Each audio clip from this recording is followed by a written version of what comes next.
Good evening, everyone, and happy Saturday here. Welcome to V Radio. Today, I'm going to have a special guest who's a regular in my Discord. He goes by Arby.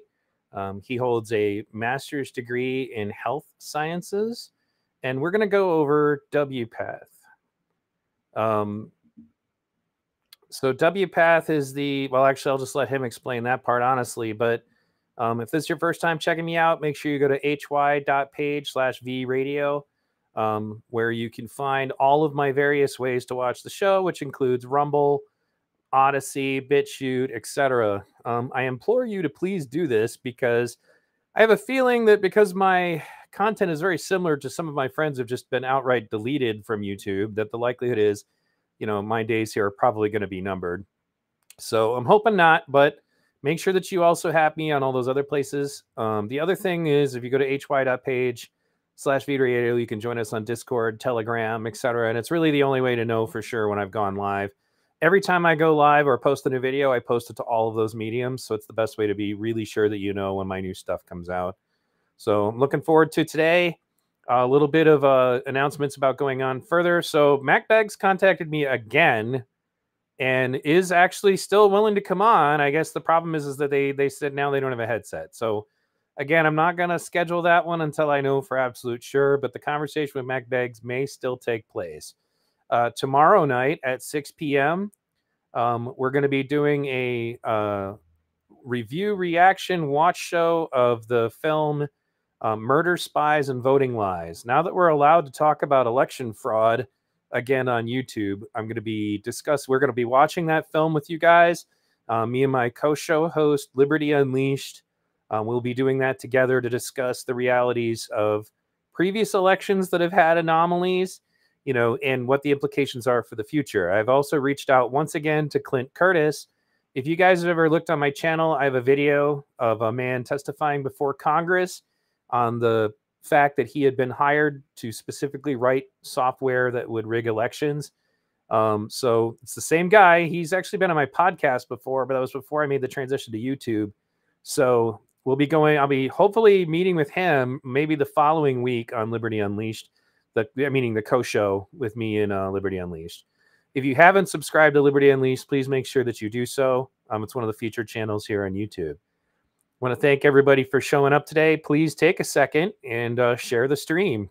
Throw it anywhere you think anybody might be interested in this topic because really that's the best way to help me. I had one other unfortunate announcement that literally the day... literally right after I got off my last stream telling you guys that I wasn't looking for donations, my boss, for the small little job that I had doing things online for him, called me and laid me off. He's like, it wasn't on me, it's just the company's having really hard times. So now I'm back again to seeking donations and support for my YouTube channel. The funny thing is I just put out a crazy amount of content and I'm just going to continue to do it. I've been kind of feeling the momentum lately. I've just been getting up and doing streams almost every day, and those streams are usually 1 to 2 hours a day. So if you appreciate this, then do consider supporting me on Subscribestar, PayPal, Patreon, etc. And obviously, super chats are enabled. So if you would like to support me, I would really appreciate it, because at this point now, I won't be destitute, but it will hurt quite a bit. Because it divides my income in half, is what just happened all at once. Literally called me the moment I got off the air with you guys last time. So anyway, I can see some people are filing in here. I'm going to bring on my guest. I'm going to have him introduce himself. Obviously, he's semi-anonymous because he's literally actively working in the medical field now. I will let him explain all of that. Hey, Arby, welcome to the show. Thank you. Thank you for having me. I'm a physician assistant, and I have a little over 5 years of experience working in emergency medicine. Like you mentioned, I have a master's degree. I have an undergraduate degree in science as well. And I got interested a few months ago in trans care and the guidelines that are kind of directing how the medical system approaches trans healthcare, specifically for kids. And wanted to do a deep dive on it. Yep, and I really appreciate the work that you put in. You guys will really enjoy this presentation. We're going to get really deep into it. The funny thing is, there were so many solid sources for this stream that I couldn't even put them in the description of on the YouTube. It was too many characters. But if you go to the description of this video, and I'll make sure to repost this anywhere else this stream ends up. But I literally just took out my old V-Radio blog that I don't use very often, and I posted the entire list of various sources. So if anybody wants to argue about whether or not he's done the work to read these, all of the evidence will be available. So let's go ahead and pull this up then. And now we're sharing your screen. So this is in under your control. So you take us wherever you want us to go. Go ahead. Sounds good. Before I get started, I just want to say thank you to your Discord and all the members there, especially Tam. Really helpful in finding some of the video clips that we'll see. And then the other thing I wanted to say before we get started is, like I mentioned, this is about healthcare for trans kids. In no way am I denying the existence of trans people, for those out there that might be questioning that. And I am all for whatever adults choose to do to, affirm themselves and live the lives that they want to live. But to me, this is a serious health concern for how we address children. And on some level, I feel that we're being pushed down a dangerous path by ideologues. So tonight, I wanted to kind of give you guys a little bit of background information, and then we'll talk about this group that is mentioned in the title, the WPATH, the World Professional Association of Transgendered Healthcare, a little bit more, as well as some other groups that give direction on how to take care of trans children and trans people in general. We got a super chat, so let me address it real quick. From friend of the show, Winning Reality. Super chat, I just covered the origins of the false left-right paradigm. Soon I'll cover how they historically rigged the primaries. You know how to reach me. Have a great show. Awesome. Thank you from Winning Reality. And once again, if you guys haven't subscribed to his channel, be sure that you have, or will, or do. That other word. All right, take it back, Artie. All right, and so then also, if people have questions or whatnot, feel free to ask. Happy to try and answer questions. I want to make sure that we clarify things for people as opposed to things being ambiguous if possible. So just a little quick video. This is somebody named Jamie Reed, who was a nurse working at a gender clinic in the States that did the podcast circuit after writing an article about how she wanted to speak about how this pediatric gender clinic was, in her perspective, mistreating children. So here's like their 1 minute intro clip from the podcast. Again, if people are interested, this is in the list of stuff, they can check it out. Mental health was getting worse once they started. Mental health was getting worse once they started the blocker. And that's against what the narrative tells us. The narrative says these interventions are supposed to make people better. We were pretty much putting anybody on testosterone at 13.5 if that's what they wanted. It was getting to the point where we were harming more patients that we were helping, just by the numbers. What I am not in agreement with is this push to rapid medicalization of children. And it got to the point in the center where there was an actual directive that we were no longer allowed to use the phrase, I have concerns about a patient. And in medicine, that should scare anyone.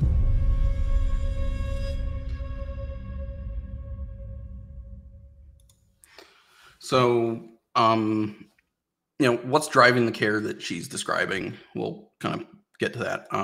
So there's been a significant increase in gender nonconformity over the past, 10 years or so.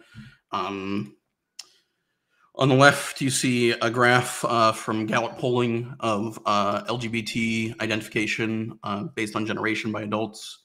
You can see a significant rise just from 2017 to 2021, especially amongst Gen Z. And on the right, we have percentage of adult population by total estimate of adult population. I saw an interesting statistic that the Seattle Public Schools saw a 853% increase in students identifying as non-binary in the 3 years from 2019 to 2022. We have increasing children being diagnosed with gender dysphoria across states regardless of where you look. More kids are going on puberty blockers, hormone therapy, and getting surgeries. Now, I do want to point out these aren't huge numbers. We're looking at, people on puberty blockers, thousands of people as of 2021, 1,300. People on hormone therapy, you're looking at in 2021, 4,200. But, I want to emphasize the rapid increase that's going on here. So a few quick facts. This is from a group called the Kelsey Coalition, which is a British think tank for gender care. So, the biggest argument for why gender care for kids is because it gives them an opportunity, specifically hormone blockers, is because it gives them the opportunity to wait to decide what they're going to do about their gender. But the reality is that we're not necessarily seeing the mental health effects of gender nonconformity that the groups that recommend we do this care are expecting is actually happening. Even after surgery, you're still seeing very high rates. Some studies I've seen us say 20% times higher. Some say similar to the rates before surgery, just being dropped by a little bit. But it's definitely very clear that there's still very high rates of mental health, anxiety, depression, things like OCD. We'll get to this a little bit more. So this is the secretary, the Assistant Secretary of Human Health and Services, Rachel Levine, talking on a YouTube series they're putting out called the Summer of Pride. We often say, whoops, sorry. we often say that gender-affirming care is health care, gender-affirming care is mental health care, and gender-affirming care is literally suicide prevention care. Would that be? So like I was saying, the argument for why we treat kids this way is very much about preventing suicide and improving mental health. The other thing I wanted to point out is there's definitely another thing to think about here where there's a large increase in revenue for medical groups for transgender care. I know people have probably seen some clips that go around and pointed this out. But according to the Kelsey Coalition that I mentioned before, they estimate that in the US, you're looking at about $1.3 billion worth of revenue currently for gender care. If you look on the left, this is public spending for gender care for children under 18 in Pennsylvania. On the right, we're looking at the estimated cost of gender care or gender reassignment surgery, gender affirmation surgery, I guess I should say. For people that are going from male to female, you're talking about $140,000, $150,000. For people that are going from female to male, you're talking about 125-ish. This is big profits for big pharma. Right, and that's a real quick an issue that obviously frequently gets downplayed. I mean, that was the thing that they thought that they just like waved away when Jon Stewart did his video on this topic was just to like the endocrinologist just says, well, the things that actually make lots of money, those are not they. And not only did the endocrinologist, in my opinion, grossly underestimate, it doesn't change the fact that he didn't talk about the plastic surgery elements of it, which, I mean, we used to joke during the 80s that plastic surgeons were some of the biggest paid medical professionals, period. So if you just abruptly don't talk about that part, yeah, then you can try to claim that no money is being made. But at the same time, I find it hard to believe that an endocrinologist, I mean, how often do you think endocrinologists were consulted before all of this? I didn't even know what the term was until like this issue came about. Well, we'll get to this, but the reality is this was going on in adults since the 70s. With John Money and whatnot, it had been going on in very experimental phases even before that. But right. This has only really been done with kids since the early 2000s. It's really like that. We act like it's, well, I guess some parts of the medical industry and medical organizations are acting like this is proven, tried and true, and the reality is it's kind of new and it's not. Right. And it's very experimental, to say the least. Okay, well, I'll let you go on. So you can see here, this is from a study from JAMA talking about increasing rise of gender dysphoria diagnosis correlating with an increasing rise of chest reconstruction surgeries. They saw a 389% increase in adolescents between 2016 and 2019 getting surgery. getting this surgery. Specifically, it was about 40% being under the age of 15, or sorry, 20% being under the age of 15, getting these surgeries, as young as 12. And then they looked at the finances and whatnot. And the takeaway basically of this study was that the majority of adolescents that were getting gender-affirming chest surgeries were white, upper middle class girls in liberal cities. They were, and that was 98% female, 77% white, 61% private insurance. Half of them had a family income over $82,000 a year. And like I say, they lived in large liberal cities, over 1 million residents, 70%. So you can look up, I saw a figure the other day, I should put it in here and I didn't, but of a distribution of transgender children by state. And it's very heavily weighted towards the, blue areas. I guess some would suggest that's because of acceptance. I know there are others that argue it's because of like a social contagion kind of thing. I'm not here to answer that today, but it's just an interesting thing to talk about and look into in the future. So we're seeing a increasing rise. Like I said, this is on the left, a estimation that the surgery market for transgendered care in 2021, like I said, was 1.9 billion. They're estimating about 8 to 9 billion in 2030. And then this is a clip that had gone around a few years ago, of maybe 2 years ago, of a transgender provider at Vanderbilt at one of their clinics talking about the amount of income that the care brings in for their hospital. And before we play that real quick, because one of the things that I discovered about that 1.9 billion, like I saw it on it was actually on a website that wasn't even about transness or anything. It was on a website that was for investors, like to try to give people who are interested in investing in something an insight into the fact that, hey, this is not only making a lot of money, but it's going to make more, and it's exponentially making more and more money all the time. So, and that was in a non-medical, non-political, non-anything website. And I sourced it in one of my previous videos. So even just people who are involved in money are already, have their eyes on this as a hugely growing industry. So go ahead. Look, I'm not trying to argue that the doctors that are providing this care are doing it because of money. I do think that a lot of them are doing it, probably most of them are doing it because they really care about these children and they want to try and help them. I just, don't think it's the right kind of care, but there's definitely a drive from a, medical system and an insurance standpoint for money. There isn't every kind of part of medicine. I mean, I go to our triannual meetings for our providers at my hospital, and one of the things that we see about it is that, they talk about the money every time and who's making money and who's not and who needs to improve. Money means something in medicine. Sorry. You're going to play that video. I have to go back. Do it like that. Starting in January 1st of 2017, according to the Affordable Care Act, insurance carriers are mandated to cover medical expenses for trans folks.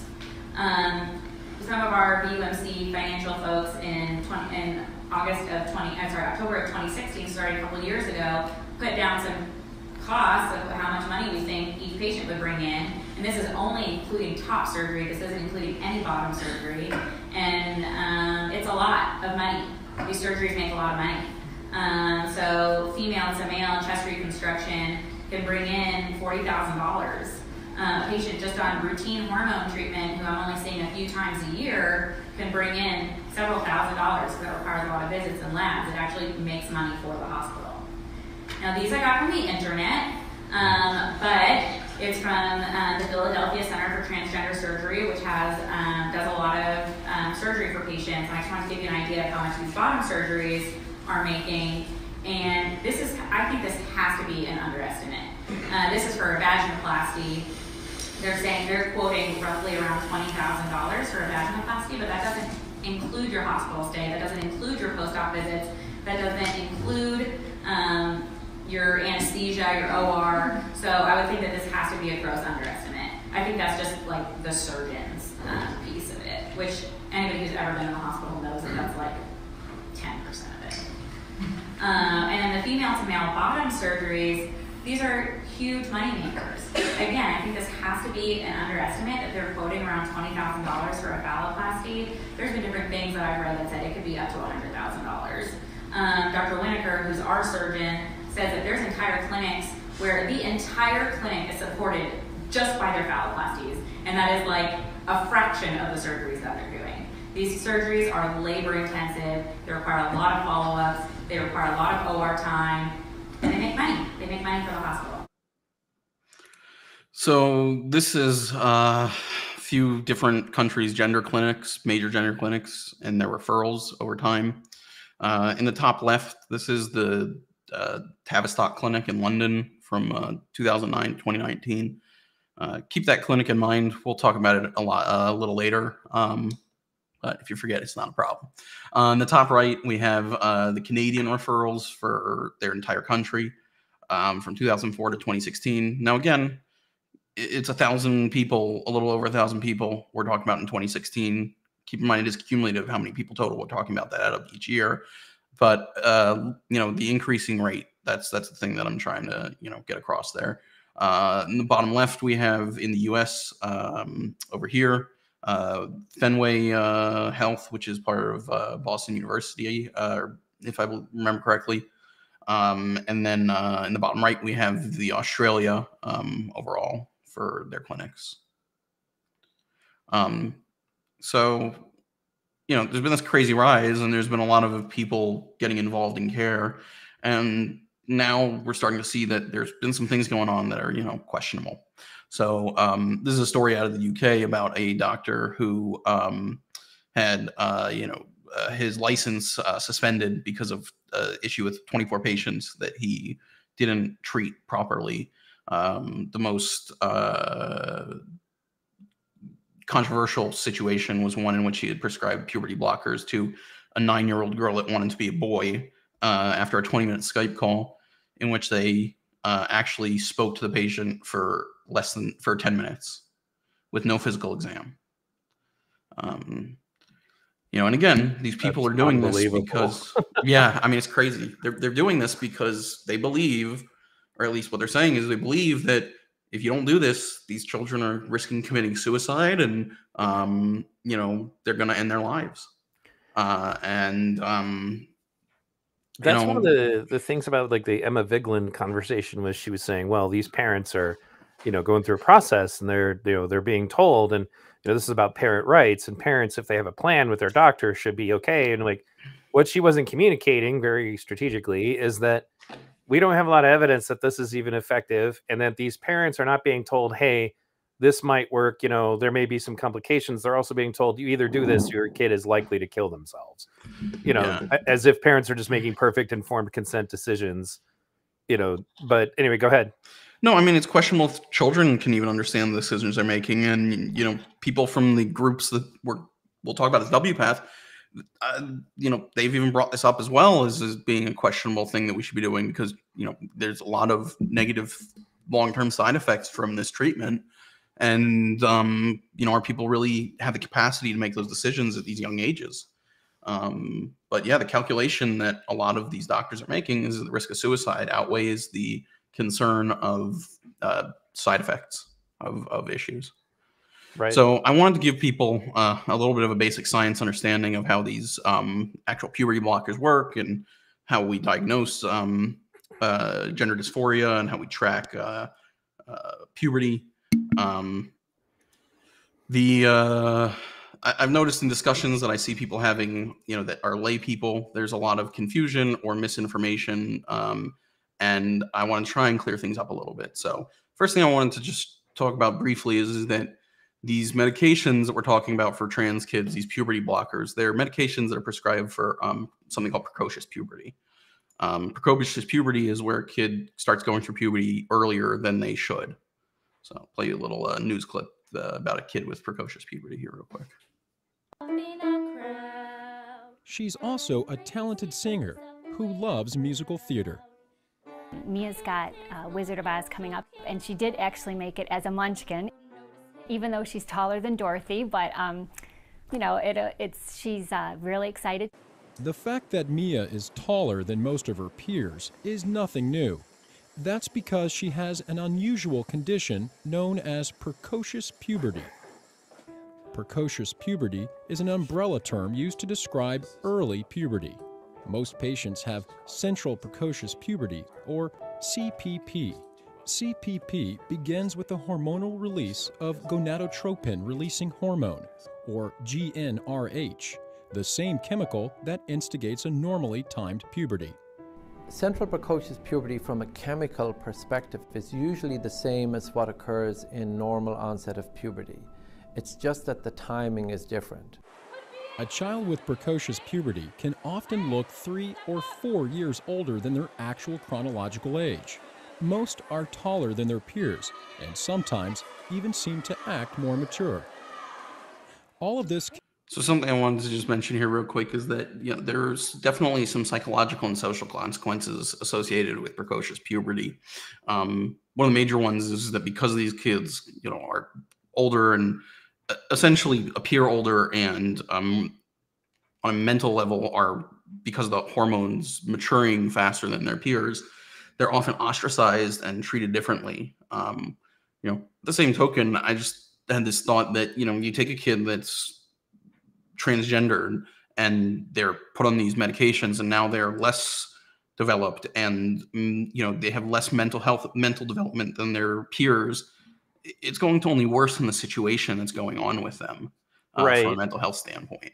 And that was something else. I was actually just talking to my son about this earlier because when it comes to, for example, with sleep, and this is relevant, I promise, but it's there are some states where been made illegal for school to start before 9 a.m. And the reason why is science shows that kids need more sleep due to critical brain development that happens in the middle school and high school ages. So if you're taking these blockers, then people's brains are not developing at the correct rate that they should be. And one of the critical portions of that is the fact that the part of the human brain that can even fully comprehend long-term consequences usually isn't even fully working until somebody's like early to mid 20s, and sometimes not as late as the 30s. So like, if you're holding this up, then you're preventing this kind of critical brain development that will have to do with your just very basic mental faculties. And that's why it occurred to me when they said they may act different. It made me wonder. I'm like, well, I wonder if that's because they're getting these developmental hormones and their brains are developing faster too. Would that make sense?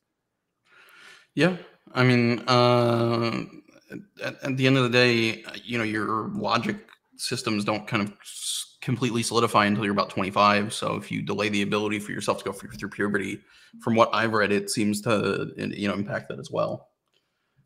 Yeah, that makes sense. I believe there's something that I have later that briefly touches on that, but I can't recall exactly. Okay. Because I've been through a ton of stuff. But so basically, since the 80s, they've been treating central precocious puberty with these medications that basically block this GnRH. Can create social difficulties for the child, along with many challenges for their parents. And we understood clearly the idea of going through puberty early, but then there's this whole social side to it, and you really don't know what's going to happen longer term when she's older. Shara noticed her daughter's symptoms of precocious puberty early on. She was about 5 years old in kindergarten, and we started to notice a little bit of breast development. And her older sisters were 8 at the time and didn't have any. And then as time progressed, more things started happening. And then she had body odor at the age of 6, and my twins at the age of 9 had nothing. These are, of course, signs of early puberty. Dr. Erica Oigster says precocious puberty begins prior to the normal age range. So we define precocious puberty as any signs of secondary sexual development in girls prior to age 7.5 or 8, and in boys prior to age 9. So it really is defined as these sorts of physical changes occurring at an atypically early age. In girls, the vast majority of children would come to attention because of breast development. At the same time that that is occurring, they will be experiencing what we call growth acceleration. So they will be growing very tall very quickly. Experts advise parents to pay very close attention to their child's developmental changes. If anything seems out of the ordinary, doctors say they should seek medical attention. Open communication between medical experts and the family can help children who have precocious puberty transition from childhood to young adulthood more easily. Shara and Chris Klaisner decided to talk openly to Mia about what was happening to her body. My husband and I, we've told her everything there is. She's handled it very, very well. I'd say the only differences are, the kids often say she's really tall, and they look up to her and say, wow, you're really tall. Not even my older sister's as tall as you are, and so, but she just knows she's tall. And though children with precocious puberty mature faster than their siblings and friends, one thing is for sure. In the end, kids are kids, despite this unusual condition.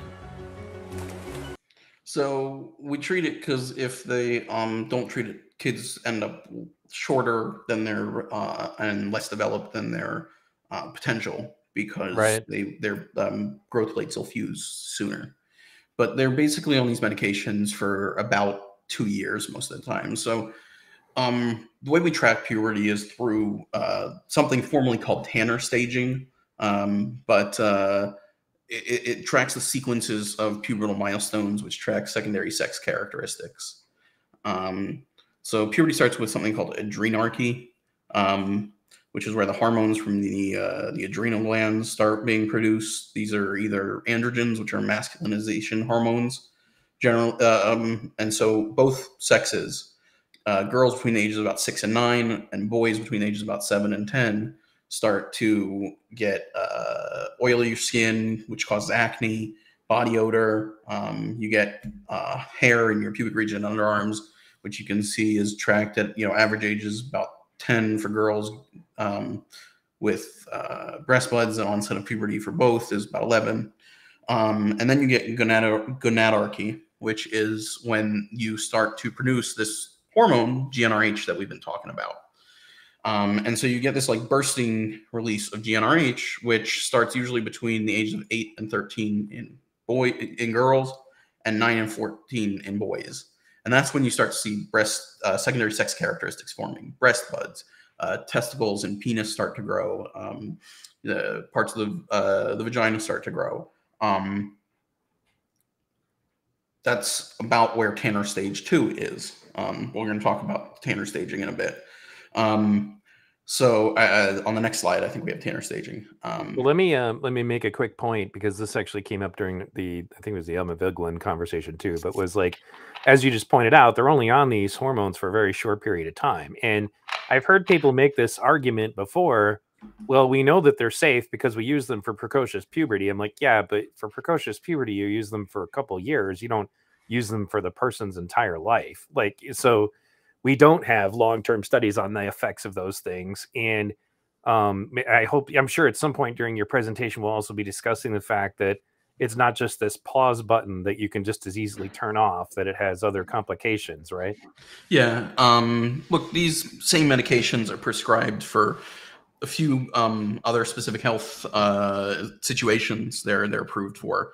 End-stage prostate cancer, because they stop the prostate from growing bigger, from shutting off the hormones to it, essentially, and reducing discomfort. But that's in terminal, like end-stage hospice treatment, palliative treatment.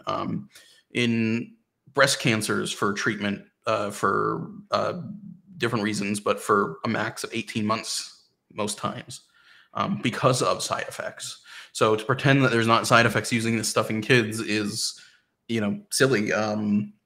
This is the same medication that they use for chemical castration in pedophiles. At the end of the day, they've seen situations where it causes problems with bones, problems with higher risk of cancers and things like that. So I think you answered this, but a question from the audience, Winning Reality, says, please ask your guest why feel the need to treat precocious puberty. Because if you don't, you're shorter, you have smaller organs, things like that, because you don't go through the full puberty that you would normally. Oh, interesting. Okay. You know, hey, unless you want to make a bunch of kids that are like, what's his face, Gimli from The Hobbit. Perfect. Sorry. Yikes. No, that's good. Go ahead. But yeah, and then the third stage you get is the growth spurt, which, as you can see by this graph, in girls usually happens around the age of 12, and in boys around the age of 14. That's the last stage of puberty. So then we have Tanner staging here. This is how we track in medicine puberty, and this is how they track it in the guidelines that we'll talk about. And it's based on, like I said, the shape and size of genitalia. So Tanner stage 1 is prepubertal. We'll just talk about the breast here because that's the part that matters to WPATH. But basically, Tanner stage 2 is when you first get breast buds. And then Tanner stage 3, it's getting bigger, and so on and so forth. Interestingly, one of the statistics I saw is that in transgender patients treated with estrogen, so male to female transgendered people, the estrogen induces breast development that's gives less than 20% of people something in Tanner stage 4 or 5. So you don't really get very much from exogenous hormones after puberty. So we'll quickly talk about the science here. This is the hormonal pathway that produces puberty. But specifically, what is most important here is GnRH. So the hypothalamus is a portion of the brain. It lets out GnRH in bursts. That goes down to the anterior pituitary, which is where hormones are produced, and it releases these two hormones, FSH and LH. Women have probably heard about it, or anybody that's had like if you've had fertility issues with a spouse or somebody. These are the ways they track female hormones. So these trigger the gonads, be that the testes in men or ovaries in females, to release either estrogen and progesterone or testosterone. Now, in the body, it's really interesting. It has feedback loops. So if it sees that there's enough testosterone or enough estrogen in the system, it will shut down the earlier parts of the pathway. So it'll stop making GnRH, and then you'll stop making LH and FSH. So in normal, this release of androgens, of testosterone in men, causes masculinization. The sort of a hair and fat distribution in men. In women, their normal sex hormones cause production like the uterus and then wider hips and whatnot in girls.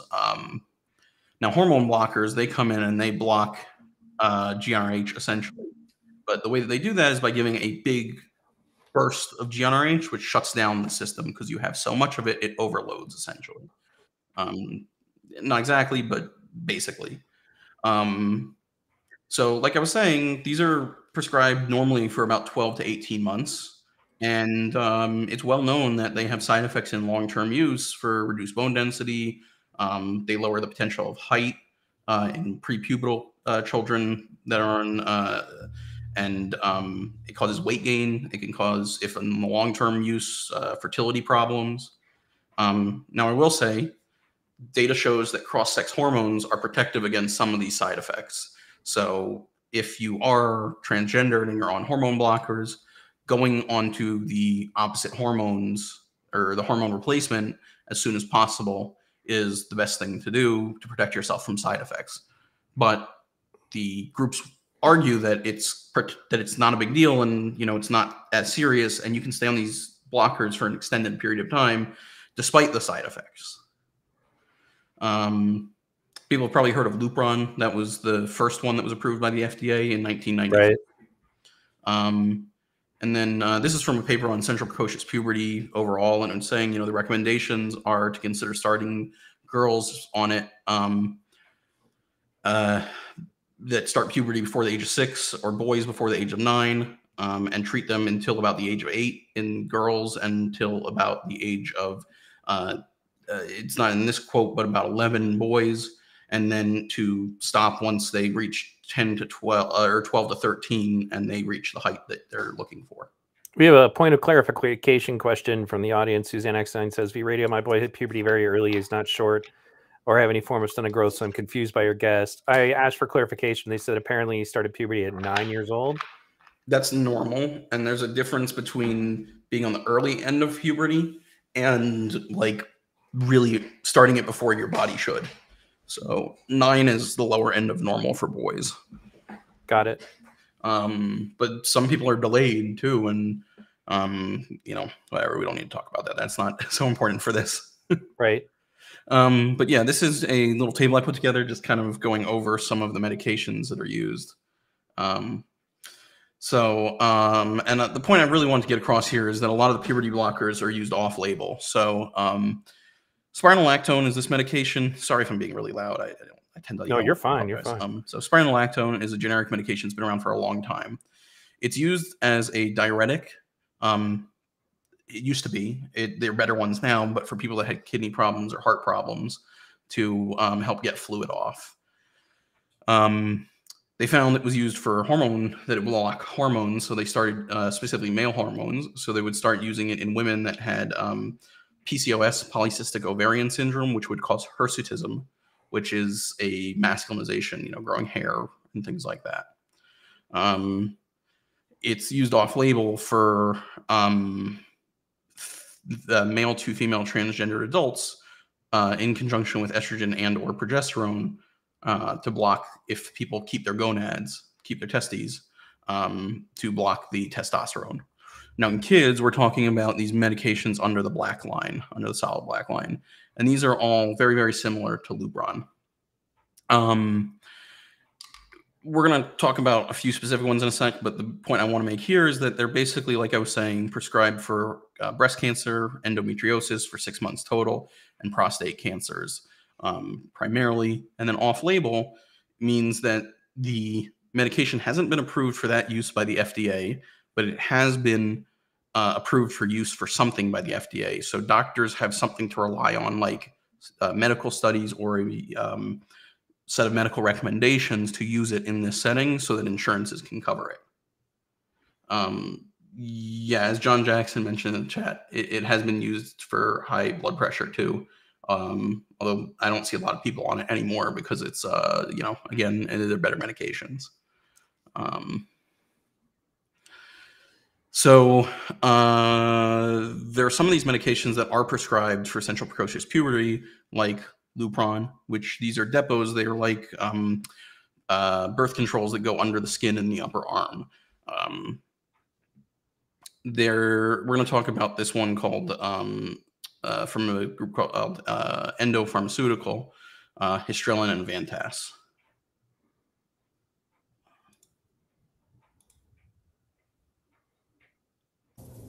Last summer, Sudeep and Sarah Taksali started to notice something different about their daughter. She was developing a lot faster than what seemed appropriate. Now 8 years old, she's already taller than her 12-year-old brother. Just started to get the changes that you typically see for an older child. Doctors diagnosed her with central precocious puberty, a rare condition that causes early puberty and can stunt natural growth into adulthood. Doctors recommended a proven treatment. Some form of medication would be given to basically stop the hormone pulsing that was causing her to have early puberty. So basically kind of turning off that switch. An implant placed under the skin turns off that switch. Every day it releases low doses of a hormone blocker. Taksali researched the 2 implants available to his daughter. One option, Suprelin LA, is a treatment FDA approved specifically for children with central precocious puberty. An implant for 1 year has a staggering price tag, $37,300. A cheaper option, Vantas, has a list price of $4,400. It's the exact same hormone blocker with slightly lower doses, but it's FDA approved only for late-stage prostate cancer. Both drugs are made by the same manufacturer, Endo Pharmaceuticals. In a statement, Endo said they are FDA approved for 2 unique indications, appropriate only for that particular patient population. I'm looking at this big cost difference for no clinical reason. Doctors we spoke to say the cheaper drug is just as effective in children. So Taksali wanted his daughter to get the less expensive option, but his insurer, United Healthcare, would only approve the more expensive drug, leaving the family with a higher out-of-pocket cost. But for this father, the problem goes far beyond money. I feel like the patient consumer is completely blind. And I think it's just, to me, like kind of morally reprehensible. You're taking a predatory stance on families in need. United Healthcare told CBS News in a statement, quote, "Our coverage policies are aligned with FDA regulations, and Vantis is not FDA approved to treat central precocious puberty. When the provider expressed concern over the cost of Suprelin LA, we worked with them to allow for coverage of Vantis." Dr. Elizabeth Rosenthal, editor-in-chief of Kaiser Health News, is here. Doctor, good morning. Hey, good. I don't think people can understand, and I want to know the reason why two drugs with the very same underlying active ingredient are two different prices. Well, the simple answer is because drug makers can do this. They apply to the FDA for different purposes using the same active ingredient, and they call it two different drugs, but it is the same drug. It's almost a $30,000 price difference. You're saying they do that because they can? They do that because they can. So they're approved for different conditions, and that's why sometimes, insanely somewhat, your insurer will say, well, we'll approve the more expensive one, but not the cheaper one. Do we know how much the family ended up paying for the less expensive drug? Well, these things come in bundles, so you get it in, you get it implanted. So they ended up paying about $12,000 for the implant, which they were told with all fees would have been closer to $100,000 if they used the approved pediatric version, even though they were basically the same thing. And is there nothing consumers can do? Because I like what you said, insanely, because it does sound insane. Yeah. Well, this consumer happened to be lucky because he was a physician and said, whoa, but that doesn't make any sense. Yeah. So I think what normal people should do is ask is who don't have that background, ask your doctor, is there something cheaper? Sometimes, this is an extreme example. The adult dose may be cheaper than the pediatric. Sometimes it may be you've been prescribed a 500 milligram pill, which is expensive, but the 250 milligram version is really cheap. So you could just take two of those. So always ask the price of a drug. But are the doctors obligated to tell you that there is a cheaper option? They should. They should be looking out for you. They're not making money from these drug sales, so they should be looking out for patients. It would be nice if they could make this easier for folks. Right. I mean, this is... Okay. They just kibble on for a little bit. We don't need to talk. Well, right. And I did want to take a moment to kind of comment on something, but this is definitely kind of spits in the face of the "those are not they" claim that nobody's making any money on this. And especially if you can create a situation of inelastic demand, the medical industry is known to jack prices up for things. There's a documentary you can watch on Netflix. Unfortunately, I'm forgetting the name of it, but Martin Shkreli was literally on the front of it. As far as to kind of get your attention to it, but the movie literally begins with them saying, well, they're talking about Martin Shkreli, but he's small potatoes as compared to this other guy, because apparently there's this company that literally all they do is they buy up smaller drug companies that have patents, and for anything that's inelastic, meaning you absolutely have to have it, and then they just jack the prices up to astronomical levels, and that's kind of what you see with things like the EpiPen. And also, in this instance, they interviewed a woman who had this rare, actually, she wouldn't appear on camera because she didn't want an employer to find out she had this condition. But you have this rare condition where your body doesn't process copper properly. So this company purchased the patent and then jacked the price up to now it costs her $100,000 a year to continue living.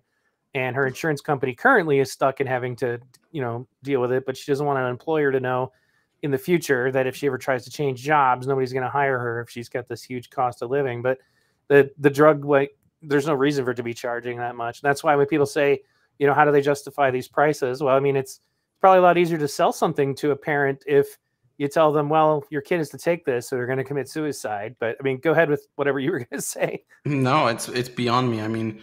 It's a little blurry because I blew it up, but these two pictures, your same medication, they're both histrelin acetate, 50 milligrams in however many milliliters that bottle is.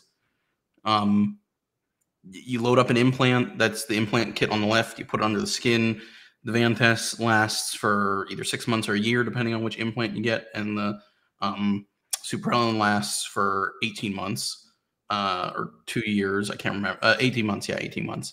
But the Suprelin costs, the manufacturer price there, you can see on the left, that's from the medical database I use at work on a regular basis, is $56,000 as compared to the $4,500 that is for Vantas. And basically, like that news article was saying, they gave no reason. The second they got the Suprelin approved for central precocious puberty, they discontinued and stopped making Vantas and jacked up the prices for the same medication. And they can. And nobody can stop them. Right. You know, so I guess there still needs to be clarification on this. I don't know if people missed when we've explained it, because like you explained it and then the video you just played explained it. But what are the consequences of not stopping early puberty again? You can have, so you're not going to reach your full growth potential because your growth plates fuse earlier. Your organs don't grow to their full size, what they would have been for the same reason. You're often mental health effects from being different size compared to your peers or growing faster or slower. And they also lead to some, mental health effects like we're talking about from the brain not developing at the rate it should. Right. And that makes sense. I guess somebody in the chat is saying that their son started puberty at 9 and that there are doctors telling them that their son is going to be 7 feet tall, so that they don't understand as well how the, like, go ahead. Those calculations are ridiculous. I was growing up, we had one of my brothers who they told him he was going to be like 7 feet tall. Also, it's some calculation based on what height you were at the age of 3 or something. I wouldn't pay too much attention to it. On average, you take the mother's height and the father's height, and they're going to be somewhere in the middle, or close to, if they're male, around the father more. But it's hard to predict from what I know. But I'm not a pediatrician, and I don't look into that specifically. It's not so I have this from American Psychological Association. Among adolescent girls, early puberty is associated with more depressive disorders, substance use disorders, eating disorders, and disruptive behavior disorders. And that's largely probably due to the fact that their social development is all messed up, and then, but yeah, so like there's the psychological issues with it as well, but in general, I guess let's go ahead and move on from here, and we can research that at another time if people are still not convinced or something. But yeah, I mean, the video you just played also explained it, so go ahead. But yeah, I know somebody that's about 14 or 15 and grow a little more. Some of them end up stopping before their peers. So where does the actual protocols for how we treat transgendered kids come from? So the Dutch protocol came out of the Netherlands. It was a set of research that went on around the year 2000. I believe it was from the 1997 to 2003, 2004. They published a couple of articles along the way talking about this group of 70 patients that they treated with this specific protocol. So at age 12, they took these kids and started them on puberty blockers after a diagnosis of gender identity disorder by a psychologist and a psychiatrist. And then at 16, they started them on cross-sex hormones, in addition to the GnRH blocker that they had been put on the puberty blocker at age 12. This causes the female to male person to have, with testosterone, to get a lower voice, facial and body hair, a more masculine shape, wider, sort of more muscle in the chest area, less fat around the hips. And then you get atrophy of the breast tissue, however long it had grown, whatever size it had grown to at that point. Doesn't make it go away, but makes it smaller. And then the clitoris gets bigger. And then in a male to female transgender person, estrogen causes breast development, like we had mentioned briefly before. And you get, some female fat distribution. You get fat in the hips and the butt and things like that. And then at 18, if the patient desired, they got hormone surgeries. So for a male to female transgendered person, that would be orchectomies, taking out the testicles, vaginoplasties, making a vagina, breast augmentation, giving people breasts, or female feminine facial feminization surgeries. And for female to male surgeries, you're talking about mastectomies, taking off the breasts, phalloplasties, making a penis, hysterectomies, taking out the uterus, or oophorectomies, taking out the ovaries. And just to note, if you take out the gonads, the ovaries, or the testicles, you don't need to stay on the blockers. You can just be on the cross-sex hormones. Right. And one of the things that when I interviewed Freya and Shapeshifter is trying to detransition and they actually testified in Florida against early transition. But one of the things she points out is that a lot of the things they tell you about the functionality of these surgeries are not, I mean, they don't really, like, basically the way she put it, it was like, I feel like I bought a used car, like, because the vagina that they construct for you has all kinds of complications. The penises that can construct it have all kinds of complications. You know, aside from the fact, I guess from the penis, they're literally taking off this huge strip of skin from your forearm. So you have this giant scar. You know, so even with that, the surgeries that you're getting have all kinds of issues. I mean, like the very controversial video that got circulated with I Am Jazz's mom, literally going over with her the complications of the fact that I guess that they have to keep dilating these artificial vaginas, because if not, the body treats it as a wound and just tries to close it. Have you looked at any of that? I mean, I've seen patients with artificial vaginas or whatever, the post-operative gender confirmation surgeries, gender affirmation surgeries. Yeah, so phalloplasties have like a 70% complication rate, and I think it's like Jesus Christ. 25% have like serious complication rate, not just like, hey, you got an infection, but like, hey, your tissue's being rejected and you're like septic. We all know about that story. I have it later, but with the kid that got the vaginoplasty using a piece of colon that ended up dying of an E. coli infection. A lot of this is experimental. It's just, yeah, I don't have any easy answers. It's not good. But yeah, you don't get the same kind of feeling, because again, you're taking a piece of skin from like the arm to make a penis. Right. It's not connected to nerve endings. In theory, they're using the nerve endings from the clitoris and using that as like the head of the penis. And same thing with the nerve endings of the penis into the vagina that they make. But again, you're making something that's artificial that isn't going to work the way it naturally would. Yeah, and then like the potential for all kinds of, like, you know, like you said, infections and stuff like that. That's, you know, that's rough. All right, so you said this is the Dutch protocol. So this was developed initially in Denmark, right? Yes. And I know that those countries are the ones that were kind of the pioneers, but they're also the countries that are kind of stopping all this stuff now that they've had the time to play with it. So go ahead and I guess move on to where, I know we're going to talk about that at some point in the show. I wanted to put that Yeah, out. we're about, I'd say 20 years behind the European gender treatment stuff. Right. Maybe not that far, 10, 15 years, I guess, because in the U.S., really got brought to the U.S. big in 2007-ish. We'll talk about that. So this is just a little bit more from the Dutch studies. SOC8, basically, this WPATH recommendations that we're going to discuss further here, that's what's on the left. And they say that this 2014 long-term follow-up study is the only study that followed youth from early adolescence to young adulthood. This was the first study to show gender-affirming treatment enabled transgendered adolescents to make age-appropriate developmental transitions while living as their affirming gender with satisfactory objective and subjective outcomes in adulthood. But these are small studies, which is why they're considered low quality evidence, which is something we're going to get into. But one of the problems specifically with the studies done by that built up the Dutch protocol is that they screened very, very heavily for psychological function, and they did not accept people with other mental health issues. They didn't take people with anxiety, depression, anger issues. They took people that had families and communities that were approving and whatnot. And even still, they had patients that dropped out of the study. They had deaths and complications. They had 1 death and 3 serious complications that they didn't report really significantly on.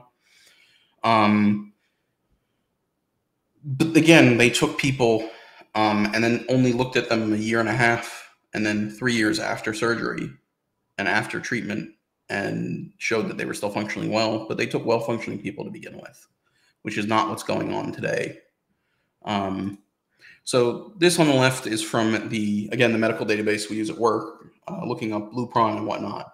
And these are, like I mentioned, used for cancers, but used for hormone therapy. Now, in the box over here, level evidence G, this is the level of evidence quality used by this group up to date. G is their lowest quality of evidence, which means it's based on either one single evidence-based or consensus-based clinical practice guideline. And they use the Endocrine Society as theirs. Now, the British Medical Journal published an article in February of 2023 talking about the Endocrine Society and the WPATH, the World Professional Association of Transgendered Health, who make these recommendations, and brought up again that these are based on low and very low quality evidence, and evidence that's insufficient and inconclusive based on a Swedish review of studies from 2015 to 2022. So that brings us to one other thing I want to mention is that some of the arguments people make against using puberty blockers, and here's a few more side effects that I didn't mention before, but blood clots are one of the things we have to be aware of. Some of the specific mental health stuff that they see in addition to depression and whatnot being associated is memory loss, insomnia, and then like I said, we see GI changes, weight changes, changes in energy,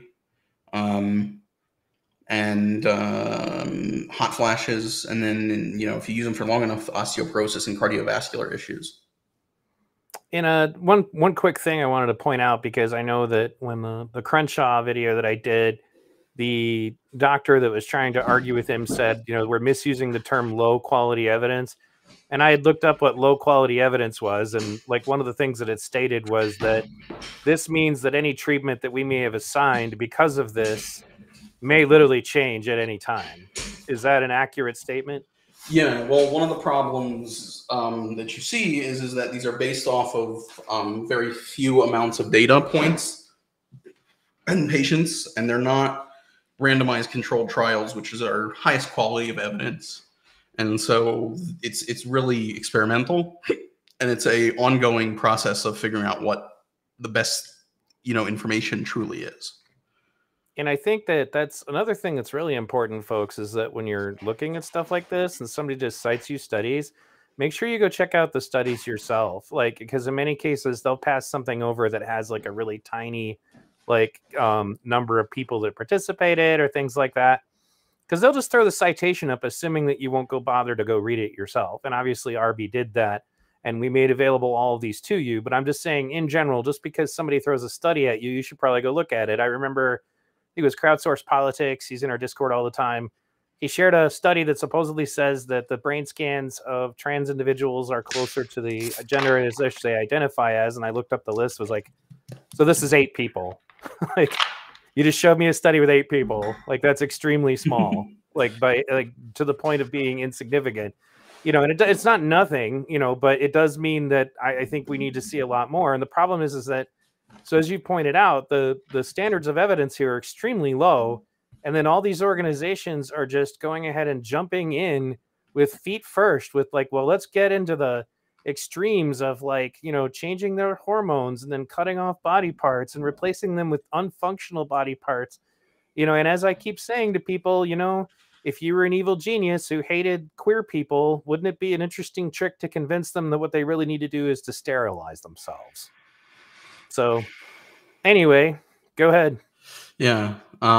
So like I've alluded to a bunch of times, the Endocrine Society and the WPATH, how did this stuff get here? So the, like I say, it started with the Dutch protocol, and it came to the US in the 70s through a group that was originally called the Harry Benjamin International Gender Dysphoria Association. And Harry Benjamin was a sexologist, a gender dysphoria researcher, all these kinds of things back in the 1940s, 1950s,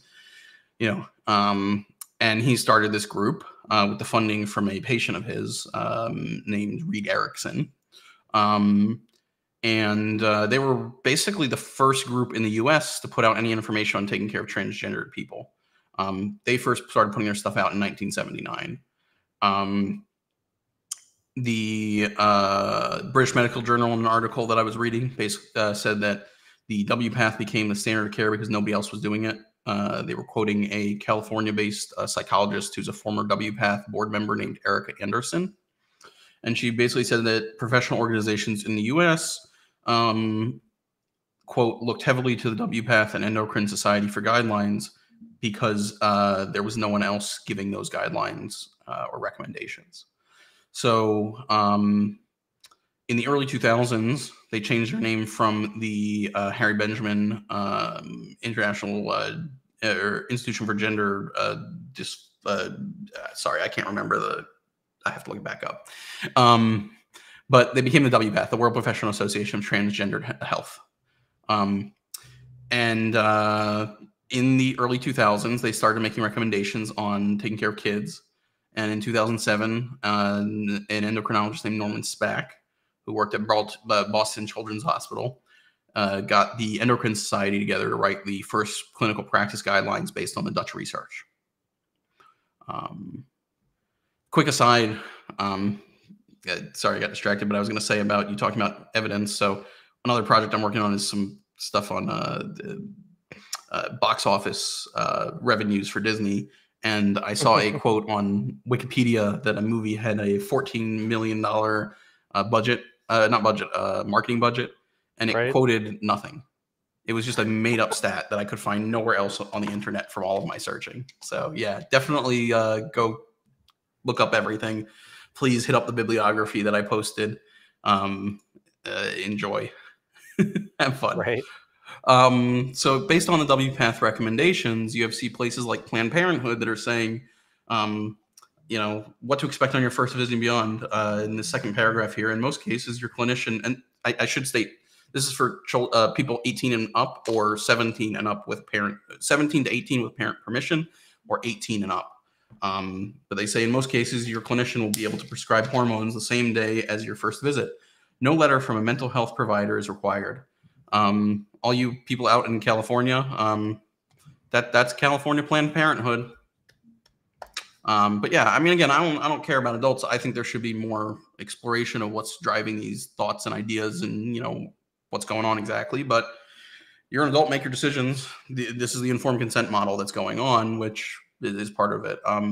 But I've found insurances that use WPATH, Cigna, Aetna, Blue Cross, Kaiser, some on the West Coast that I had not heard of before. The hospitals, big hospitals, Boston Children's Hospital, University of Michigan, Washington University, Johns Hopkins, Oregon Health and Science University, University of Nebraska. The list goes on. University of Iowa says on their website that for adults, it takes 2 visits, 2 to 4 weeks apart to get hormones. University of Maryland says that patients initiate hormones within 3 visits generally. And again, like I said, all these studies that the WPATH links that I attached, they're looking at patients' outcomes 2, 3, 5 years out. They're not looking long term. On the right, this is a leak that was put out. Can't recall who put it out specifically, but from Kaiser Permanente out in Southern California, again, talking about the gender affirming care that they provide. And specifically, these are slides on the surgeries, because I've seen people bring up surgeries a bunch. So just to mention them quickly, we're talking about mastectomies, where you remove the breasts from females or biological females, tracheal shaving in biological males, where you take off the Adam's apple to shave it down so it's more feminine, facial feminization surgeries, where they'll take fat, put fat in to round out the face or make people cheekbones stand out more, things like that. Vaginoplasties, again, like we talked about, making a vagina. Phalloplasty, making a penis. And, you know, again, one of the things I'll also bring to point here is that they say that all these surgeries essentially are fine for patients under the 18 if they've had 12 years of gender care and parental consent. And this arises because they're relying on the WPATH standards of care 8, SOC 8, and it is very ambiguous and allows for a lot of care at very early ages based on this idea of suicidality. I see you have a question up there.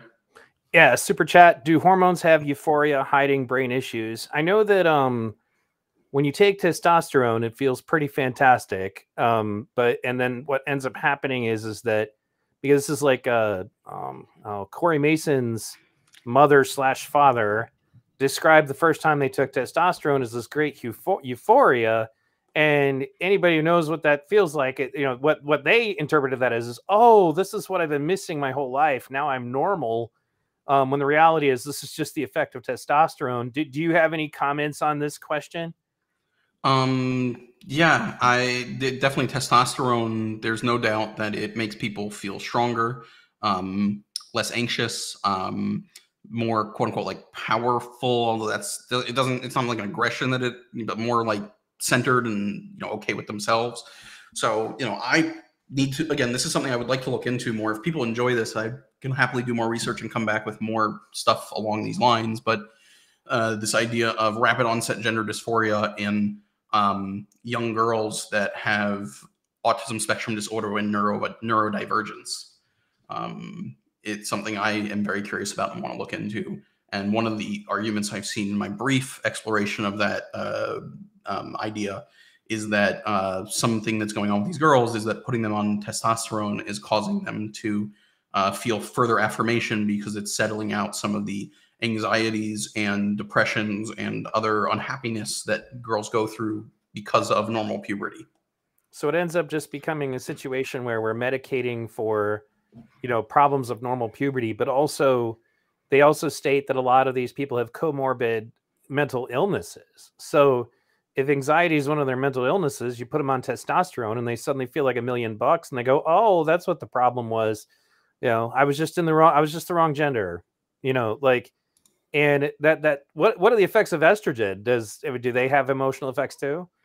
Yeah, I mean, it causes people to be more moody and, some things along those lines. Again, it's less well looked into, or at least I looked into it a little less, but something I'm happy to look into more in the future. I don't want to speak about something I haven't really. No, that's totally fair.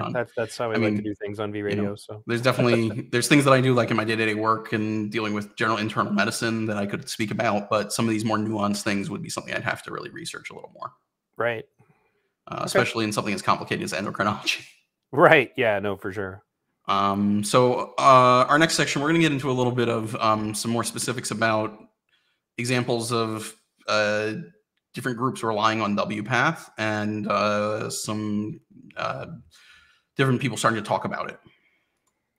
So this is the, I guess now famous Dan Crenshaw clip with the Yale School of Medicine assistant professor Meredith McNamara, who is speaking at this examining proposals that provide access to care for patients and support research for rare diseases at the House Committee on Energy and Commerce in June of this year.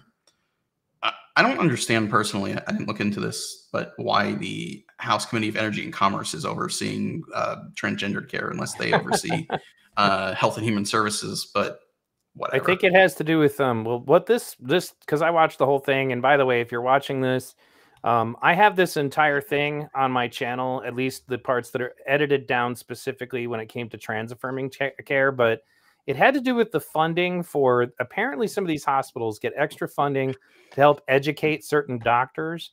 And so the argument was, well, if these are so experimental, then I don't want taxpayers' money to go to it. Was the whole principle. But it wasn't just gender affirming care at this. I mean, they had somebody there for sickle cell anemia. They had somebody, for people with real problems. But apparently what it is that these hospitals, children's hospitals in particular, get extra funding because we have a lack of pediatricians. At least that's what all came out during the congressional hearing.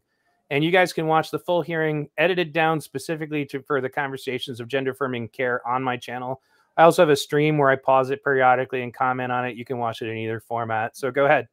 Yeah, I used it to cut some clips. One that we use later on, I replaced one with this because that has the words. It's a little poppier. But I did see Suzanne had said something about autistic kids. I just wanted to say the data shows, and I'll bring it up later, that there is a high rate of transgendered autistic children. This is no judgment of autistic people or anything against them. I think it's more based on what I've seen, at least from that argument of rapid onset gender dysphoria. This is a very loaded word, but the predation on these kids of this ideology that's pushing them there, which is why even more so we should be cautious, I think, about how we approach kids with this. I hope that clarifies if there was any question. No, it sounds good to me. Yeah, so here, let me play this clip real quick. This is her finally like settling and being honest about the fact that she's basing her recommendations that she goes through that entire panel on from WPATH.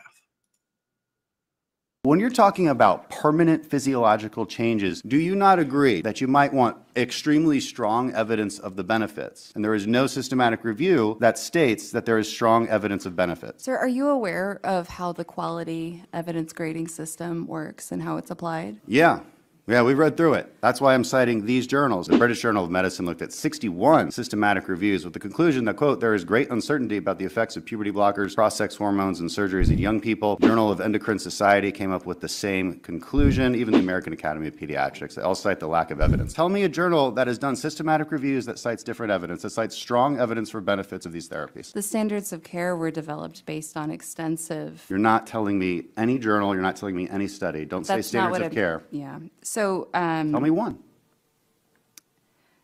The standards of care. That's the standards of care. That's not a journal. That's not a study. That's not an organization. That's not an institution. You're just saying words. So again, we'll talk about what exactly the levels of evidence mean in just a couple of minutes if you keep things like this in mind in the back of your head. Sure. This is a clip of the Assistant Secretary of Health and Human Services, Rachel Levine. Not picking on her at all, just she works in this role and is the public face for the current government and current administration for healthcare. But yeah, she's at a U.S. Department of Education event, a webinar called Creating Inclusive and Non-Discriminatory School Environments for LGBTQI+. I don't know why they don't have the A there. They just don't like the A kids. I don't get it. Students. And this was from June 21st, 2023. I found this clip this morning. I was looking for a few things and I was like, yeah, I was chasing the dog around. I was like, this is great. This is perfect. I found the clip. Good timing. But yeah, I had a different clip here before that was her using the language from the WPATH, but here she just specifically says that they're following WPATH. As Assistant Secretary for Health, I am urging us to base medical care on facts. Gender-affirming care is medical care. Gender-affirming care is mental health care. Gender-affirming care is literally suicide prevention care. It is based upon decades of study. It is a well-established medical practice with a strong evidence base and standard of care through WPATH, the World Professional Association of Transgender Health, with an update that was published in September of 2022. Based upon decades of research in medical evidence and analysis, and many respected medical organizations from many diverse fields agree that gender-affirming care is medically necessary, safe, and effective for transgender and non-binary youth, adolescents, and adults. So she's just straight up lying. She's saying her piece. Right. Yeah. Well, you can't say it's a well-researched thing and then it turns out to be low, like the low quality. She goes back and forth and back and forth. She says this stuff. It's not any different than this current administration is overall. She comes out, she says something about this stuff in a prepared speech, and then people see it, it goes viral, and she walks it back. There was a walk back a few weeks ago about something where she was backing off on this stuff. I really hope that they're hiring the best people for these jobs, but it seems to me that they've made it very clear they're hiring people based on their intersectional qualifications. Well, yeah, like the bald individual who wears dresses and steals people's luggage, that's definitely not a lot of vetting. And that person was handling our nuclear material, not the weapons, but like, I guess, the waste. Why, they were really good at keeping things secret. I don't know why you guys are complaining. They kept that dress a secret for what, 5 years? Right. So I want to answer this question because actually Freya, one of the trans activists who came on my show, shared a link to me about this. But non-binary gender affirming care includes surgeries that literally just remove everything. Like you become genderless. Yep, there's that. But also, I think the reason non-binary is brought up in these things is because she's quoting from the WPATH, which expands the definition of who it's writing care for to other groups beyond just transgendered people. We'll talk about in a second, but they have eunuchs that they talk about in it. They have non-binary is one of the things they include. They basically say if you're anything that's gender non-conforming, you are part of our group. Excuse me. In a lot of ways, it's part of why I say, and I think other people hold too, that it's almost more of an activist organization than a medical organization, because, and we're not going to go through every single recommendation that they make tonight. Again, it's linked if somebody wants to sit and read through, but some of them are very much about embedding, creating a community that includes people, that the medical providers and the family members of the child and the different transgender people, and being involved in the schools that the transgender people are going to, and being involved in the communities that transgender people are in. It's very much about creating a social group and a social system surrounding transgenderedness. I know some people do not like this idea of it being gender ideology being a religion, but in a lot of ways it mimics this. I see it in this supposed medical organization's writings, but it very much mimics creating insular communities that, even if they're not entirely religious, do seem to meme religion. And that's something I've been saying for a while about beyond just this, the woke movement in general. Like, if it was something that you could have degrees of or agree with certain amounts of, and by degree, I don't mean like, education. I mean like, well, to a certain degree, I agree with this or I agree with that. They want blind obedience. And if you don't follow all of the tenets to the letter, then you're a heretic. And not only, I mean, in this instance, you get shot straight over to transphobe. It doesn't matter what you did. I was a transphobe for pointing out the biological realities of, issues in sports. I got doxxed and my life threatened for that. It's like, I don't hate trans people. I don't want trans people to be hurt. I don't want them to be mistreated. I do believe that I have serious concerns about the possibilities of the consequences not being fully vetted. I mean, I have a trans friend who's literally dying of cancer, so I have those concerns, but my libertarian streak tells me, well, an adult is kind of free to do whatever they want as long as they're not harming anyone else.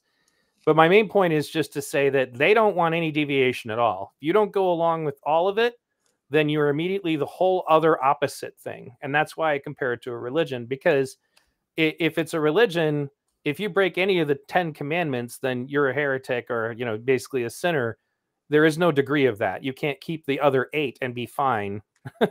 Whereas in science or in politics, there's supposed to be degrees of like, well, I'm not convinced about this or that, but I am convinced about these other things. They're not willing for any kind of nuance. It's all got to be full obedience.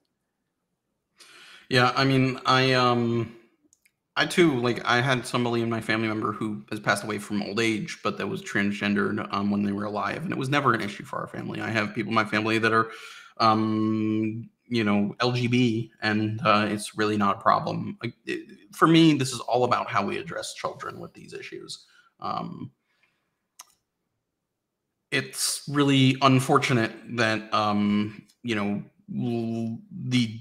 these groups, again, another reason I call them activist groups is because they've tried to ostracize people and cancel people, right? Go against the dogma of their recommendations for affirmative care.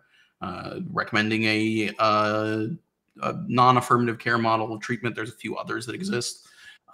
Is transphobic and bigotry to these groups. Questioning in general, or doing any other type of mental health care beyond affirming mental health care, is conversion therapy, according to them. It's very much weaponized, and it's very much create a them and us narrative in my mind.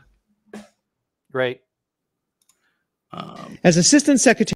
So 2 interesting articles that I found, both published in The Economist, one in September of 2022 and one in April of 2023, both talking about WPATH. But this one, so when WPATH put out its newest recommendations. This was its SOC 8, its Standards of Care 8. Its draft version had age recommendations for cross-sex hormones, 14 for kids, 15 for mastectomies for removal of breasts, and 17 for orchectomies for testicles. But within hours of them publishing, they put up a correction that removed age limits.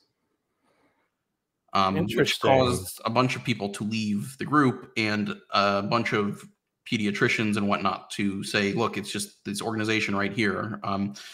WPATH has been taken over by activists, says Julia Mason, a pediatrician in Oregon.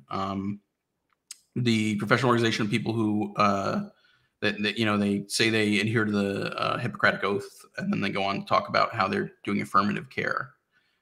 And it's interesting to me that you see The Economist talking about this stuff. But yeah, it caused a bunch of people to leave the WPATH over this issue with the SOC 8 changing ages without telling people.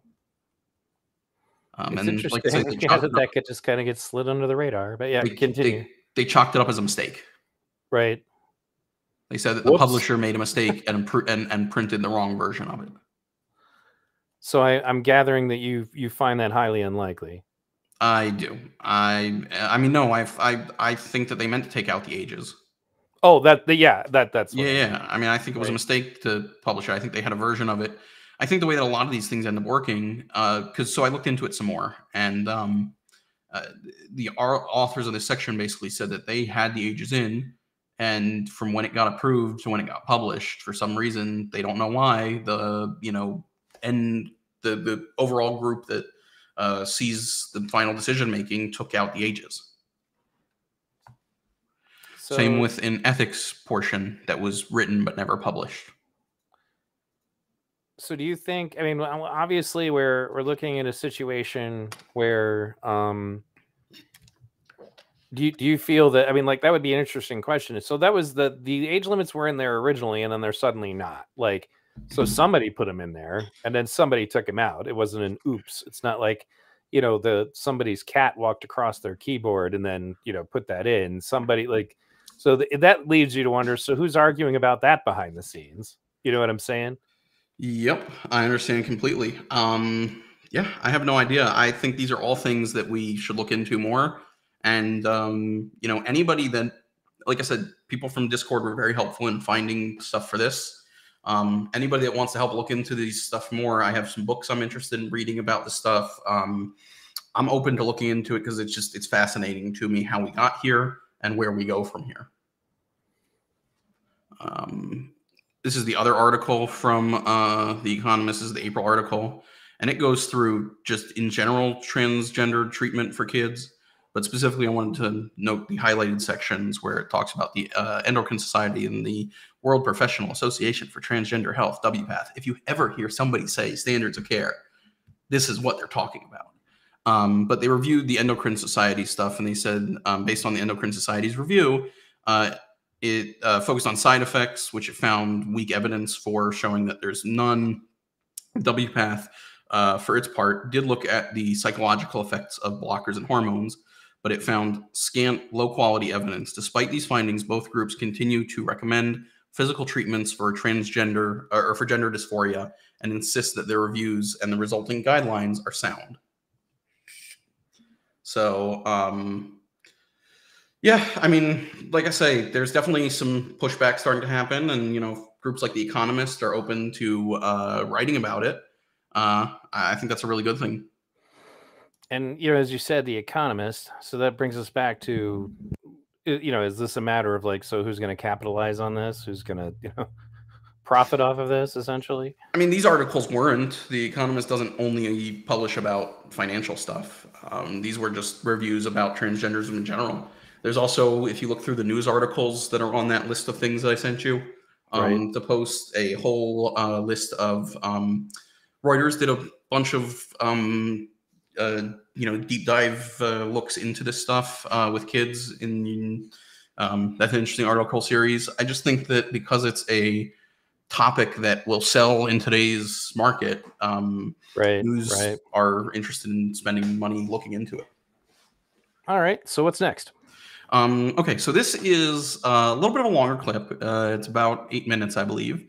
But it's a Texas state senator named Donna Campbell who is questioning a psychologist named Megan Mooney, Dr. Megan Mooney, about gender-affirming care and specifically WPATH at a Texas state hearing on their committee, the Texas State Senate Committee on the Bill 14, Senate Bill 14 in March 2023 that would prohibit doctors from prescribing transgendered hormone surgery or puberty blockers for people under the age of 18. Campbell's a sponsor for the bill. She's a little hyperbolic, but it helps to make. But she's a politician. What do you expect? She's trying to sell herself and her brand, but she does have some interesting questions and make some good points that I'll bring up. So here we go. So the first thing that she brings up is a affirmative care model. And that psychological treatment is basically just a sign-off for transgendered care. Senator Campbell. Thank you, Mr. Chairman. Whenever a child comes in and says, I'm a trans kid, do you believe them? Yes. So when a 12-year-old comes in to a clinic and says, I'm trans, you believe her, if it was a girl? So what's the basis for prescribing puberty blockers? Is being trans enough, or are there some trans kids that you might say no to?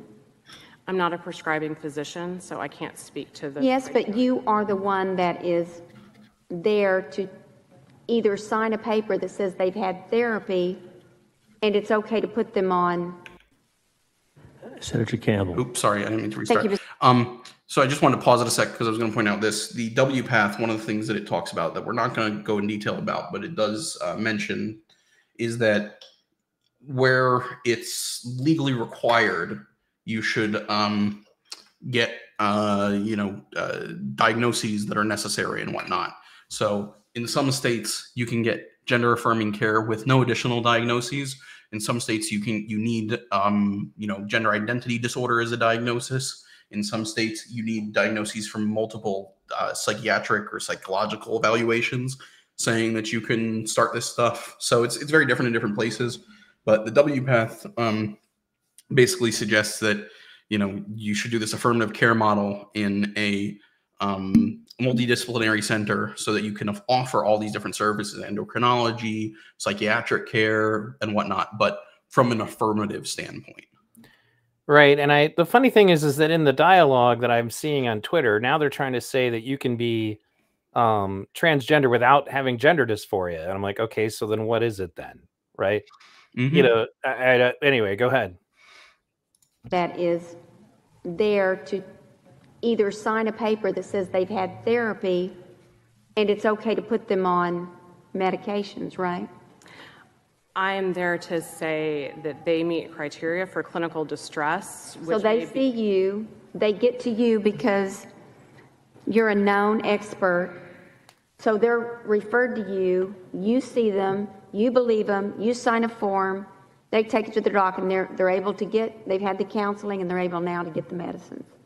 It is not that simplistic, no, Senator. Well, I'm just cutting to the chase. That's what they do. Do you ever tell them no?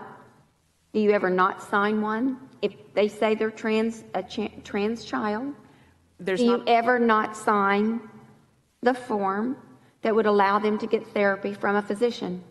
There's not a form to sign. Well, you sign something, a letter. I write an individualized letter. Okay. That is something that a parent requests that I provide for a treating physician. Okay. So let me stop you there. I just don't. It's a letter, not a form. Is there ever a time when a trans child comes in, or a child comes in, says they're trans, you believe them, that you do not sign a letter? Because the parents are wanting a letter so that they can get the child on medication. When, again, after... It's just yes or no. Conversation with the child and their parent about their treatment goals jointly as a family.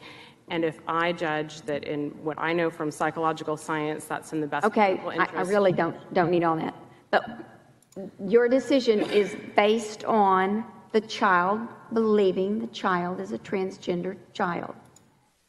Yes. Okay. So you used WPATH. I just want to pause a second. I know she says right there about WPATH, but yes, that yes is something everybody should take note of. Right, and yeah, was something else I wanted to comment was just that. So there is no okay. Well, the person tells you, and then that's it, right? Yeah, because if you question it in any way, it's conversion therapy. I mean, you're a bigot. You're just telling them to go kill themselves. Don't you get it? Yeah, it's disturbing to me. Look, well, yeah, I mean, it basically just makes talking to your psychiatrist a formality at that point because they're not even allowed any kind of interpretation. Yeah, I mean, one of the things that, some of these newer groups that are trying to push back against this from the psychological standpoint are saying is there's a big difference between affirming the person's dysphoria or unhappiness or mental health, or nonconformity without confirming it. But what they're doing now is they're both affirming and confirming. If that makes sense, I can kind of explain that better if that didn't. No, that makes perfect sense, and that's something that Jordan Peterson said during "What Is a Woman?" Like you don't affirm things.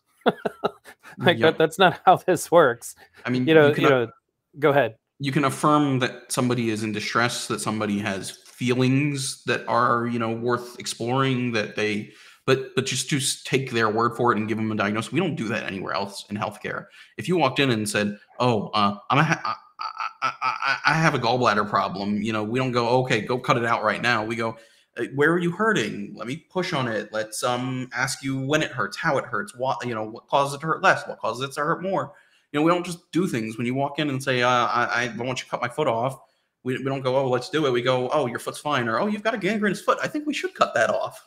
Right, and the anecdote that I would provide is that in many cases, if anything, it's hard to convince a doctor you have a problem in the first place if it's not something that's easily scannable. Like, what's wrong with my spine, for example, doesn't show up on MRIs, and as my chiropractor explained to me, we're like, yeah, because we don't do MRIs on people that are standing up, and your spine clearly collapses when you stand up because you could see my back like bows when I stand up. So he's like, so they're not going to see it when you're laying down on a slab. He's actually a really advanced chiropractor. He helps train the DOs who do adjustments and stuff. But, in addition to that, my daughter has some kind of neurological problem, and we think it might be hyperthalamic disorder. But the problem is or disease or whatever. But the problem is that hyperthalamic disorder frequently doesn't even show up on MRIs. So you go through this situation where the doctor just doesn't believe you. So, and so that's the funny thing is there's so many instances of medical gaslighting when people can show up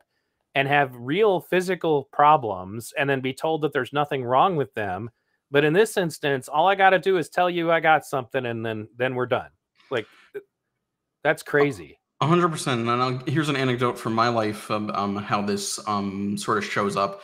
I was traveling with some friends somewhere, and somebody that's transgendered was going along the way on their own separately to go to a doctor's appointment for a gender affirmation surgery, bottom surgery.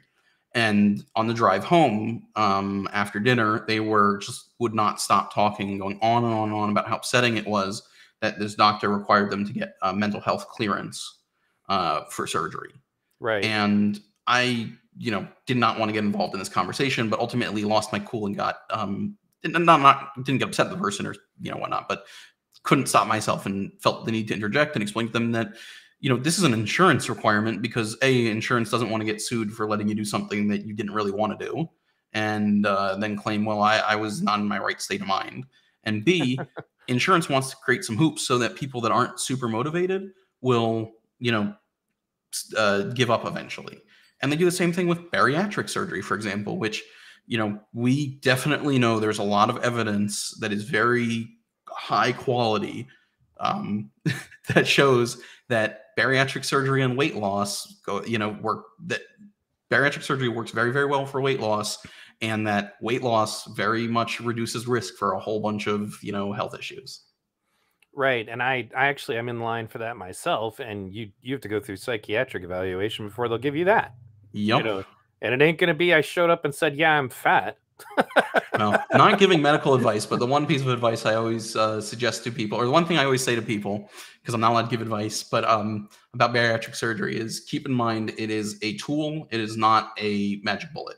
Right. Oh yeah. It's No, a I'm tool very to help familiar. you, you know, make the changes in your life that you need to make. Right. I'm on the weight loss, you know, train too. I'm working hard. I've been bad the last month or so. Okay. But hey, personal stuff. Let's keep going because this is Sure, we still sure. got more to go. Right. You want to tell them what WPATH back a is? tiny little Called believing the child is a transgender child. Yes. Okay. So you used WPATH. You want to tell them what WPATH is. And do you use the recommended guidelines from this place called WPATH? I'm sorry, can you say that last part again? Do you use the guidelines recommended by WPATH? And tell the group what WPATH is, please. It's the World Professional Association of Transgender Healthcare. We are on. And speak into that mic a little better. It is the World Professional Association of Transgender Healthcare. We are on Standards of Care version 8. And yes, I would say that I follow those standards of care in terms of what psychological care entails. Okay.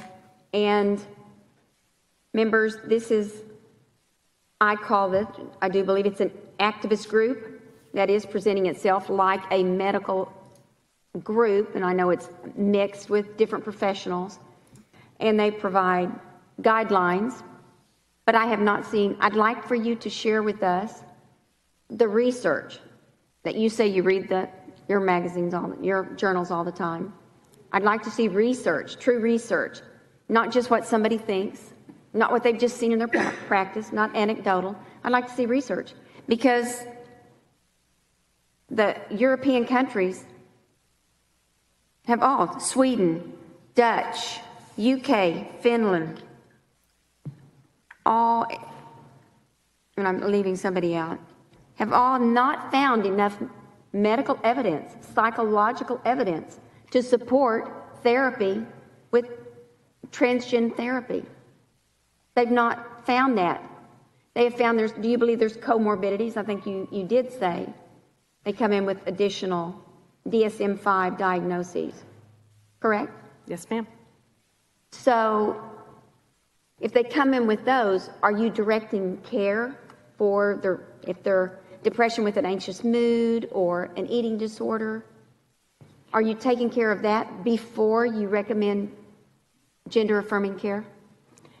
If that is the predominant clinical concern. But of course, if the child... So I just want to pause a second where she says she's asked about mental health comorbidities. That's a WPATH thing. They only care if it is a predominant clinical concern, if it's going to impact the ability for the transgendered healthcare to proceed, then it is a problem. But if it's not impacting that and is not distressing the individual significantly, to impair them, then it doesn't matter. That's just freaked out. And the notion that, again, so we have this condition that you're just allowed to say that you have without any real standards of evidence so far as that, other than you're self-identifying it. And psychiatrists will tell you that self-diagnosis is definitely not a good, reliable way of going about things. So then we with low quality evidence are then in turn creating these standards of care, which themselves are being referred to as the evidence, as we saw in the Crenshaw hearing, that are developed with low quality evidence or no evidence, right? This is just maddening, and when you just kind of grab the whole totality of it together. Yep, exactly. Let's keep going here. Well, real quick, let me hit this super chat. Super chat. Abel Garcia is in the chat. He attended this hearing. Say hello, LOL. I just want to say I respect people that are willing to stand up publicly and put their money where their mouth is. Put their face out there and say what they think. I hope that more of us can do so in the future. But yeah, I really respect you for standing up and speaking to what you believe, and in a place where brings up later, there's a lot of social damage and danger to speaking up. I applaud you. For sure. And then I did notice somebody in the chat, Robbie's Little Shadow, asked a couple of questions. We did talk about those videos just briefly, so if you want to watch back, you can. I don't remember what the other question was. Here. Is there something coming that's going against from he says, what kind of therapeutical counselor or treatment plan is there unless there's a counselor against WPATH? It's back at 1940 at 740. But we'll get to it a little later. But it's all very emerging. There's a new group that's come out that is putting out mental health recommendations on what the WPATH would call conversion therapy, but a talk therapy, psychoanalysis perspective, or psychoanalysis-driven care model, where there's no medications, there's no, indications to specifically social transition people. The care model is primarily focused on understanding the child and where the causative factor is, be it trauma, parents, internal stuff, and then trying to provide the best care from there that isn't necessarily medical. All right. I am kind of locking you up in a box because you're telling me every time a child says, yes, I'm transgender, that's a pathway they go down. But we know there are comorbidities related. Just gender dysphoria just doesn't come up isolated on its own. Well, let me do say, this World Professional Association for Transgender Health, their latest guideline, they deleted the chapter on ethics. Like I mentioned, they deleted the ethics chapter, and the people that wrote it left the WPATH in protest. One of the videos that I put in there on that bibliography, I should have put titles on there. I apologize. If I do something like this again, I will definitely do that in the future. But one of those videos is a lecture being hosted by the head of that chapter, who is a transgender person himself, who openly has spoken about how they left the WPATH because their chapter, without their knowledge, was removed, and they can't stand for not having an ethics chapter being in this document. Deleted all reference to age. We talked about age being deleted. Recommendations. Right. And they did add, you recall what at least one of the new viable gender labels are that they added to the book? I'm not sure to what you're referencing. They added a new gender viable or viable gender, a new diagnosis that a child can know they are. They added a new one. Do you know what it is? Are you referencing gender incongruence? No, I'm referencing eunuch. Oh. You aware? No, Senator. Yes. What do you think about that? Would you like to tell them what that means? I'm not sure how WPATH has defined that term, and that sounds like a medical term that would be outside of my scope to provide. All right, well. And this is a thought I literally just had right this moment, but how much of this whole push for people that were asexual in the past are now going to be misconstrued as eunuchs? Right. Yeah. Well, that comes back to the non-binary gender affirming care crap that Freya sent me, and Freya's a trans person, and it's like, this is crazy, this is nuts. You can't do this, and so but the other thing that occurs to me just watching this is, holy crap, this senator is getting out the intellectual bitch hand and the intellectual pimp hand. I mean, like, this is embarrassing. Like, I thought Crenshaw wrecked that other lady. That this lady is tearing her to pieces, and she came very well prepared, because usually, the characterization of Republicans arguing about this issue is always that they have no idea what they're talking about. But this lady at this point is literally like lecturing, the quote unquote expert. 100%. No, this is brilliant. You see the face on all three of them. Texas, make sure you're supporting this person. Go ahead. You see the face on all three of them in this freeze frame, especially the one on the right there in the video. Right. Real quickly, pull up a January Sun's comment. I just want to echo that. He said, I would recommend Benjamin Boyce's channel for anyone interested in trans issues.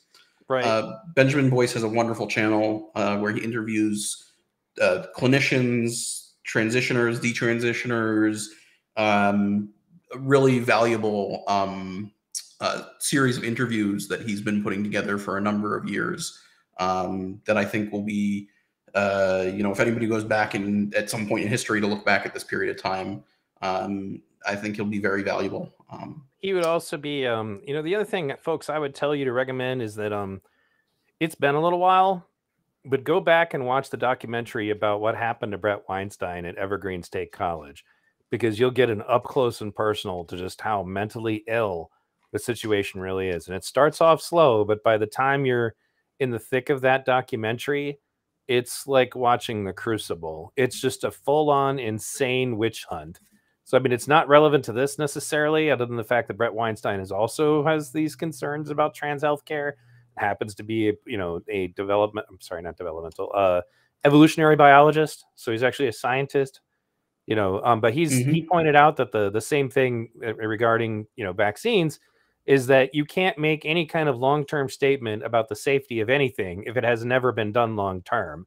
And that was true of both things. That's just like full stop. This is basic scientific, understanding. If you haven't done something long-term, you can't make statements about what it will do long-term. And that's why I pointed out on my last stream, like, I'm not even supposed to give my kid creatine because they don't have long-term studies on whether or not creatine is safe for kids. There's no reason to believe creatine wouldn't be. I mean, it's basically just part of meat. But they put those disclaimers on literally all of the supplements, because if there's no long-term studies, you're not supposed to be doing it with kids. So the notion that we can tear kids, bodies apart and put them on all these hormones with like no evidence is just crazy. So anyway, but go ahead. I mean, there was some story on New York maybe 6 months ago about some kid who, with the permission of his parent, got a tattoo of his dead brother on him, and he was like 12 or 13. And the state went after the tattoo artist and the mom because it's illegal to get tattoos if you're underage. Most states, it's like 16 with parents' permission, you can get a tattoo. And that's a lot less of an impact on his life overall. Putting like a tattoo on his back of his brother or something, or his arm, I don't remember where it was, compared to changing your gender expression and putting yourself at risk for the associated mental health issues that may stem from that and the physical ailments. Right. It's exactly what it says it is, that a child can know that a male, they can know that they're a eunuch and they want their penis chopped off. And that they're old enough at age 8 or so, they know. So just for everybody here, she's being hyperbolic, extremely hyperbolic. The surgeries they're talking about for eunuchs in this chapter is not penises being cut off, but it is orchectomies, removing the testicles. That. So this WPATH, that you follow their guidelines, and their guidelines are not standards based on science, but they have added that diagnosis. So at some point I'm expecting to see it in the DSM-5. Well, that's if I looked at DSM-5 more. The American insurance companies look at this group. Like I mentioned, Cigna and whatnot. Rely on what they feel is necessary, medically necessary. Do you know who Dr. Rita Catalia is? No, Senator. And that's really probably a loaded question, I'll admit that, because that's a chief psychiatrist at University of Pediatric Gender Clinics in Finland. So who's going to know about that? Except somebody who is an expert in their field reading journals. She's a top expert on pediatric gender medicine. She said, quoted, I'm quoting, "It is not justified to tell parents of young people identifying as transgender that a young person is at risk for suicide without medical treatments, and that the danger can be alleviated with gender reassignment." She added, "The transition or suicide narrative is purposeful disinformation. Spreading it is irresponsible." So the association you used to get guidelines from is called the WPATH. It's called WPATH, World Professional Association for Transgender Health. So they are aware of all the data from these countries, which again is just data. I won't go any further, but members, I want you to know that that association has some questions about itself.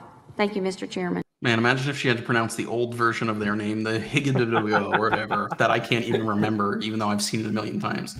The Harry organization that became the WPATH. That's the only way I can say it. And Senator, though, man, whatever her research team is holy crap. They deserve a raise. I wonder if she and Crenshaw talked, or people from their offices talked. I don't know if they're from the same areas or whatnot. I didn't look into it in any way, but they had the similar talking points in these two different recent state and then federal hearings. So just a quick aside, the eunuch thing, since she brought it up. This is an article from out of Norway about a gender clinician named Esben Esther Pirelli Benestad, a 73-year-old guy who's been involved with WPATH in the past, but no longer is. He was treating patients without the diagnosis of gender dysphoria by a psychiatrist and psychologist like is required in their country, and had his license taken away because of it. And he essentially cited the WPATH as the reason why, and the risk of suicide, dying by suicide being the reason that we should do this. The other thing I wanted to mention about the chapter on eunuchs in the SOC8, the WPATH Standards of Care, is it links to something called the Eunuch Archive, which is a website about eunuchs that it references as a source on eunuchs, which contains within it, it's like a blog site, which contains within it some 3,000 stories of children being raped, tortured, killed, and turned into eunuchs. So yeah, more weird, creepy stuff. And there's archives of the site, and I'm not looking at any more of it than the cover page. I'm good. And okay, the clips that I saw that people posted. But yeah, so it's a odd organization with some very specific things that it's into that baffle me. This is a plastic surgeon who has a YouTube channel where it's one of the links in the video list that I put up. Her name is Sidib Gallagher. I don't know how you pronounce it. It's the Irish name, I think, or Scottish name. I can't recall. We'll find out from her accent right away. But she has promoted the eunuch gender identity stuff. She has a YouTube channel where she talks about what to expect from surgeries surrounding gender treatment and aftercare. She's got an interesting video about how to properly dilate, if anybody is interested and wants to help Jazz's mother out. Sorry, that was not nice of me. I apologize. No, what Jazz's mother said was not nice. She was like, "I'm going to jam this thing in you." I'm like, "Are you kidding me?" That was just anyway. Go ahead. Go ahead. I'm trying to be respectful because I respect these children that I feel like have been pushed down paths that they might end up regretting. Well, right, we can respect the children, but your comment is about her mom, and her mom is a psycho. So sure. I'm good with that. Go ahead. But yeah, so this doctor, she often cites WPATH. So here's her video from her website about eunuchs. So is it possible for folks who do not identify as transgender or non-binary to get an orchiectomy? So in this video, I want to talk about a group of individuals known as eunuchs. And so eunuchs, broadly speaking, are folks who are assigned male at birth but may not be comfortable with the sexual characteristics. And in these patients, the medical community is beginning to understand that they can also benefit from gender affirmation surgery and healthcare. And so in some cases, this may mean orchiectomy or removal of the testicles.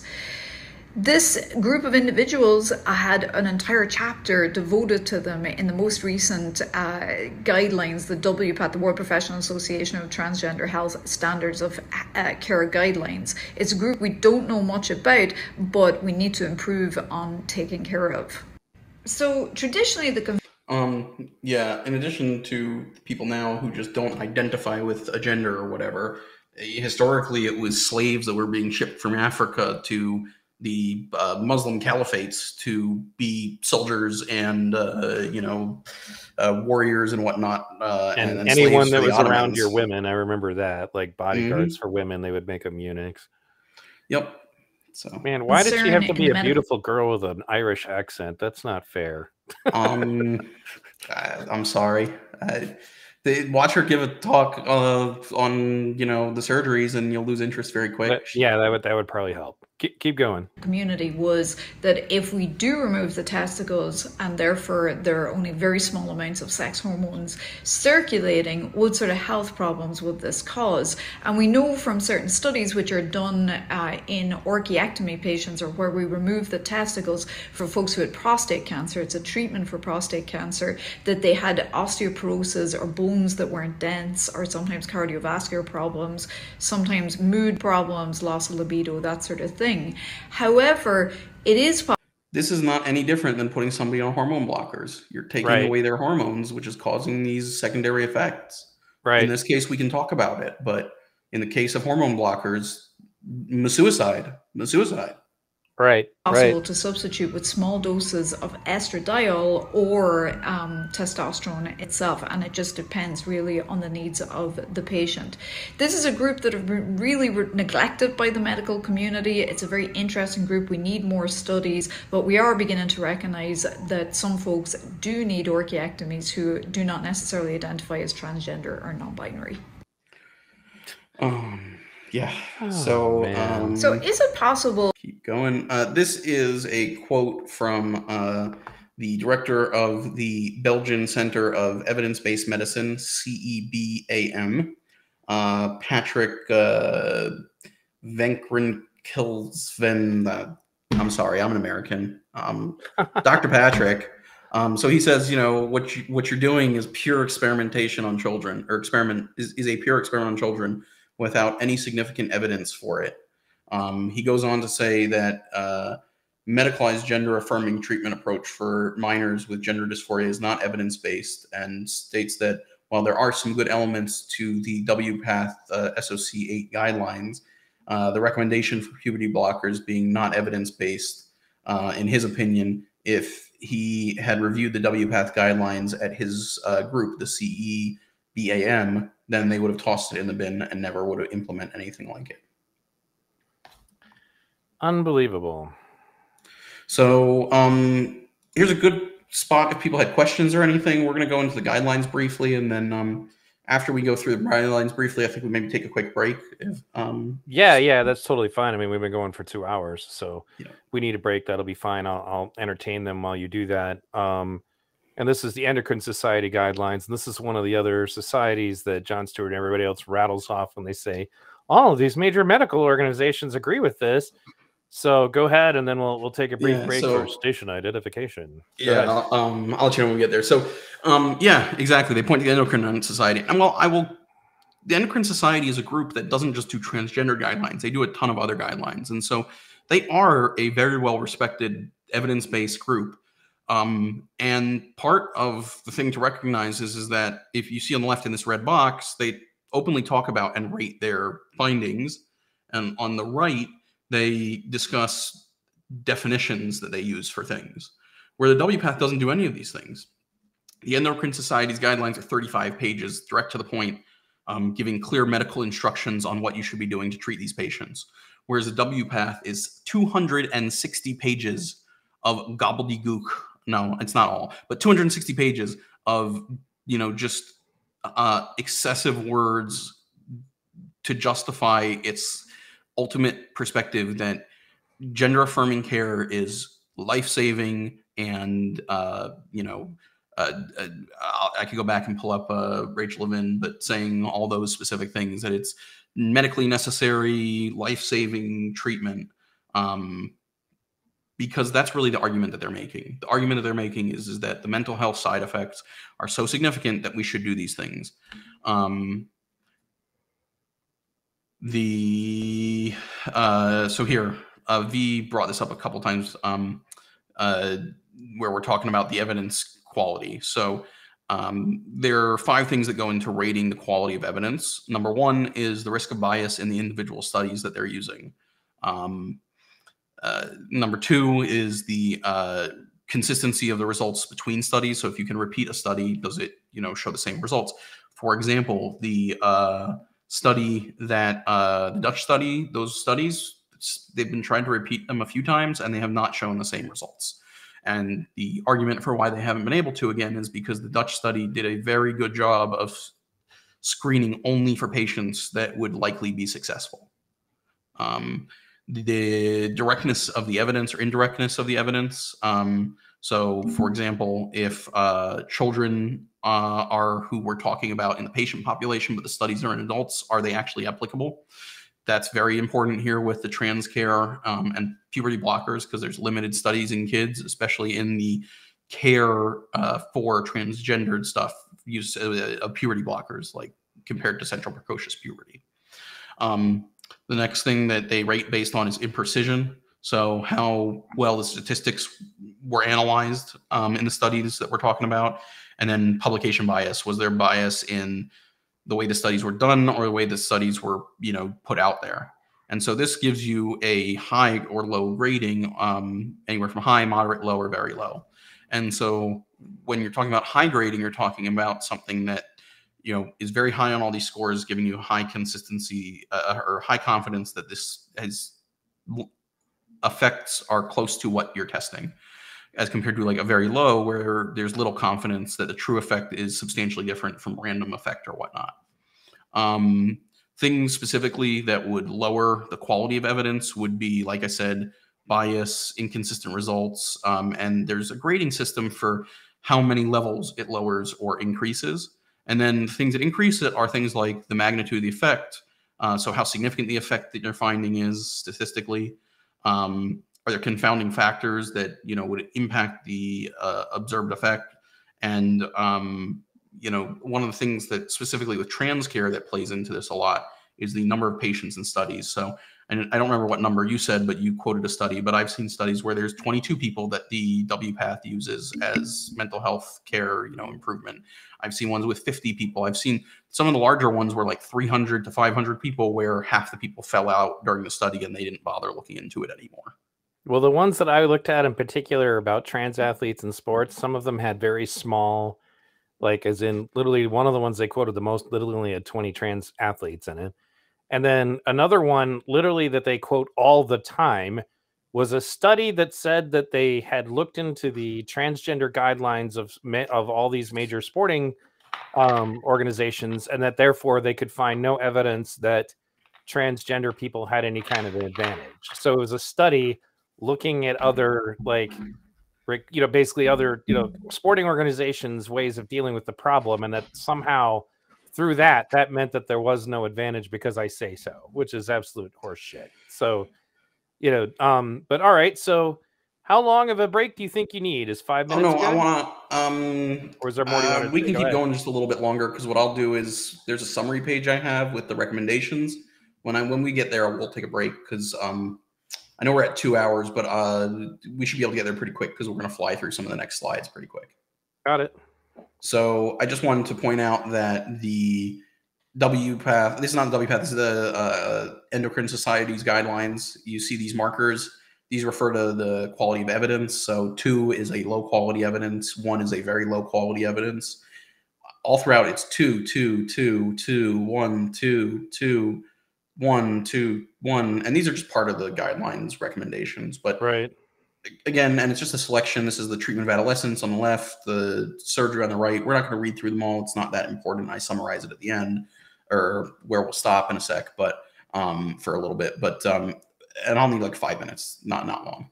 Okay. But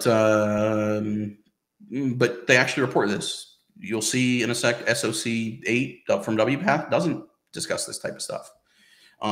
Endocrine Society gives you specific hormone testing levels that you want to look for, and what the treatment and monitoring program should be. They discuss what the specific criteria for surgery should be, just very plain and to the bottom line, that you for example, have to be documented as having gender dysphoria. You have to be of legal age. You have to, can have been on medications for gender-forming hormones for 12 months. You have to have been living in the new gender role for 12 months. Just clear and to the point. This is the baseline follow-up stuff and the labs you're going to do. This is what you see in medical guidelines. Draw these labs at this period of time. Draw an LH, an FSH, testosterone, estrogen, these are medical guidelines. The protocol for initiating puberty when the person wants to get start puberty off of hormone blockers, the regimen for medications for transgendered people once they are closer to adulthood and have like a stable regimen. This is more criteria for starting GnRH agonists in kids. I want to point out here, this on the left is from Endocrine Society. This on the right is from WPATH. What I highlighted, Endocrine Society cites WPATH for some of its decision making. WPATH cites Endocrine Society for some of its decision making. Back and forth and back and forth. It's a giant circle jerk. So this is like, mom said I could, dad said I could, mom said I could. That's just so ridiculous. And then what is the evidence? Oh, the standards of care are the evidence. Well, where would we get those? We got those from Empath. Where did Empath get them? Well, they went to the Endocrine Society. Where did the Endocrine Society get? Well, they consulted that's just silly. And that this is just a way of like having a feedback loop that again relies entirely on people not bothering to read studies. Real quick question from the audience: are there any reputable studies that contradict the studies that Empath relies on, or WPATH? Tons. Right. Short answer, tons. Long answer, I have links in the blog post that V put up to a group called SEGM, the Society for Evidence-Based Gendered Medicine, which are a group that's pushing back against the WPATH and trying to point out the problems with WPATH. They have studies with some simplified explanations. They have tons of resources. But as a whole, the studies that show that this is not necessarily significantly improving mental health or significantly changing outcomes in the long term, no, right. Those don't exist entirely because we're talking about a new population that, is maybe at this point, going back 2007 is when this stuff started in very small scales. And really it only picked up in 2015. So you're talking about 7 years. I think it's going to be 10, 15 years before we see a lot of the outcomes of the people that are young doing this now. But you are seeing the transitioners and, regret and whatnot coming out, definitely. Right. But I would highly encourage, and again, I'll mention these people again at the end, but SEGM is something you should look into if you want to find some good study resources. And they put out a, not an article, but a letter with specific issues that they have with SOC8, with studies quoted there. And they have put out a bunch of other similar things too. They're a nice resource. This is SOC8. So I just grabbed a couple of chapter stuff. We're not going to go through it all. We're going to go through little bits of it in detail later. But they don't, I don't know, where's the quality of recommendation? Where's the quality of the suggestions? Not to mention, these are not medical recommendations. These terminology.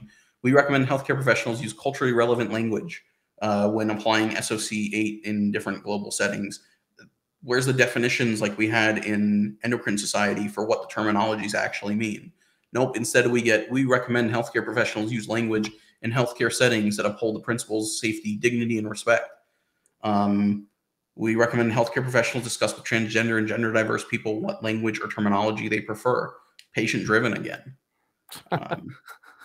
Here's the stuff for adolescents. I just want to highlight a few of them from the actual recommendations.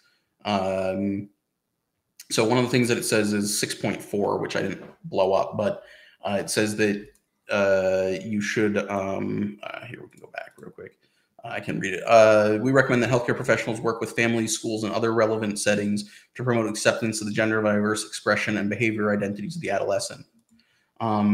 Examples of this that they describe in detail in the text, in the body text, is things that support gender expansiveness, like activities and interests for youth, not this specific youth, but youth in general, that are non-conform, that push or not push, but that discuss non-conformity. Communications that are supportive to using terminology that expresses that helps to explore gender. Using the youth's asserted pronouns and name, which I'm all for treating people as they want to be treated within reason. I can stop a sec if you want to read that out. Sure. You want me to read all the highlighted stuff? No. I was saying the comment that popped up there for a second. Oh, no. Sometimes I just show them because they're good points, but okay. They show the hypocrisy day after day. They lust for European standards of healthcare, but poo-poo the fact that Europe has abandoned this style of treatment, if not outright ignoring it. And the funny thing is, being the resident leftist in the area, I can admit that's definitely true, which is one of the reasons why when they're suggesting that, like, that was what was told to me, because I was like, you realize that these quote-unquote social democracies or democratic socialist countries have all abandoned this stuff, and they have the healthcare that you guys say that we should have. And then they all go, well, they've all been overtaken with extreme right-wing elements. And I'm like, dude, they still got free healthcare, free college, free maternity. There's no freaking way. Like that's just obviously nonsense. Yeah, so. No. And so there are two other points about that. So they say that you should be involved as the healthcare providers with the children's school and community in providing information on advocating for gender diverse communities and youth.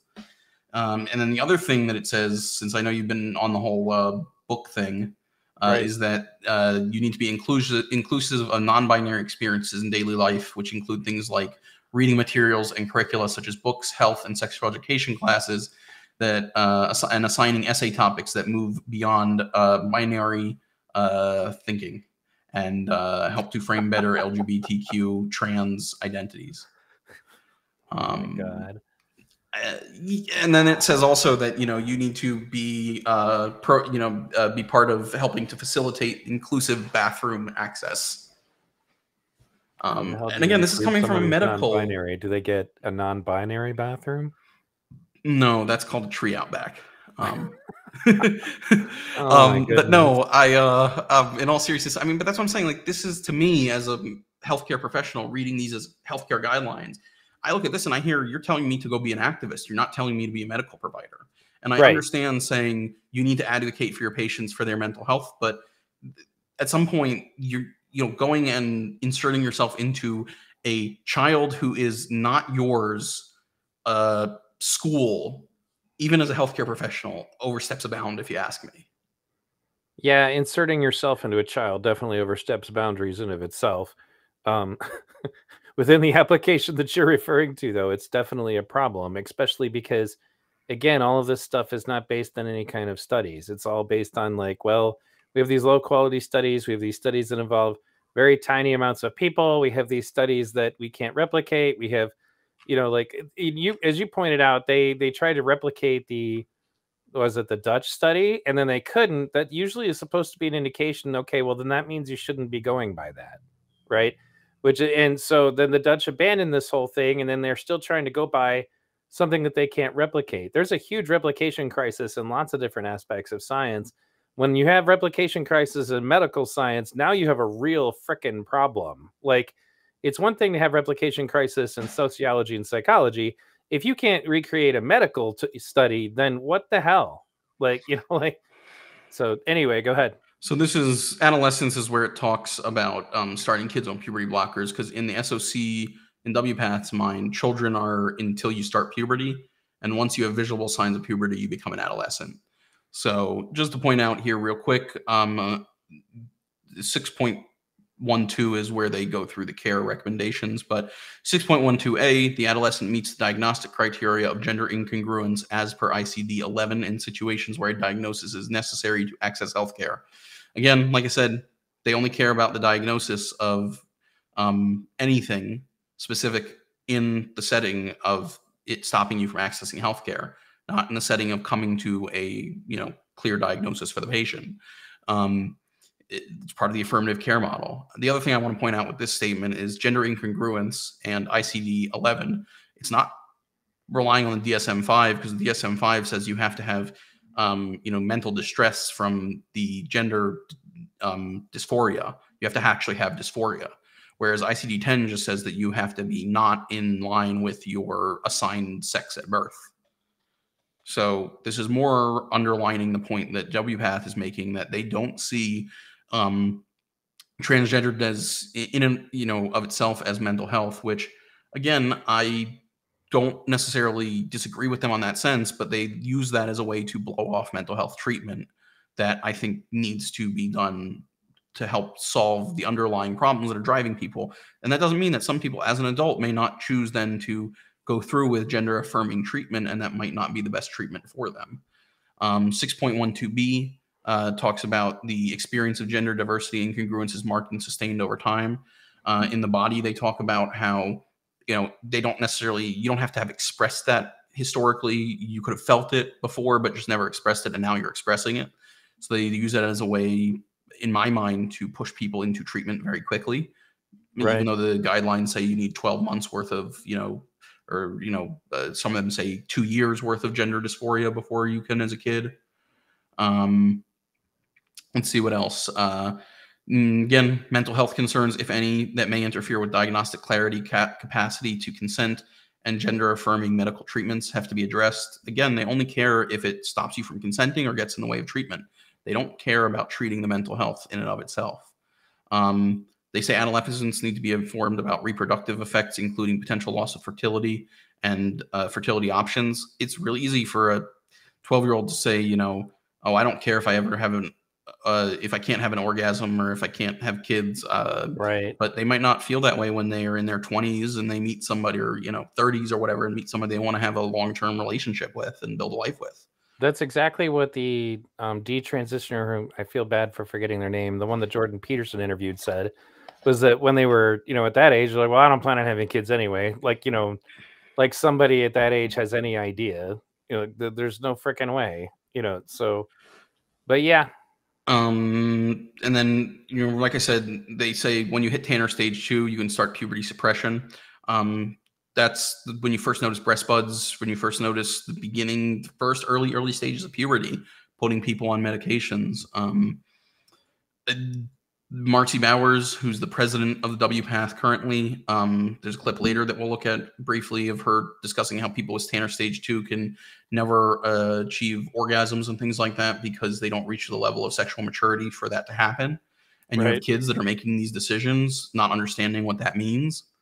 I mean, look, you have that running joke about how there are adult women that have never had an orgasm, I mean, look, whatever, I'm not trying to get into that kind of stuff, but the point is these are important parts of being a human, and we're taking them away from somebody very young in age without necessarily understanding. And then they say you need to be on hormones for at least 12 months before getting surgery. And again, there are ways around this. If your mental health distress is too significant, then, you go through with it regardless, is what they recommend. The child stuff that I'm just going to go past is not for the sake of time, just because there's no point in reading all this little stuff, but they talk about social transitioning for children as soon as they start expressing gender incongruence. And in the mental health chapter, again, I just want to reiterate that they basically are only focused on the barriers that mental health creates. And one of the other interesting things that they do mention that is worth, I think, looking into and discussing is that there's prejudice and discrimination towards gender nonconforming and transgendered people that can lead to depression, anxiety, and worsening health symptoms. And in fact, there was a recent study from this year that I found. Again, it was a small scale study, 19 patients, but they suggested that there was internalized transphobia because patients that had too high expectations for the outcome of their procedures had maladaptive mental health concerns afterwards. And they ended up saying that it was internalized transphobia. Internalized transphobia. Jesus Christ. Yep. That's exactly what, like I said, when I interviewed Shapeshifter, they said that they kind of feel like they were sold a false bag of goods because what they got for the sacrifices they made to their body did not in any way meet with the expectations that they were given when they were given the surgery or when they were talked into it. So this is just a summary of the guidelines. The Dutch study, the Endocrine Society's guidelines, then you have WPATH SOC 7, which did have some age requirements as compared to the now WPATH SOC 8, which has removed all age requirements despite not citing any new research. So I'm going to walk away for a minute. If you want to shout everything out, I'll be back in 2 minutes and ready to go again. You got it. All right, guys, you are listening to V Radio. We're doing our presentation today on WPATH. The WPATH to hell is paved with good intentions. We have Abel Garcia in the chat. We're talking about doing an interview. We have been talking about it in the past, and like something didn't work with the scheduling or whatever. I had scheduled it, and then there was some kind of miscommunication, and I just didn't follow up on it. If I can get an interview with Chloe, that would also be fantastic. I'm going to play something for you guys that's a little humorous. I actually had the privilege of interviewing this comedian years ago, and that was like way back in my podcast days. So let me go ahead and put this up. It's pretty entertaining, and I will warn you that there is some profanity in this song, but I think it's really hilarious. And honestly, this song does an excellent job, in my opinion, of like kind of showing what it's like when you're trying to be, you know, like when you're trying to make things better in the world, and everybody spends so much time, you know, focusing on whose fault it is before you can get to that point. So here we go.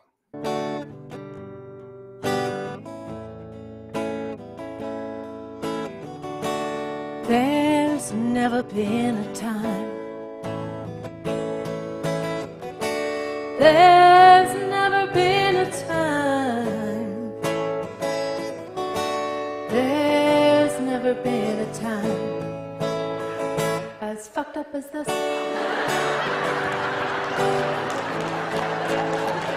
As fucked up as this.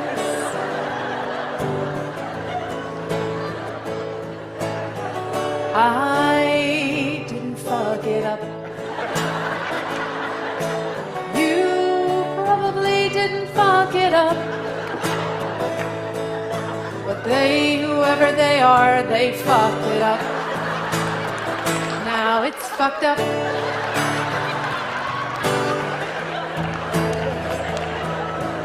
I can't unfuck it up. You probably can't unfuck it up. And if we're counting on them to unfuck it up, then we're all fucked.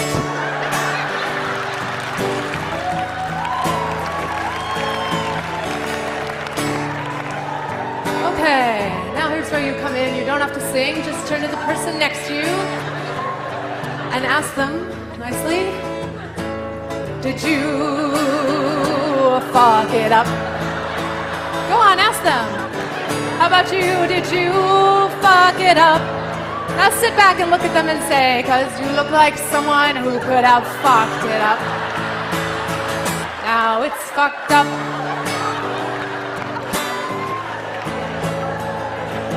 Now let's pick ourselves up off the floor and create a tone of camaraderie and ask, could you help unfuck it up? And then say, are you really so fucking busy you can't take 1 fucking minute to help unfuck it up? Then lose the righteous asshole attitude and take a breath and say, cause I'm willing to pick one thing to help unfuck it up. Won't you join me? Oh, that's better. Doesn't it feel better? Yeah, I'm feeling the love. The problem is, you just can't help feeling bitter that it's fucked up to begin with. You just go round and round like this. Okay, back with me now. I didn't fuck it up. Let it out. Come on. You know you feel it. You probably didn't fuck it up. You don't have to believe it. Just go with it for now. But that's right. Shift the blame. They fucked it up. Now it's fucked up. That's right. Okay, yeah, you're clapping, but the problem is deep down inside, you're feeling depressed and hopeless, right? You're just gonna change the world. What the hell happened? Okay, I got it. We're gonna come together for this one. I need your help. We're gonna fill this room up with love and inspiration, and it won't last past the time you leave here tonight, but everybody on this side, let's all unfuck it up. Okay, real loud and proud, let's all unfuck it up. Now you gotta keep going without me when I leave you. Here we go. Let's all unfuck it up. Doesn't that feel good? Keep it rolling. Now over here, we have a special part. It's a little repetitive, but it's fuck, it's fuck, it's fucked, it's fucked, it's fucked, it's fucked, it's fucked, it's fucked, it's fucked, it's fucked. Can you do that? It's fucked, it's fucked. Okay, middle, ready? I wanna be an unfucker. I wanna be an unfucker. That's right, it's fucked, it's fucked, it's fucked, it's fucked, it's fucked. Oh, yeah, really loud. One more time with all your heart now.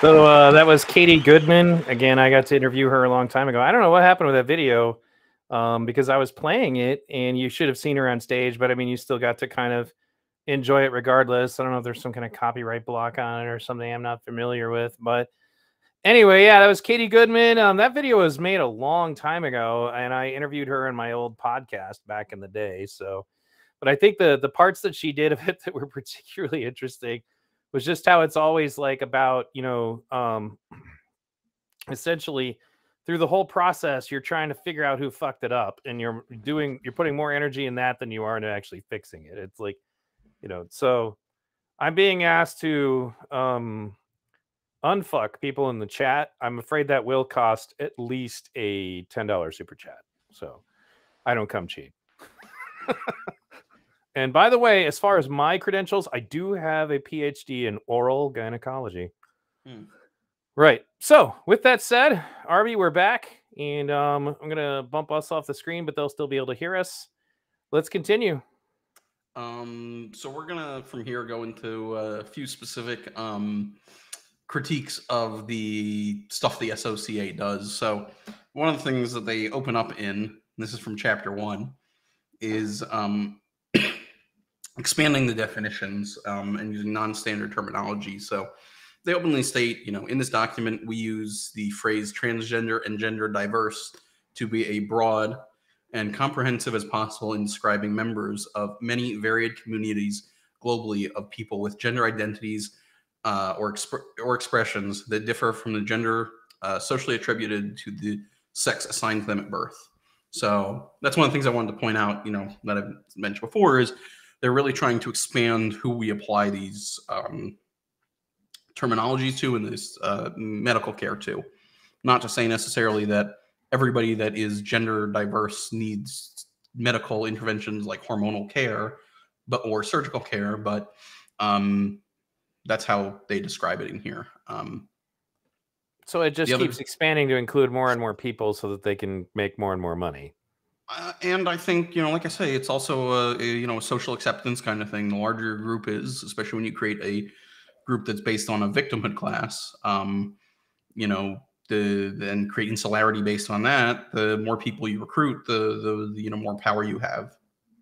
And again, not necessarily people thinking this consciously, but I think it's a subconscious human thing from a tribal standpoint. Right.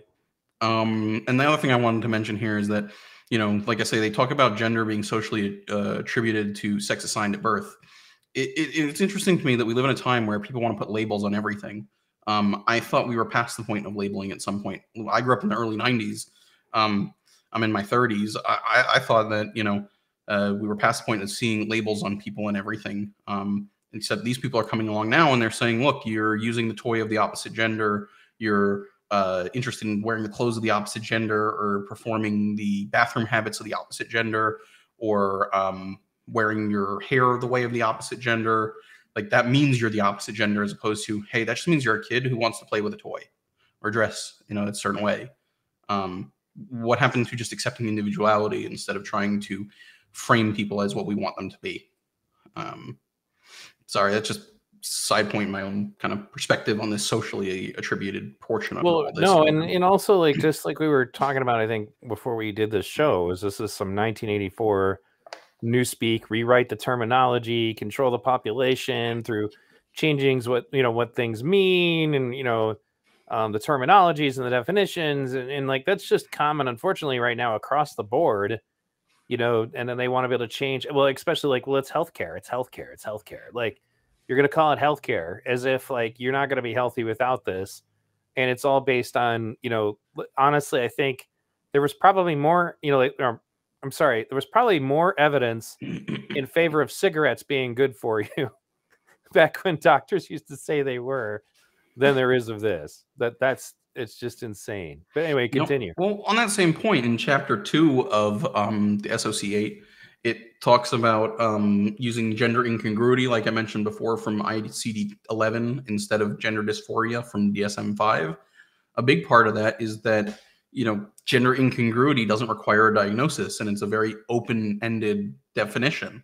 So it allows for the diagnosis and the applicability of transgender and gender diverse to include, you know, as many people as possible in a very expansive way, which, good or bad, it's what it's doing, and it's inflating those numbers. And there's no way to predict. There's no data that shows you can predict what someone is going to be like as an adult based on how they are as a child.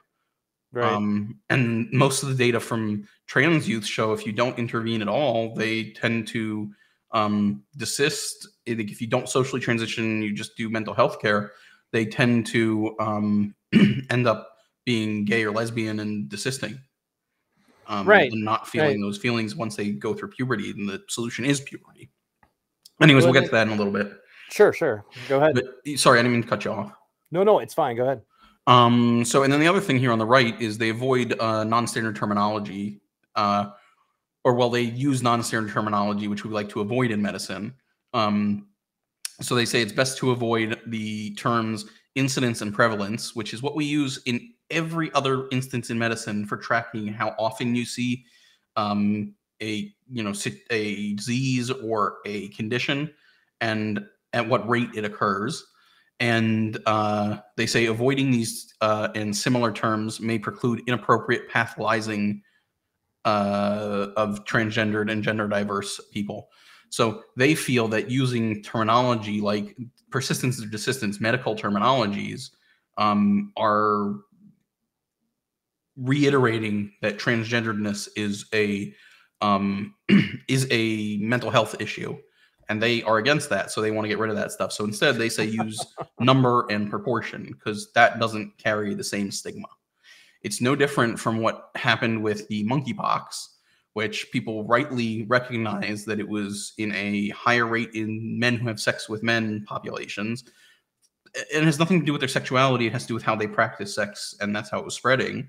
And then they came a year later, the WHO, and changed the name of it from the monkeypox to mpox, because they wanted to reduce stigma surrounding the disease, because not just gay people can get it, gay men specifically, or not gay men, but men who have sex with men. And, it's true, other people can get it, but that doesn't change the fact that most people that are getting it are men that have sex with men. Just like, we could call COVID the virus that kills old people that have two comorbid conditions virus, and that would be accurate on some level. Right. Now, I mean, as far as the monkeypox, women still can get it, right? Yeah, I mean, you can get it with close contact. That was how, like, some baby got it or whatever. But, and it doesn't necessarily mean the person was diddling the baby and, a pedophile. It just means that they had close contact with them when they had open sores and whatnot, and the sores can be all over your body. So, yeah, anybody can get it, and that's true. That I respect the fact that the medical groups that got behind that want to point that out, but there's better ways to point that out and be honest about risk than trying to decrease stigma and whatever. Absolutely. Especially when it's accurate. And it's not about being mean. Like, we stereotype all the time in our lives because it's a natural human thing to do to protect yourself. Good or bad. And, some of them we need to ignore and, consciously overturn if we have them. And some are for good reason. Right. This is Dr. Jeremy Carswell, a doctor at Boston Children's Hospital in Boston, Massachusetts. She was part of the SOC8 from WPATH, Assessment, Support, and Therapeutic Approach for Non-Binary Individuals work group.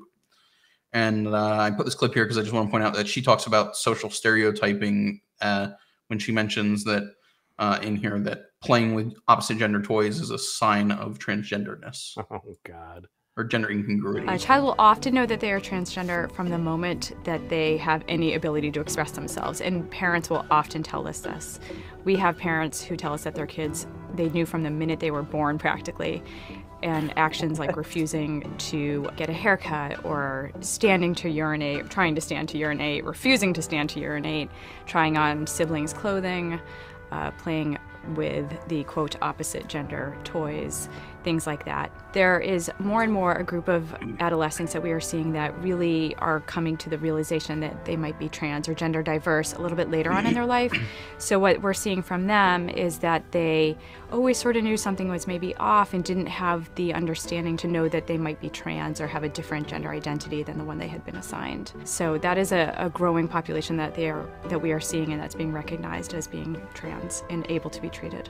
Oh, Jesus Christ. Kids mimic the people around them. If you're a child that has, older siblings that are of one sex and you're the other, my younger brother had 3 older sisters. They put dresses on him and put makeup on him. He's still, didn't change him in any way. When you have a girl with older brothers and she mimics them, and even if she's a tomboy or whatever, it doesn't make any determination of what she's going to be. It's a serious problem with this logic. Well, and that was the one thing that I still retain, is that I do think that there's something to be said for, say, the social construction of gender roles to some extent. But my daughter was a wrestler and a boxer, but she still liked pink and she still liked unicorns. But I didn't ever express to her that wrestling or boxing was only something that boys did. So she just went up, and she's very much a girl.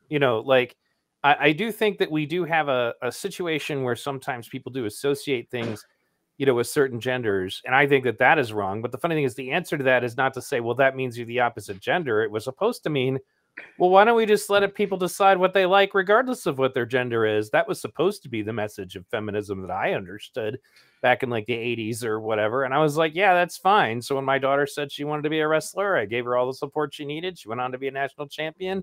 She said she wanted to be a boxer. I helped her with that. But she never at any point ever had any questions about whether or not she was a girl. So anyway, go ahead. Well, to just go off that for a second, there's something I want to read into that I just heard recently in something I was watching the other day, yesterday or this morning. And they were saying that only people that have gender dysphoria or gender incongruity express gender. Everyone else doesn't actually think about gender or express it because it matches their sex. And so you just live. And so you don't form identity around gender. If for most people that are cisgender, if to use the terminology, even if someone doesn't like it, just to be clear. But even those that are the gender that, they don't form an identity around gender. And that just reinforces to me that this is about identity. This is all about identity group building. This is not about anything else to some people. And I do want to take a second to suggest that, she said that these parents are saying that they know it from the moment the child is born. How much gender expression does a goddamn newborn have? That's just ridiculous. What is the basis for that? That's, oh my God. Anyway, continue.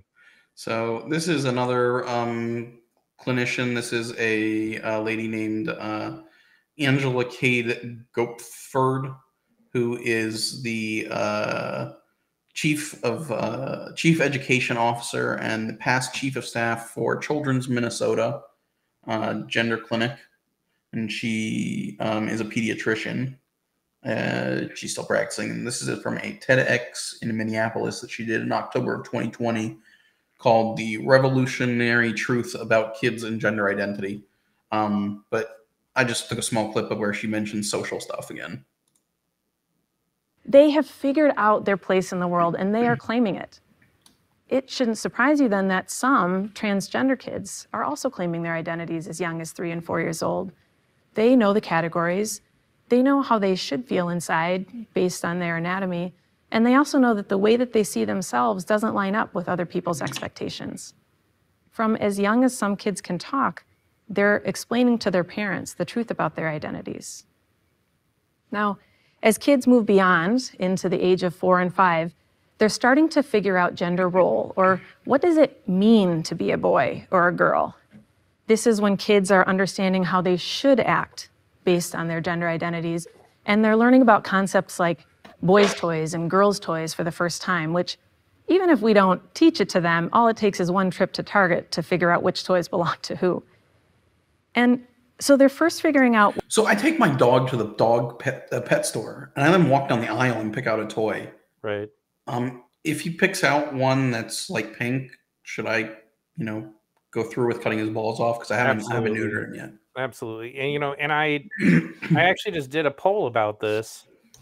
And according to this poll, out of 19 votes out of 36 people watching, 89% of the people watching this played with toys from the opposite gender. So 89% of the people watching this are technically trans. Oh man, I'm just I'm gonna be 86%. Oh wait, no, it's gone up to 90. Man, we got a lot of trans people me. watching this stream. They need to go run off and have pieces pulled off. Anyway, go ahead. Well, look, have you guys been feeling this for more than 2 years? Because next slide, we'll talk about the criteria from DSM-5 and ICD-10 quickly, since we've covered it basically. But What do they like? They're trying on different ways of dressing, different costumes. They're doing pretend and imaginary play. They're playing with different types of toys. They're figuring out first what they like, and then is it okay or not? They have figured out their place. All right, so yeah, I mean, they're obsessed with social requirements, but DSM-5 is very specific. I just wanted to point out specifically that they talk about you having to have a strong desire for the primary and secondary sex characteristics of the other gender, but Part B is important. You have to have both some stuff from Part A and Part B.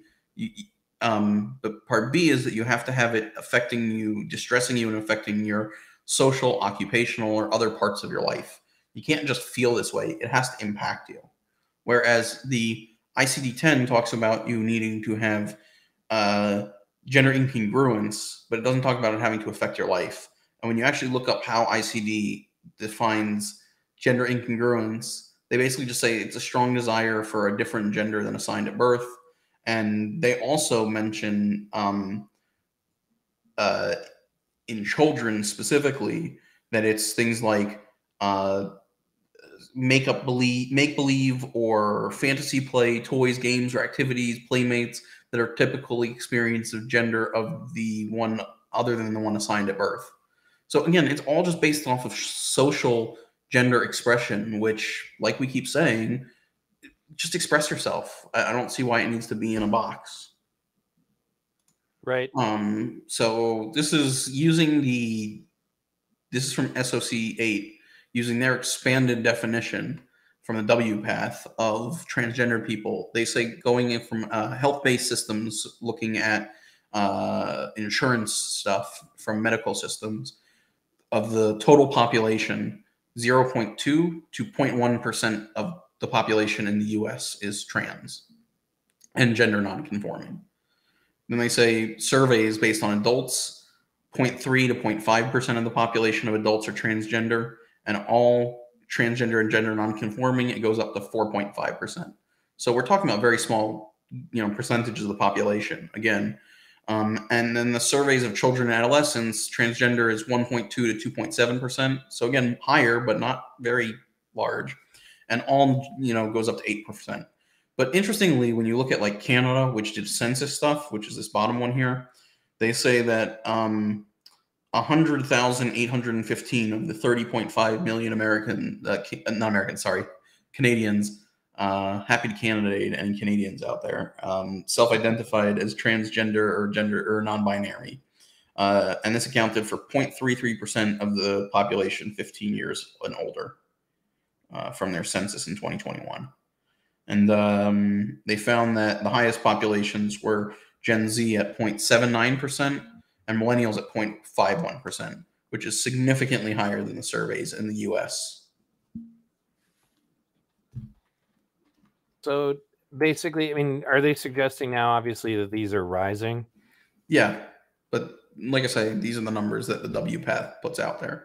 Right. It's interesting to me how they differ so far, especially for transgender and non-binary and whatnot from the numbers.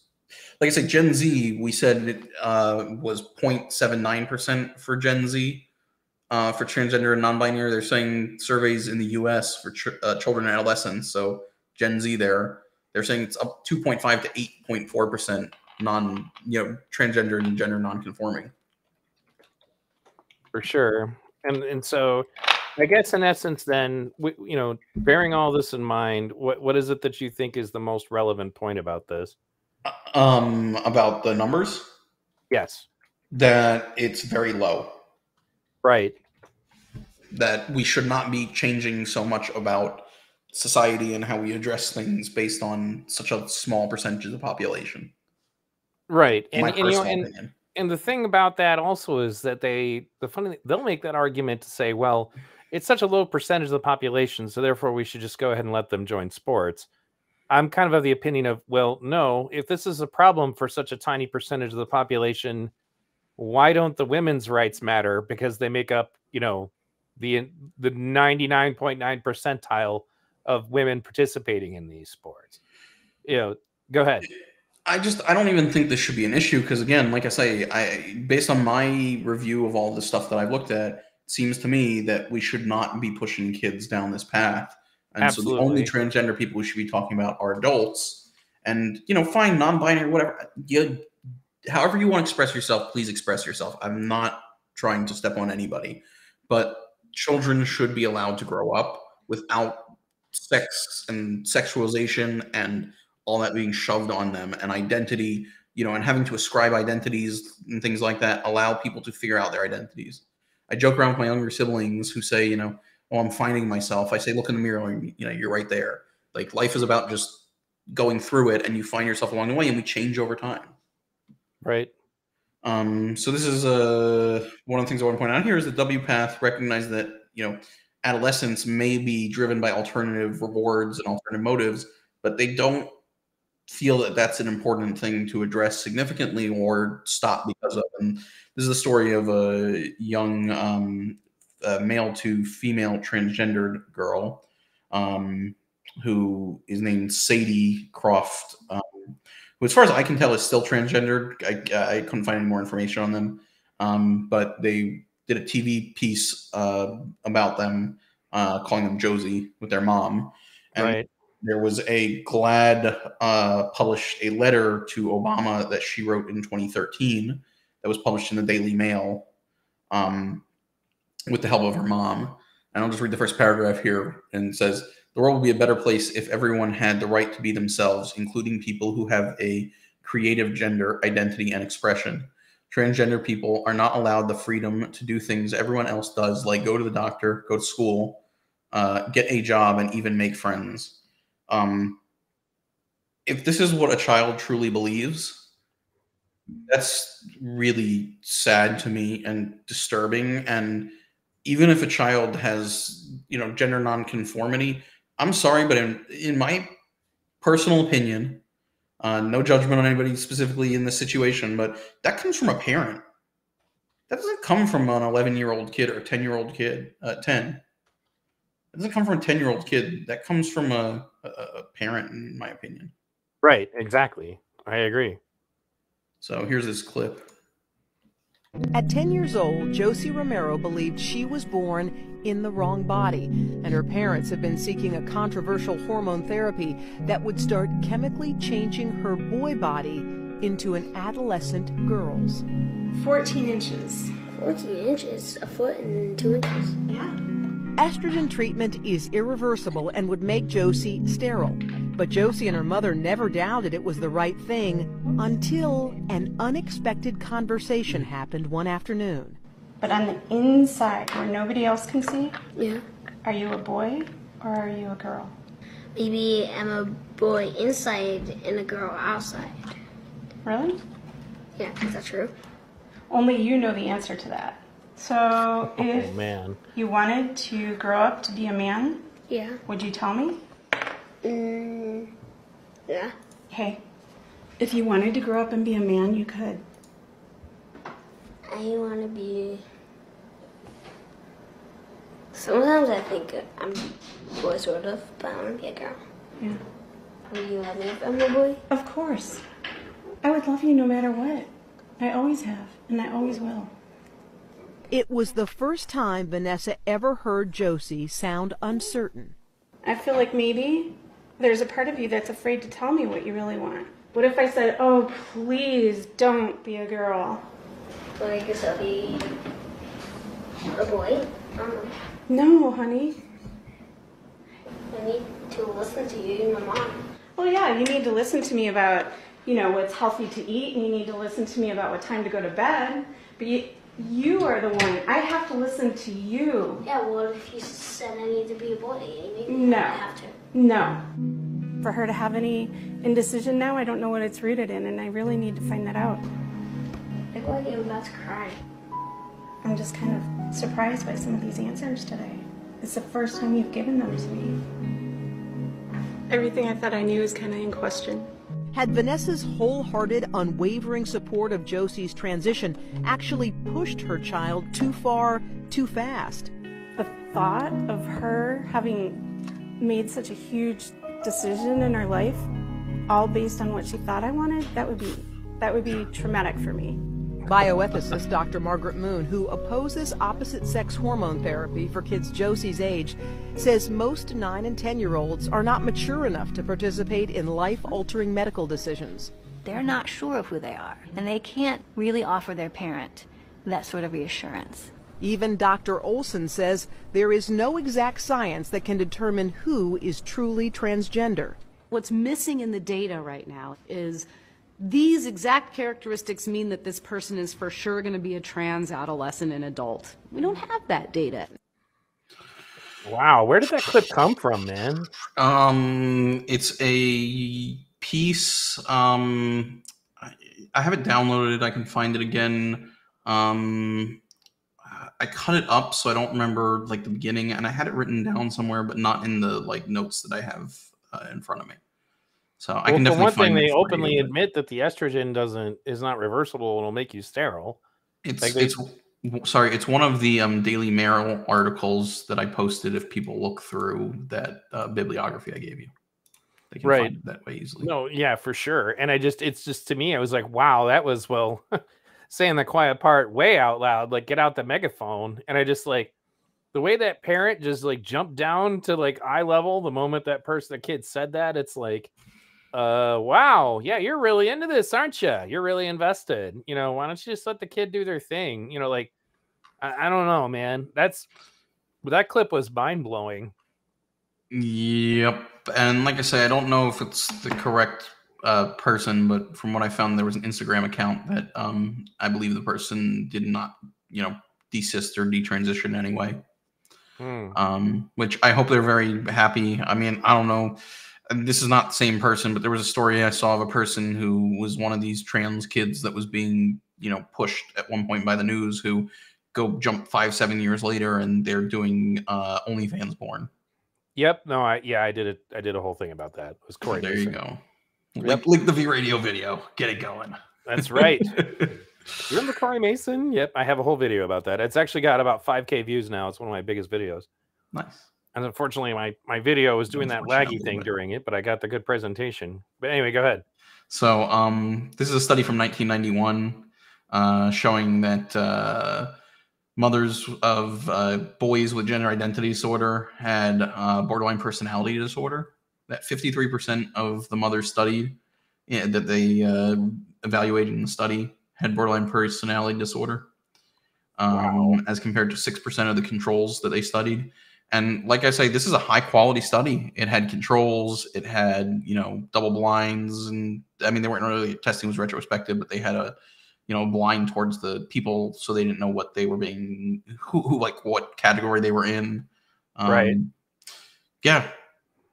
So definitely, I think there's a component of this that we have to look at parents as well. So in this instance, it's a mental illness of the parent themselves that could cause this problem. Or exacerbate it, or, push it in some way. Right. And create essentially more that's the parental social contagion effect.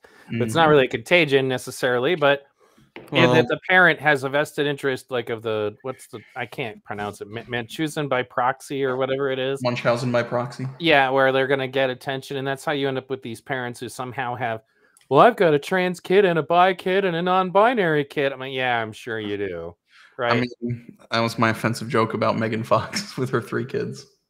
Yeah. But yeah, I mean, that's why I was saying earlier, you know, you look at, there's maps out there people could find and pull up and share, but of where you see large amounts of transgendered youth and transgender people, and it's very heavily blue areas. And the argument is to be made by both sides. On one side, it's, well, that's where people are more accepting. On the other side, it's, that's, you know, this social contagion causing people to, you know, identify as non-binary or, you know, with an opposite gender. Right, exactly. And the other thing, and I pointed this out during the video I did about Emma Vigland on Tim Pool, was that they're all about parents' rights until one of the parents is not on board with this. Then it's all about you should lose your kids. So like the other aspect of this is that if a child is convinced to do this by a teacher or somebody in the school or one of their friends, then, you know, if you're the parent who's not on board with it because you don't think they really thought it through, then you should just lose your rights altogether. They're all for parents' rights as long as those parents agree with them. Exactly. It's sick.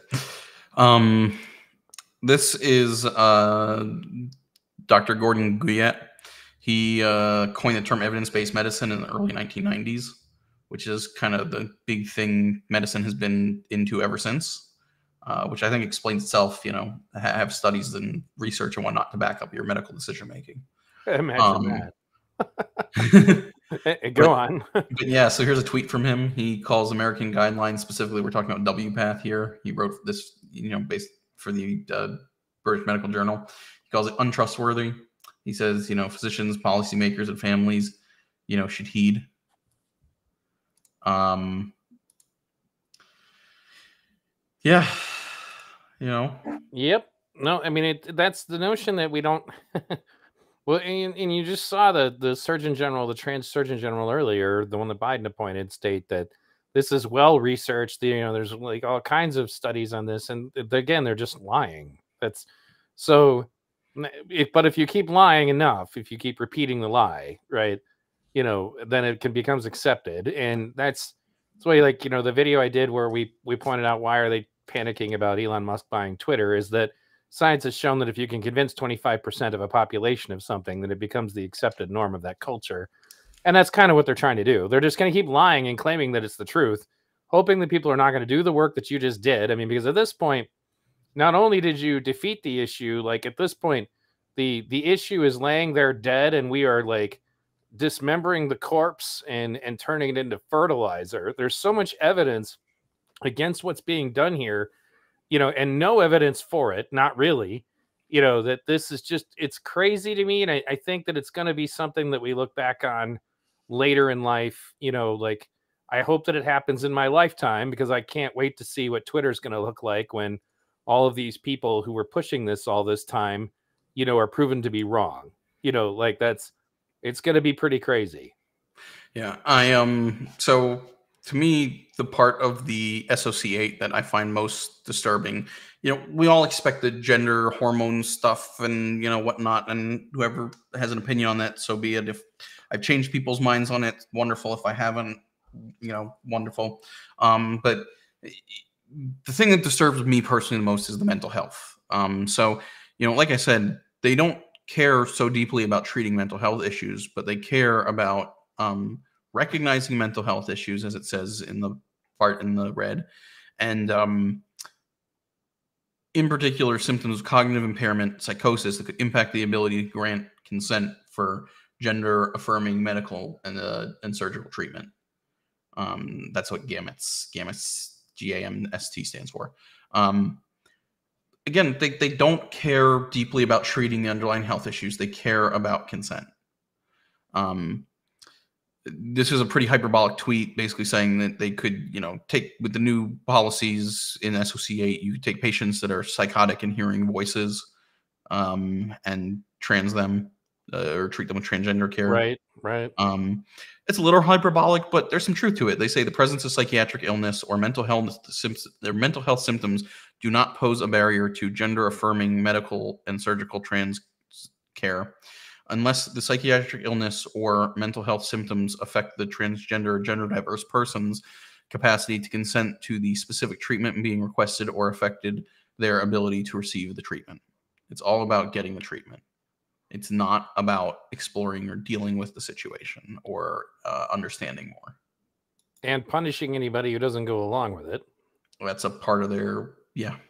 Right.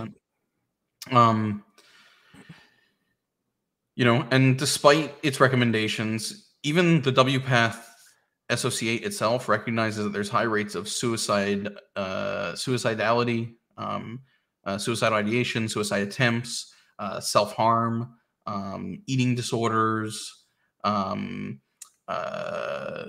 in both referred and non-referred transgender and gender diverse patients. And then this is the thing that really bothers me and gets to me is the whole higher rates of autism spectrum disorder and neurodivergence being associated. And the SOC8's way of dealing with this isn't to say, oh, and sorry for anybody that doesn't understand terminology. Neurodivergent refers to things like ADHD, intellectual disabilities, psychotic disorders, things that affect your ability to, that don't affect your mental health from like a personal, like a mood standpoint, but affect it from like a learning and kind of informational standpoint. Right. But the SOC8, basically what it talks about is that you should, regardless if the person, who the patient is, especially in neurodivergent children, on the right here, it talks about you should discuss with them body parts and functions, changes to the body with medical interventions, impact of it's going to have on their sexual function and fertility, like we talked about, the impact of suppression is going to have on interventions later, like if you go on hormone blockers and you don't have a large enough penis to turn into a vagina, they do the colon surgery that I discussed earlier.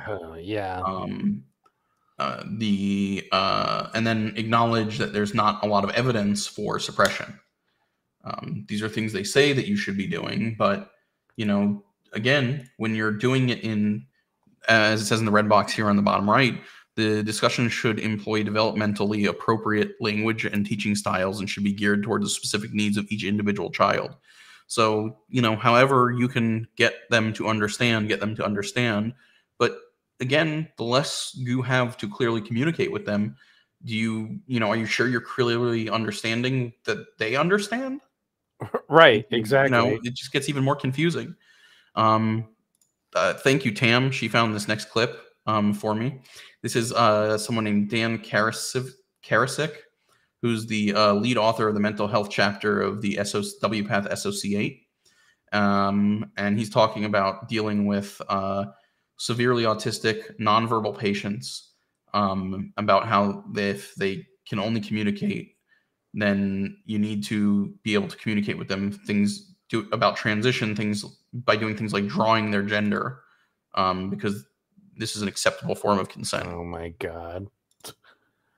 This particular patient I'm thinking of, despite their quite severe autism, is very clearly trans and clearly, benefiting from being on, estradiol and if anything is, just impatient for more feminization and wishes they had gotten treated earlier for that reason.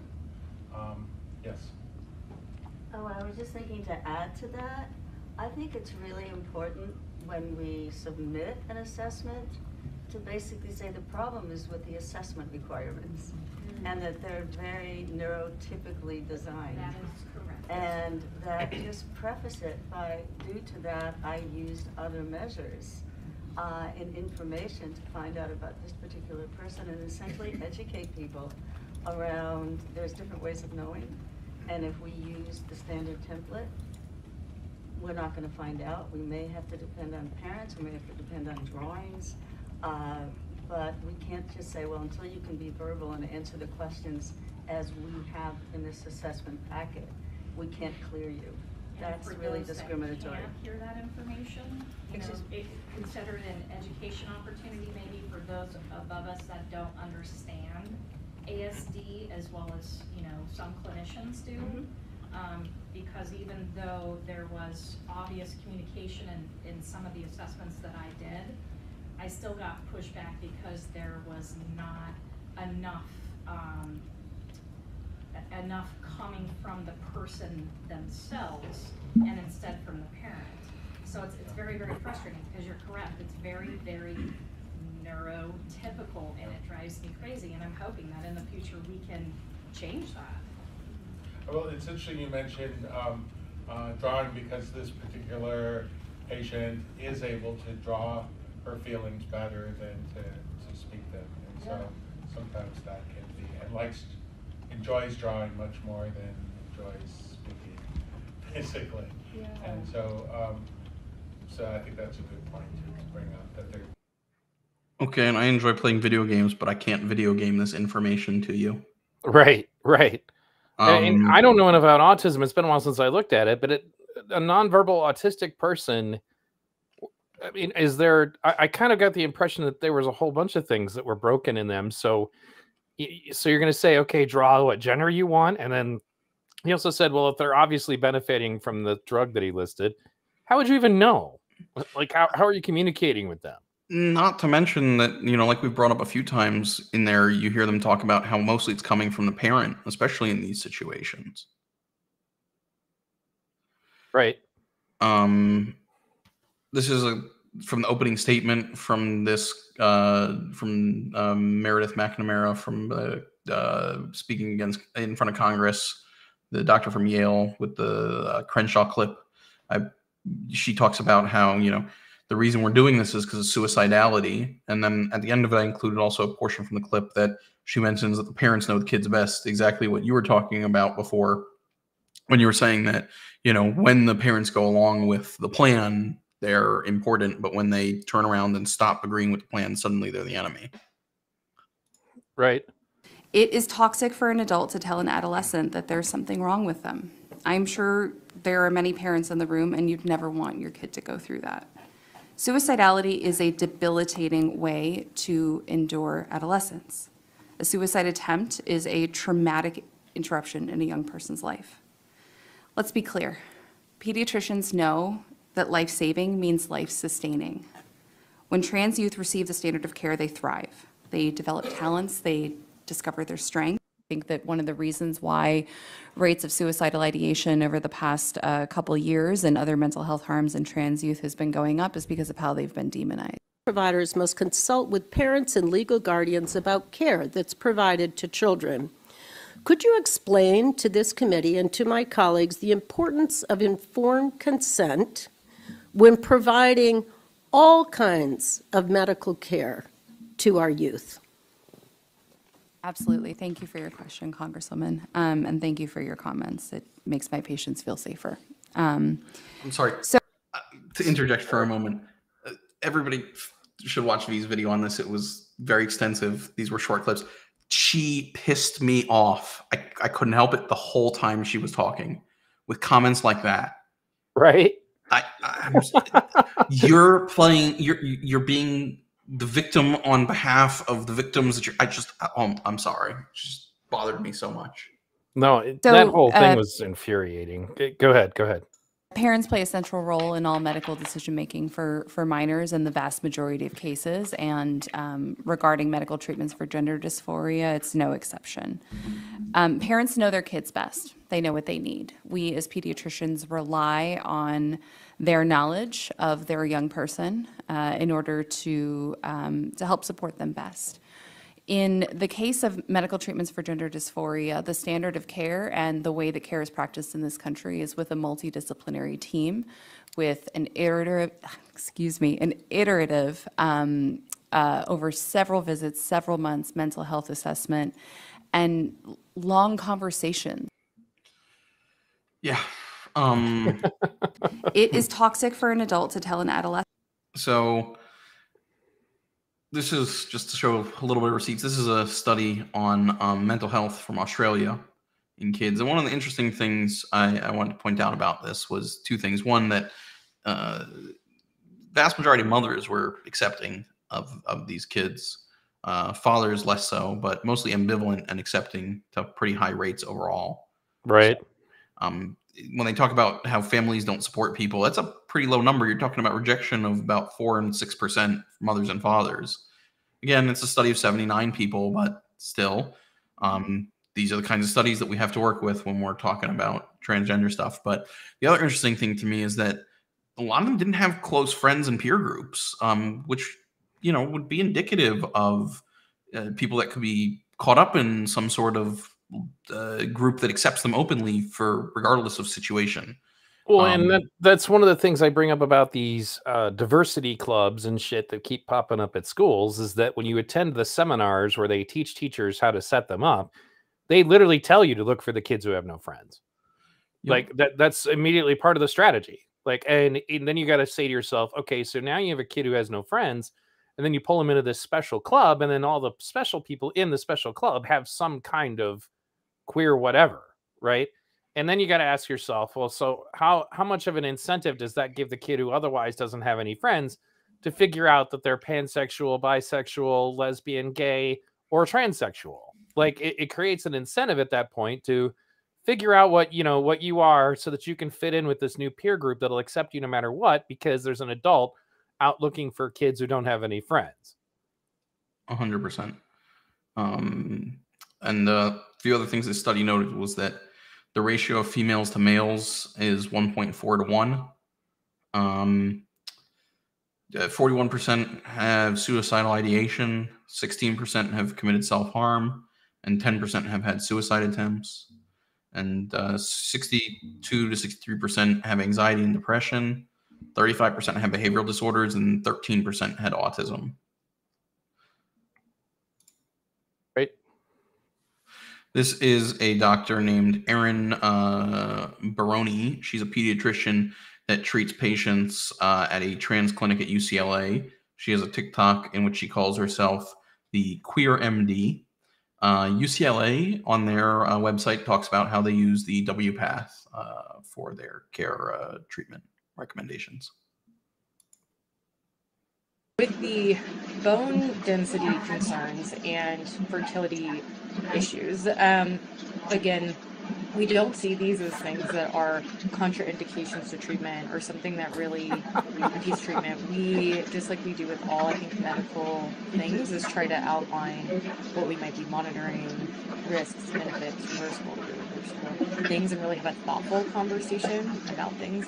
From a true medical and study standpoint, I think Dr. Conran alluded to this a little bit. We haven't really seen the bone density data pan out to be a concern at all in really our trans masculine patients or non-binary masculine patients and our trans feminine patients. Potentially there's ongoing studies on pediatric patients.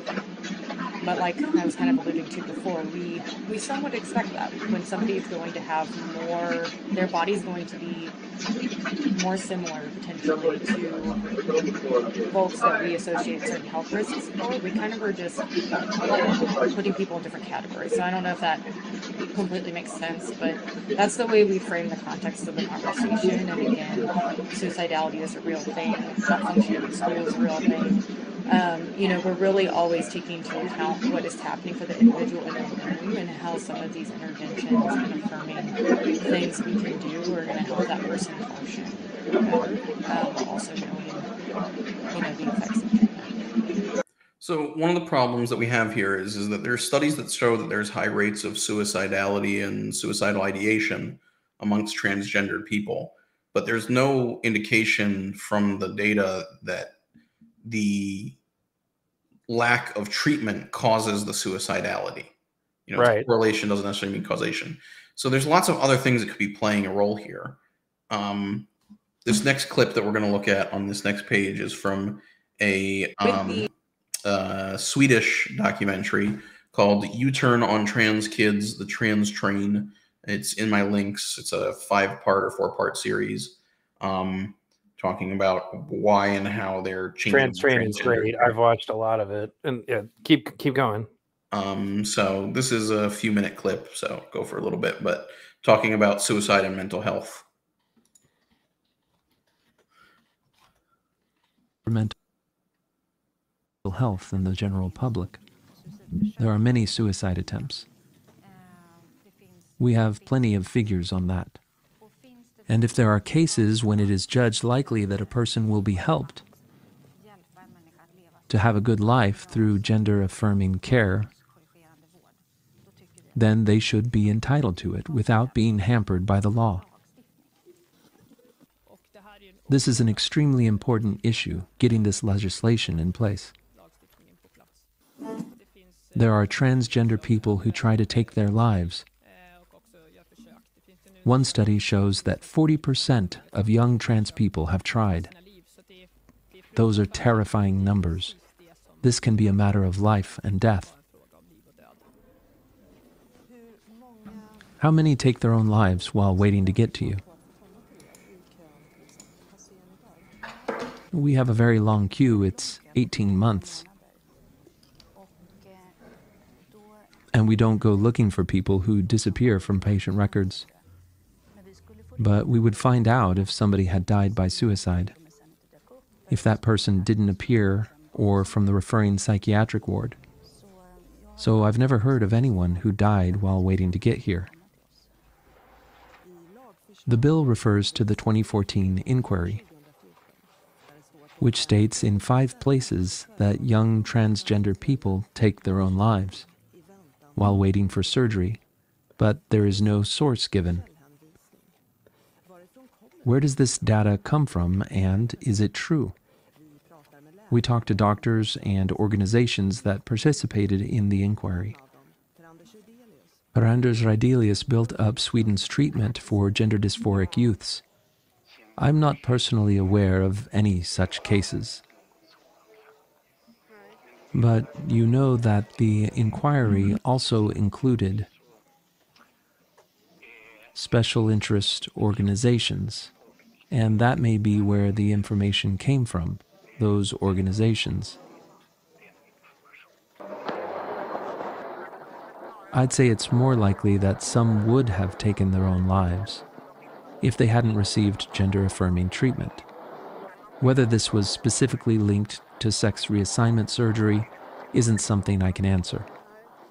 Do you remember where the data came from, the LGBT Federation?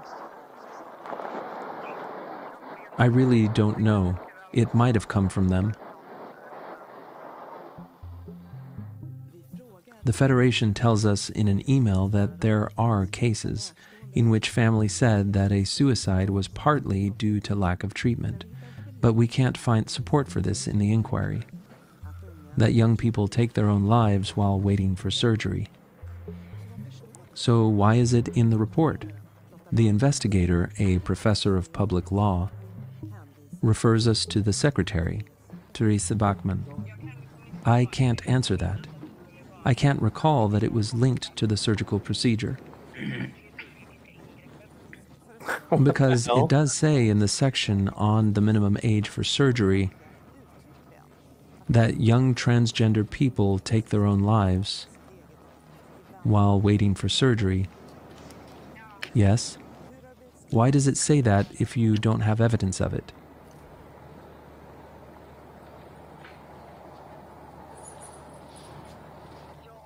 I can't tell you what we wrote and why we used that phrasing. What? It should have said that young transgender people take their lives due to the conditions they live in. That's unfortunate. It's phrased incorrectly. So, wow. Back to the whole point we made earlier about checking your sources. Yeah. I mean, yeah. And it's not the only time that they say that in this documentary. Right. I'm planning on doing a watch party show, like a review reaction of that entire series at some point. Because there was lots of stuff like that in there. Go ahead. If you do a watch multi-party series on any of these documentaries, I'd be happy to join in. Sure, and be a panelist. That'd be sweet. Because, and again, like I said, I plan to keep looking into this stuff. I ordered a few books I'm going to read. All right, let's keep going this clip. Gender Dysphoria Off the Rails is the name of this symposium. Some doctors believe that young people are treated for gender dysphoria when they actually need other help. We need treatment in which transgender people who need gender-affirming treatment and are helped by it can have access to that treatment as easily as possible. When gender affirmation treatment for youths was set up in Västergötland, Angela Samfjord was a driving force. Transgender care is important to her. Yet she chose to leave her position. She met patients with major psychiatric comorbidity, where the risk of incorrect treatment was great. It preyed on her conscience. There is a very clear predominance of the female sex, up to 85%, with high psychiatric comorbidity. 90% have some psychiatric diagnosis. 80% have 2 or more psychiatric diagnoses. 45% are self-harming. 20% have an autism diagnosis. But another 35% had so many symptoms that we wanted to refer them for a full evaluation. Well, yeah, no shit. When I realized the complexity, I realized that healthcare professionals, despite this, are still expected to okay gender-affirming treatment, despite the lack of evidence that we actually currently have. It preyed on my conscience, and I wasn't prepared to take the risk as a doctor of causing these patients harm. I took the consequence of that and resigned. I respect the hell out of this woman. I just have to say, you know, based on their standards, because she's got short hair, she must be gender nonconforming. Well, yeah, and it's just what she's saying there, though, is, again, eye-opening and mind-blowing, and that's why the cool thing about that documentary is that it was actually a Swedish documentary that somebody put the subtitles on, but it was, well, like parts of it were anyway, because this one obviously had a translator. What I'm getting at is that, like, this was their process, and then the countries that were part of that have all started to go, you know what, maybe this isn't such a good idea. So, you know, I agree. But the funny thing is that I think you said it, like it said earlier, was that transgender affirming care was still important to them, but they had this problem with these comorbidities and all these other issues that it becomes more complex than just simply saying, all right, well, let's send them off to get gender affirmed immediately. And especially if you're trying to wade through different comorbidities of, you know, various conditions, then now we're going to navigate that while we're giving them testosterone, you know, estrogen, which makes them more moody. And then, like, you know, another thing that occurred to me a long time ago is when you're watching these commercials for different drugs, how many of them have suicidal thoughts, right? Yep. And that makes you wonder at that point, like, well, if it's so easy to screw around with somebody's chemistry and get suicidal thoughts, and again, this is not a scientific point on my part. I don't know for sure. I'm just getting at that it would lead me to want to study how much of the actual transgender affirming care itself might lead to these things. Well, you're a bigot and a transphobe, and we got to chase you out of the community now. Sorry. That's what WPATH says we have to do now. All bow before the you know, most intersectional trans person we can find. That's terrible. We also need health care that catches the individuals who are not helped by gender-affirming treatment and make sure that they don't get it. Is that not the case today? Karolinska in Stockholm makes it clear that not all patients get treatment. The website states that of the children who started assessments last year, only 1 in 3 met the criteria. What happened to the other 70% who started an assessment? They turned 18 before we completed their assessment. So they were referred to the adult clinic, ANOVA. So it wasn't the case that they didn't meet the diagnosis criteria? Most of them were just referred? Yes. Most of them come here around age 17. Why didn't you write that then? I interpret this sentence as meaning that you only diagnose a third of them, that the others didn't have gender dysphoria in your assessment. I think most people interpret it this way. I agree that it's an unfortunate turn of phrase. Has it happened that you've said, "We don't think you're transgender"? Not in such certain terms, more like a discussion with the patient. Of course not. We never say no. She looked really happy to be there. Oh my goodness. Wow. Yeah, this was a very... I have more clips from this documentary we're going to play in a bit, but yeah, I'm glad that, you know, in these countries, there's some changes that are coming. I hope one day they come here before too many people are harmed by this. And again, you know, I don't mean to keep, you know, affirming this or whatever, to use that terminology, that I want everybody to be happy and live a happy and healthy life. I just don't want to put harm on people unnecessarily. So apparently our stream is over due to copyright violation. Let me go take a look on Gmail. What did I use a clip? I can't imagine. Let me see. So I mean, I'm transforming it. Your stream was interrupted. Trans Health, the WPATH is blah blah blah blah blah blah. It says they're interrupted after the content when the content is detected after copyrighted material is no longer being streamed. Streams are automatically re-enabled. Okay, so you don't have to worry about it. And then when because I use the recordings of this stuff, when I re-upload this to other places, like, you know, say for example BitChute, then it'll all just still be in there anyway. So, but yeah, that's fine. I wonder which one of them did it. That's interesting. Yeah, So, I mean, those are the only ones I played long portions of. Okay. But I mean, yeah, I don't know. Go watch their documentary. Give them money. The channel it came off of isn't from them. Right. I mean, I don't know. I guess should I not play the I other mean, like, clips let me I make had? sure, because we should be back any second. Let me go ahead and pull this up and see what it says. I guess I won't play any other clips from them that I had. Okay. That's I crazy mean, that because I've seen that one hosted by other people that are not the originators. That's Well, interesting. I'll But yeah, just we are back run up. It's through. just paused now. So yeah, go ahead and I guess we're not allowed to play the trans train. Interesting.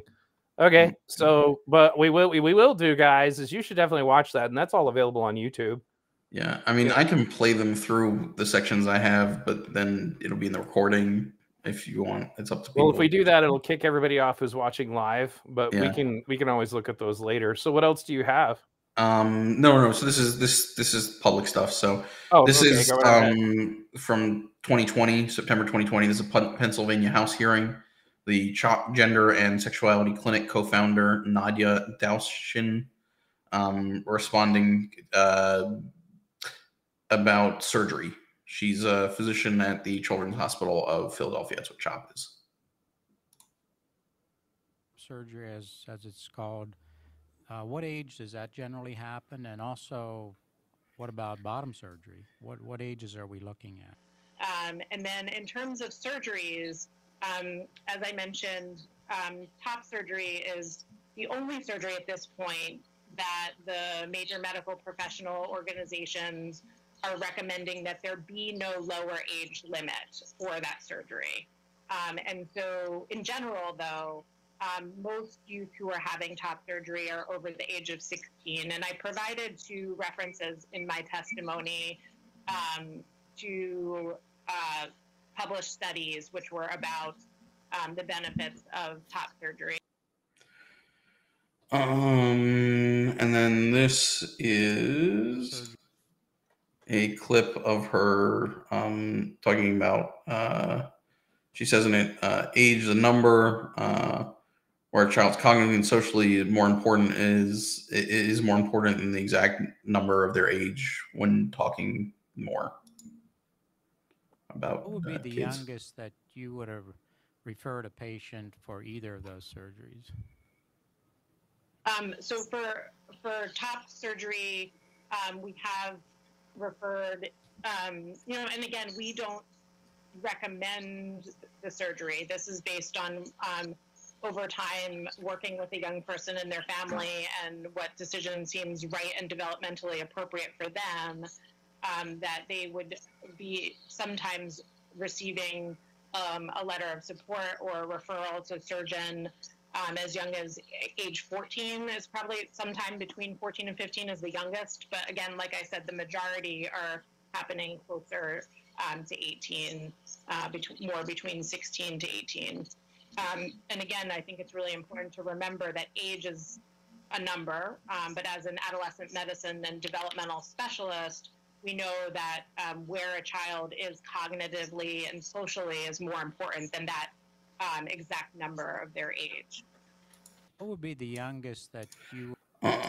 Okay, so this is a email that is between Rachel Levin and that doctor.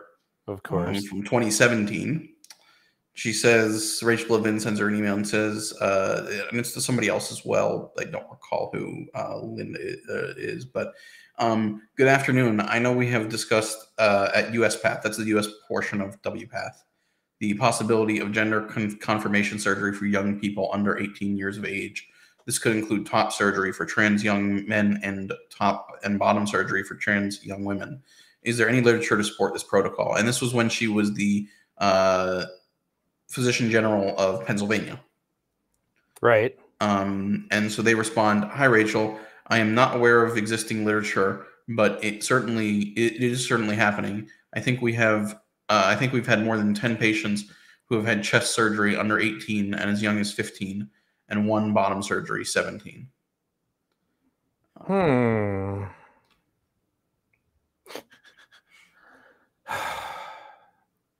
So here, for example, is one of the studies that the WPATH uses to suggest that there is improvement of mental health after top surgery, which that's what the study suggests. It's 81 patients, 36 of which were between the ages of 12 and 24 who had top surgery. It shows that we're doing it at younger ages. But yeah, they showed improvement. It was a few years out after surgery. 3 months post-operatively is when they measured them. So, if there is a honeymoon period, you're still well within it in 3 months. And then here's my actual data on bottom surgeries.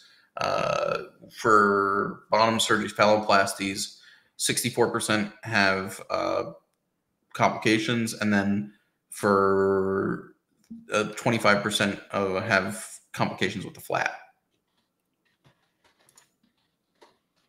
So this is Marcy Bowers. That's actually something somebody mentioned in the chat earlier. I think it was John Jackson, was that they do these things about how satisfied you are with the surgery 3 months out. Well, okay, yeah, that's not an indication of anything. Exactly. Right. That's nonsense.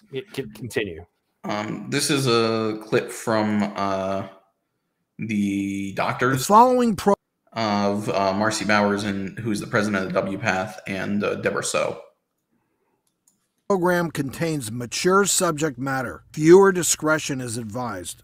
As we further examine gender identity and debate whether kids are transitioning too soon, once again, we're joined by a gender reassignment surgeon, Dr. Marcy Bowers, and neuroscientist, Dr. Deborah So.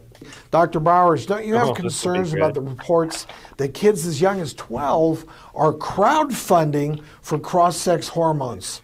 Starting hormones at age 12, no. I don't think anyone's in favor of that. Puberty blockers at age 12, however, where you're given a chance to get that time that you need to see if it is a real phenomenon, yes, that makes a lot of sense. As a physician, I just feel uncomfortable. Why would you block a natural physiologic part of your body development?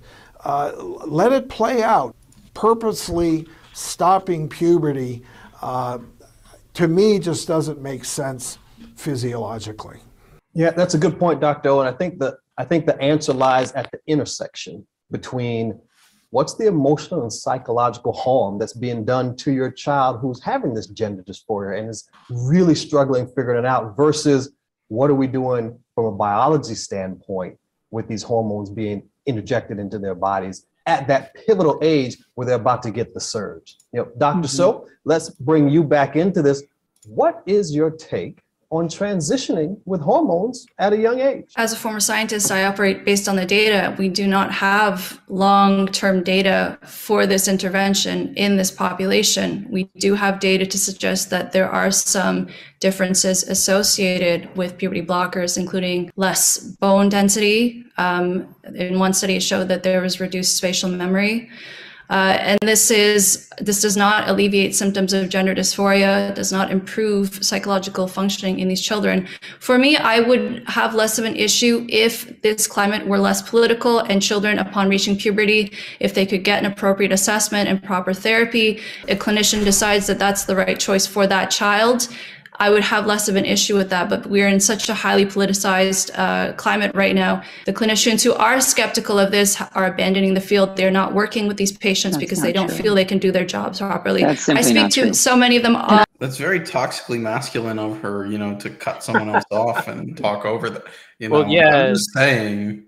So something that Abel Garcia is pointing out, and I was going to comment on this too, but Marcy is a biological man and has had bottom surgery. He performed bottom surgery on Jazz Jennings. That's the person over here in the lower right, and they were in What is a Woman? And the girl here on the left has come on a lot of different. She was on Dr. Phil. She was on, I think she was on Joe Rogan. She was on a lot of different shows calling this nonsense out for what it is. And so then, like, all she's going to say is it's not true. I look forward to seeing how this goes. That's why I said, this will be good, because this is like having like during the Crenshaw thing when we had, the pro-trans doctor sitting next to the doctor from What is a Woman, literally right next to each other. I was like, that's got to be awkward. Yeah, Marcy Bowers got started in her career before transitioning, doing surgeries in Africa on victims of female genital mutilation, and then ended up transitioning and then got heavily into these groups and advocacy and whatnot. But yeah, did the surgery on Jazz Jennings. Highly politicized climate right now. The clinicians who are skeptical of this are abandoning the field. They're not working with these patients because they don't feel they can do their jobs properly. I speak to so many of them all the time, Dr. Marcy. Can I just answer a little bit of that, though, please? Puberty blockers have been used safely since the 1970s. This is not a new thing. There is a condition where someone goes through children with gender early, dysphoria, though, and it can be. Hold on. Yes, it's also used in gender dysphoria, and that also is safe as well. Interestingly, the bone density issue that you mentioned, that is the only significant side effect of puberty. Do you acknowledge that desistance exists? So desistance is when a child no longer feels gender dysphoric. We all know that desistance exists, but this is again the role of mental health therapy. If you can narrow the subset of individuals to those who truly feel that they are of the other gender, which is exactly how therapy proceeds, the persisters then have a reasonably high, extremely high chance that there will never be regret or detransition. The following program contains mature subjects. Is there like a whole version of that? Because I would sit there and watch that whole fight go down, especially if the moderators let them talk. I don't recall there being much more to it. That's too bad, because that was freaking fantastic. I just would have loved to have heard her get an opportunity to rebut again. That's one of the problems with those like TV segments is they don't let them go because of commercials and then having to fit things in. But okay. I'll look it up and see if I can find more. Sure. We can't play this, I guess, because this is from that documentary. But this is a researcher there talking about how there's very little research, and also there's lots of side effects to puberty blockade. Go watch a documentary. It's a good documentary series. Right. The Trans Train. Do it's free on YouTube or whatever. Yeah. So like I say, SOC 8 does recognize that there are risks. They say treating a transgender, gender diverse adolescent with functioning testes in the early stage of puberty with GnRH agonists not only pauses germ cell maturation, but maintains the penis in prepubertal sizes. This will likely impact surgical considerations if a person eventually undergoes a penile inversion vaginoplasty, as there will be less penile tissue to work with.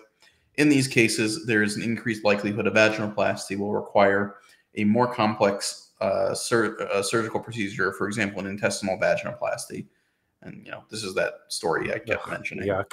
It's an 18-year-old, you know, whatever, but it's from 2016, I believe.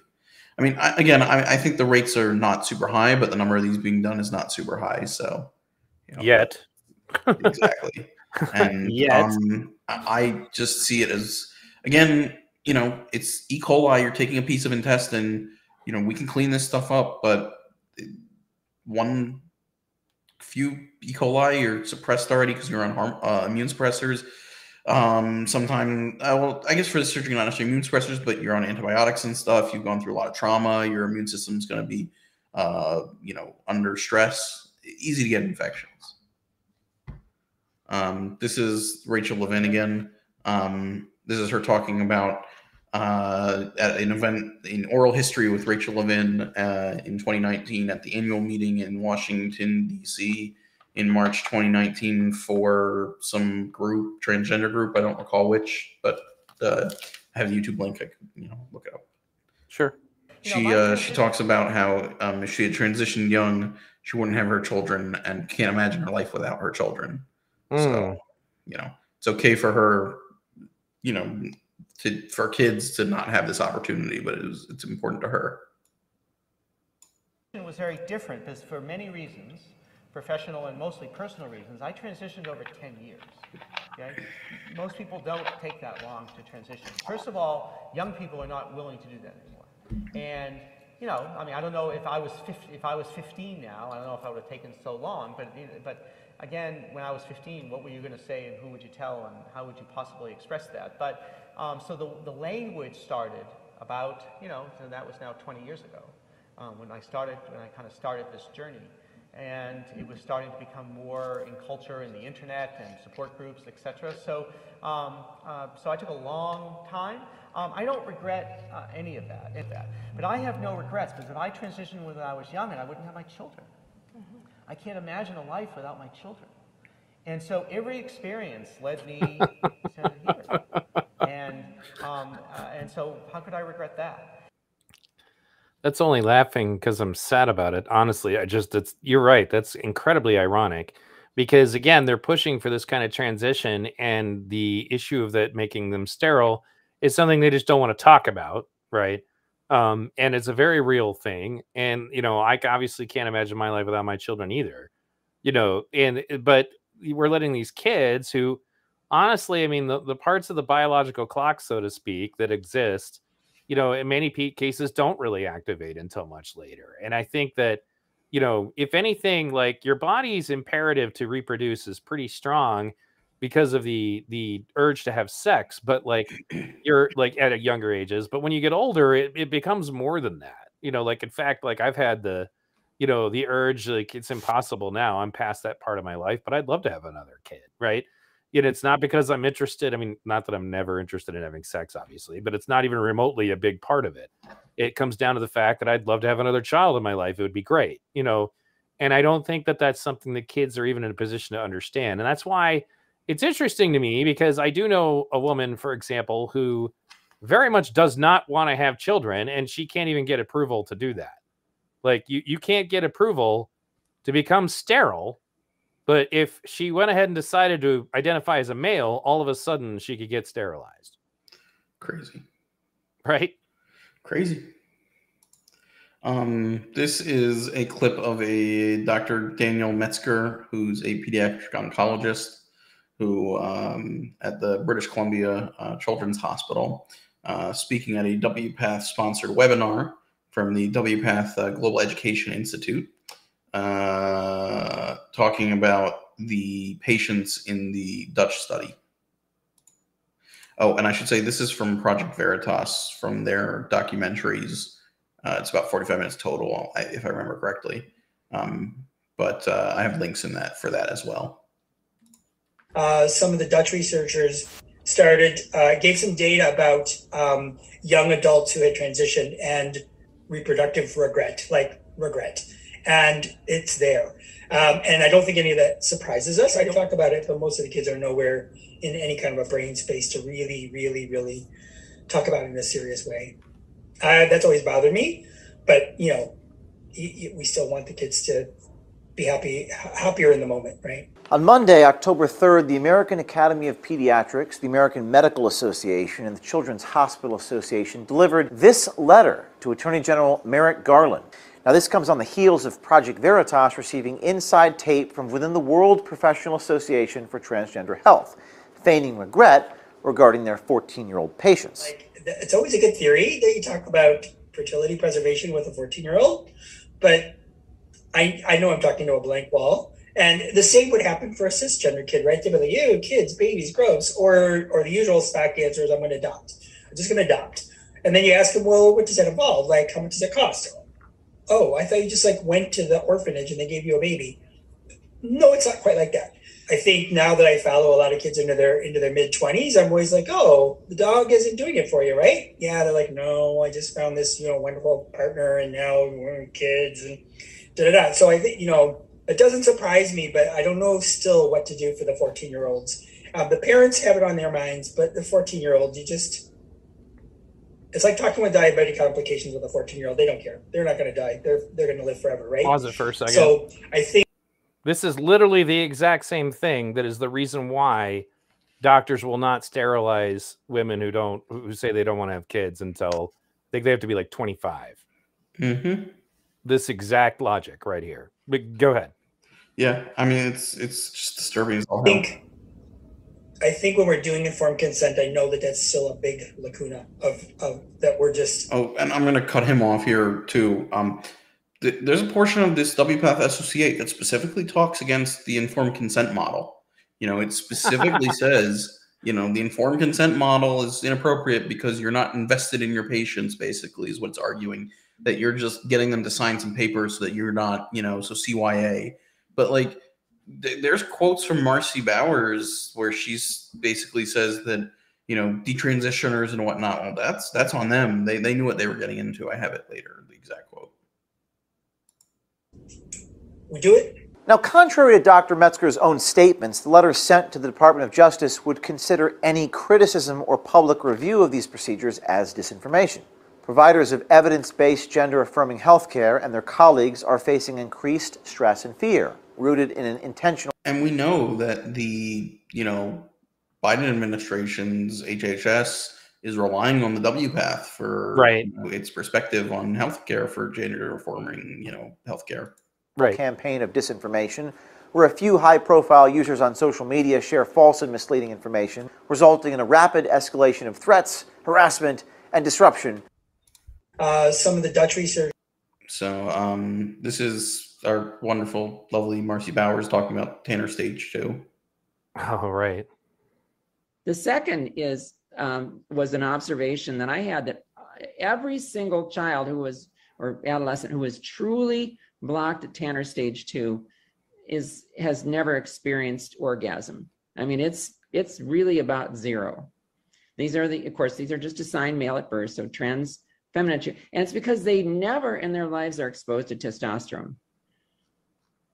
That doesn't change. So blockers prevent the rise of testosterone, and they don't really go on testosterone at or around surgery or into adulthood. And so we don't know. They're going to have this sensation. There's no question about that. But are they going to be able to achieve sexual satisfaction? It's important in relationships. And I know that from my work with female genital mutilation survivors, that the lack of being able to be intimate with a partner is very important. And so this is what really raised the red flag for me, is to say, look, we need to have our eyes open about it. I think it's been beneficial talking about it. I know Joe and many others have reported to me, they've changed their approach a little bit in their informed consent models, and that we're talking about masturbation now. We're talking about, okay, that's an area of the body that's got very dysphoric for you, but you know what? all a penis is just a large clitoris. I mean, it's all the same material. It really is. So, you know, use it for the pleasurable purposes, partially that it was intended. And, you know, we'll see what happens. But these are to be answered questions. So can we avoid puberty and get good adult results? And secondly, how do we assure someone that they're going to be able to be sexually responsive? Do we remove the blockers during the course of their adolescence and let a little bit of puberty come back? Do we delay it a little bit, maybe into Tanner's 3 or 4, maybe before they have their first orgasms? Pause this for a second. How the fuck do you guys you can't answer these questions? You're still playing around? Like you don't know what you're doing? Like, I'm sorry. Holy shit. That is enraging. Like listen to that. Like these are questions that should have been answered long before they started doing this shit.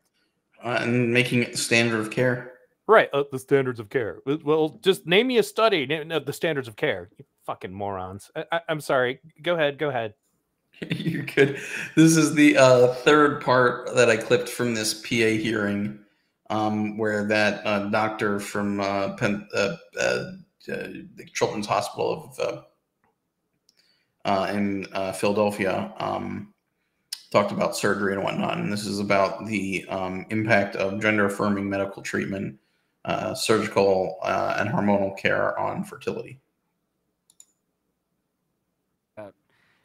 I want to make sure I understand the full range here. So puberty blocking drugs followed by the cross-sex hormones, it's my understanding they can prevent the full development of the penis and the breast and can even result in loss of fertility. The questions about fertility, these are important ones that we discuss with patients and families early on and often.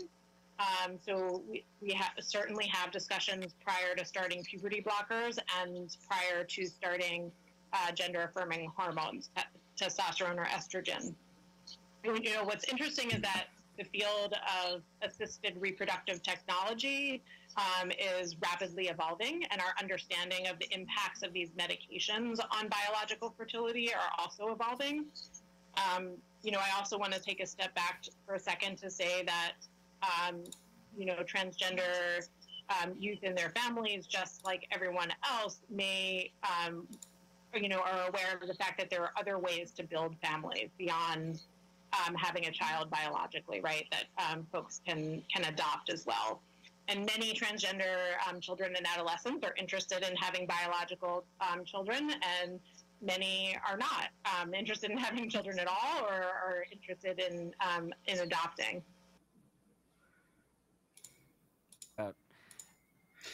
So, I mean, Abel could probably speak to this better than I can, but detransitioning is obviously a thing. Right. And one of the things that's disturbing is the WPATH and the way that they treat both detransitioners, and people are interested in looking into it. So this is an article from that Reuters special report that I was referring to about transgendered patients and children specifically. It's from December of last year, December 22. So the red box is Dr. Laura Edwards Leeper, a clinical psychologist in Oregon who treats transgender youth and is a co-author of the WPATH SOC8 for adolescent children, says that, and they're referring to some specific doctor who did, or researcher who did research into detransitioners, said McKenna's work represents some of the most extensive research to date on the reasons for detransitioning and the obstacles the patients face. She said that the vitriol he had encountered illustrates one reason so few clinicians and researchers are willing to broach the subject. People are terrified to do this research, she said. But echoing what McKinnon had found in his work, nearly all the young people told Reuters that they wish that their doctors and therapists had more fully discussed the complicating factors before allowing medical transition. And that's referring to mental health stuff. Right. That's what, well, Shapeshifter was talking about it from the physical aspect, but yes, the mental health aspect is another one because they keep claiming supposedly you're all going to get better. Yep. And I found tons of clips of transition or of people transitioning and then detransitioning or regretting, and posting affirmations or to use their term that like the left uses, but like posting basically vlogs about how they had very different expectations and certain discussions didn't happen with them and things like that. And anyways, this was the quote I was saying where Marcy Bowers. So Marcy Bowers, WPATH president, is among several gender care specialists who say patients are ultimately responsible for choices they make about treatment, even as minors. They should not be, quote, blaming the patient or blaming the clinician or the people who help guide them, end quote. She said they need to own the final step. And the SOC 8 does, in its assessment, talk about, and so one of the things is it treats transition and detransition very differently. For transitioners, it says that they, have an assumption tree, and that it's basically a brief assessment process is one of the criticisms of it. But for detransitioning, SOC 8 tells you to use a interdisciplinary team, obtain secondary evaluations, and do a thorough investigation into the motivations for original treatment and for the decision to detransition. And they specifically note when they talk about this that data shows that if you get a second opinion or explore further when you're going to transition, you tend not to. You're less likely to. But if when you're going to detransition, you get second opinions, you're less likely to. So again, to me, that's a little disturbing that both ways they're telling you to do the thing that's going to push you towards transitioning and not detransitioning or desisting. There is no way out. It's always, well, we're still pushing you back to the thing that's going to make us a shitload of money that you may not need, that wasn't tested very well. This is just absolutely just brain melting. And it's crazy is because, like, we've been at this now for going on 4 hours. How much more do we have? I mean, this is not a complaint. I'm just checking. No, we're pretty much done. Like, I don't know, 10 more slides. So, and right. So we can't play because of the copyright. Oh, because of the trans train. Yeah, and I'll definitely make sure we link the trans train series in the YouTube description, because people should watch that, because like that was for me was kind of like what led me down, and I didn't even finish watching the whole thing. I only got for like the first couple parts, and it starts with them talking with a detransitioner right off the bat. But so we've been at this for 4 hours, and it's just, this is enormous quantities of evidence just piled on piles, piles on piles of it. And this stuff doesn't get into public consumption. And if you have this kind of conversation publicly, then people come after you and they demonize you and they attack you, or that was like the thing that about the Crenshaw hearing that really sank into me, was that they just kept saying, can you please clarify, the truth about all of this misinformation and dangerous rhetoric we are hearing here today? Like, just, backhanding, at the other doctor, I believe Miriam was her first name, the one with glasses, and like, they don't ask her questions. They don't dare, they're not, it's not like Crenshaw. And then there was one other congressman or senator who had the balls to ask about, do we assign chromosomes at birth? Like, other than that, the rest of them only talked to the experts that reaffirmed the direction that they wanted to take things, and they never challenged the other one. Like, so they're just basically straight up saying, you're a liar, you're a liar, you're a liar, without just directly doing it. And that's the other thing I don't like about congressional hearings, is just that they can control what gets said far too much, and the witnesses are not allowed to clarify. You saw that pretty heavily during the Twitter Files hearings, that they were allowed to get whatever tiny little, soundbite they wanted out of you, and then the rest of it is just gone, so this all just kind of confirms what I had already thought, and I kind of had that inclination for a long time. And I really want to thank you for coming on for this marathon stream. I mean, I have done stuff longer than this, but this is, one of the longer ones. And I want to thank everybody who stuck with us through all this. And Abel Garcia in the chat, yes, please do reach out to me. I would love to interview you. And yes, you can absolutely promote all of your work on my channel. I come from a generation of people who did podcasting back when it was just getting started back in 2008. Cross promotion used to be what was done. It was the norm. We don't live in that world anymore. And I think part of it is because of the incentives that YouTube creates, is that you're getting paid by watch hours, and watch hours is basically how long somebody's watching your stuff. So it puts people in a situation where they're not actually necessarily inclined to push your stuff, because then maybe someone's not watching theirs. I don't like any of that, and I'm not part of that. And so as far as I'm concerned, you know, I mean, hell, I even let Crowdsource Politics push his stuff in my channel, and we disagree constantly in the Discord. So, you know, by all means, you know, at the end of the day, I'd still rather somebody was listening to Cypher than, say, MSNBC, you know, because Cypher's at least willing to admit certain things, like, say, yeah, suggesting that left-wing protests don't, you know, spread the coronavirus, but right wings do, was pretty asinine, right? 100%. His version of prison reform still means that violent criminals don't get out of jail. His version of prison reform is not the one that the current alt left is pushing, which is like, well, why don't we just let him back out? You know, so there's different attitudes there. Again, I'd still rather somebody was listening to him if they're more inclined to listen to that than other people. And that's kind of the same thing that I tell everybody, you know, and this has been exhaustive. How long did it take you to put all this information in one place? I've been working on this for probably like 3 months now. Yeah, I could totally see that. And, you know, now we have it all together. And, you know, aside from the parts we couldn't watch from TransTrain, which is unfortunate, but again, I almost feel like we've hit, and this is not meant to in any way be a slam, we've hit redundancy. Yeah, Like no, you know, I mean, I don't have much more to show. I just want to show a few more things real quickly. No, by all means. No, I'm not saying let's stop if you had more. I'm just saying that that's how much evidence there really is. That's really what the statement needs to be. So go ahead and show everything else you got left, and then we'll wrap it up.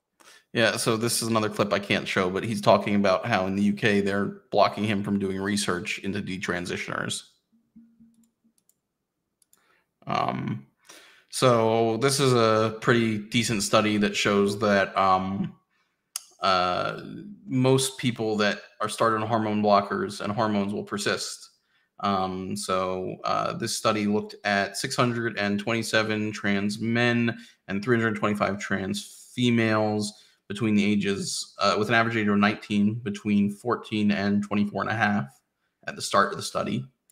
And they found that 4 years, more than 70% of people stayed on hormones. And females were, trans females were more likely to remain on than men, trans males. And historically, studies have shown that basically 67% of people who do not start any gender affirmation treatment will desist with puberty. So, like I was saying, we're just kind of creating these people by pushing them down this path. Right. Yeah, this is the one that Jordan Peterson quotes all the time. And then we can't watch this, but I know exactly what that is. That's the beginning of TransTrain. Yeah, this is a clip from TransTrain where this person's basically like, I would not have done this. I regret it. You know, and they had to be anonymous because of the backlash you get from the rest of the community. Mm-hmm. Now you're a heretic because you're not going along with us. This is from a trans group that put out this map, but it's for who has, you know, gender care. This is from 2022 in Europe. You can see Sweden is pretty low on the list now. And this is because Sweden has decided to stop the use of puberty blockers and cross-sex hormones in minors other than in clinical research. And no surgery, nothing that's irreversible. And again, this is a country that is considered to be, I mean, this is basically a country run by people that believe the country should be run the way Bernie Sanders wants to run things. So it's not like they're super right, ultra Christian, conservative, anti this, anti that bigots. They just have been doing this a lot longer than us and came to the conclusion that this isn't a good idea. So now we feel inclined to just go through the whole process all over again and hurt a bunch of people along the way. This is, remember I mentioned the Tavistock Clinic before in the UK. Mm-hmm. So there was an internal review done in 2011 that found that 35% of their patients exhibited autistic traits, either moderate or severe autistic traits. And then there was a report done in 2005 that there was a report done in 2005 by a adult psychiatrist, Dr. David Taylor, who was the medical director for the trust at that point, that ran the Tavistock Clinic, which was doing the care on the kids. And this is a quote from it. It found it is the constituent impression of the number of the clinic staff that the service was coming under pressure to recommend prescription of drugs more often and more quickly than the independence of professional judgment was also coming under increasing pressure. Young patients may threaten suicide if their anxieties are not immediately addressed. Parents and others may threaten to complain, and there are powerful lobbies from older patients pressing for the use of medication, which is even more worrying. This is exactly what we were just seeing with, like, for example, Marcy Bowers. Right. And in March of 2022, a independent review by the National Health Service found that Tavistock Clinic was performing, quote, not safe or viable as a long-term option for care of young people with gender-related distress, and closed the clinic. And their new plan is a, quote, holistic model focused on talk therapy, relying on psychotherapy and treatment of underlying conditions with respect to gender nonconforming youths. And again, similar to Sweden, puberty blockade is going to be outlawed, or whatever, only allowed in research settings. Look, not all is perfect. The former Tavistock Clinic is opening their own private gender clinic. But I'm reassured by some stuff. So this is Great Britain News, and this is a group called that we mentioned before, the Killarney group from group in the UK of psychologists and whatnot, therapists, called GenSpect, that's trying to push back against the WPATH and the affirmative care model. They can speak for themselves if it doesn't. The GenSpect group is an international alliance of professionals, trans people, detransitioners, parent groups and others who seek high-quality care for gender-related distress. The group has recently announced they are establishing a think tank which will develop an alternative to what they see as the flawed standards of care promoted by the World Professional Association for Transgender Health, or WPATH. The think tank will create a non-medical guide relying upon contributions from experts and leading thinkers in various fields impacted by gender ideology, and that's due to be published in November this year. So here to tell me more, I'm pleased to welcome GenSpect Director Stella O'Malley and Vice Director Joe Burgo. Thank you both for coming. Stella, I'm going to come to you first about this. Can you explain what WPATH is and your relationship with them as GenSpect? WPATH is an organisation that was started in the late 70s, and they were kind of a motley group of trans people and professionals who were working in the area. And they were created to promote transgender health, to help people who are transitioning. And over the years, they tried to stay as a professional group, and they tried to stay kind of halfway serious. But by the early 2000s, they were overtaken by activists. And that is arguably why activists are running everything these days to do with gender health.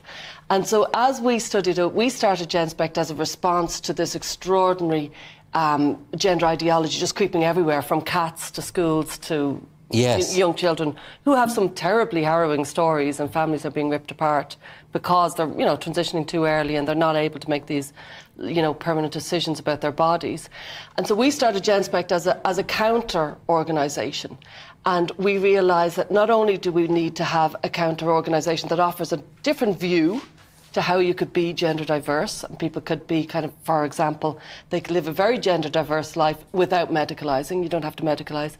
But also we had to show that because WPATH's, their entire kind of way of operating is #NoDebate. They don't debate. They shut people down. They absolutely defame people, or certainly they make very little of an awful lot of people's reputations. And as a result, arguably, an awful lot of people have been cowed and silenced. And so we started to say, well, we're going to have to offer something, and we're going to have to go head to head with them. And we have created, as you said, a think tank that kind of is putting what we think are the best minds together to talk about gender in a more rational way and in a healthier way, because our approach to gender is a healthy approach to sex and gender, i.e. create a framework where people can be diverse. Maybe little boys can run around in dresses, but nobody wants to call him a girl, and nobody is making him take puberty blockers or offering a fast track of a medicalised pathway. And so we're creating a gender care framework, and we're going to release it as such at our next conference. So activists will say, but you know, there are people who suffer from gender dysphoria, they need support, and actually the best way to support those people is to affirm whatever they say that they feel that they are. Is that not right? Activists say that. They don't have any evidence base to support that. You can say an awful lot of things in life, and it doesn't mean it's true. And what we have found is this affirmative concept, it came in about 10 years ago. There's no long-term evidence. We don't actually know what it is. What is going to be the impact of all of these kids being affirmed? We don't actually know. Nobody knows. So anybody says they know, they're not telling the truth, because there is no long-term evidence. But what we do know, because I'm a psychotherapist and so is Joe, we know that if somebody comes in deep pain, we would affirm that they're there. We would affirm the depth that they're feeling. We'd affirm that they want to be a cat. We would affirm, you know, whatever they want. You know, and obviously most people don't come in wanting to be a cat. No, that is quite rare. Yeah, no, that is extremely. Yeah. But it's more hasn't happened. It's more like you say, effeminate boys being convinced that they're actually in the wrong body because there's only one way to be a boy, or vice versa. Or like little butch lesbians who haven't yet discovered that they're a lesbian, who feel very masculine, and as one girl, you know, said, I'm not pretty enough to be a girl.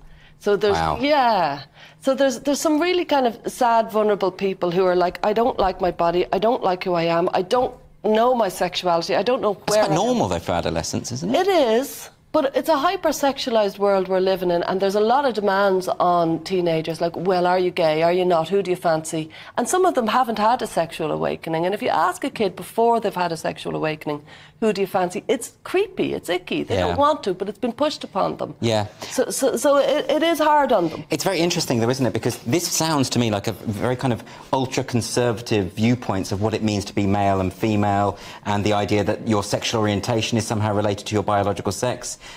We know from Hannah Barnes' book on the Tavistock that between 80 and 90% of adolescents who were referred to that paediatric gender clinic were same-sex attracted. So to what extent is this ideology just kind of fixing gay people, making them straight? Well, that's my big concern. And, you know, what you're saying is it's very regressive. These are very regressive gender roles. I mean, a boy who likes to wear a dress is actually a girl. I mean, 40 years ago, we were trying to expand the possibilities for gender roles. And now we've got these very rigid roles, and you fit into either one or the other.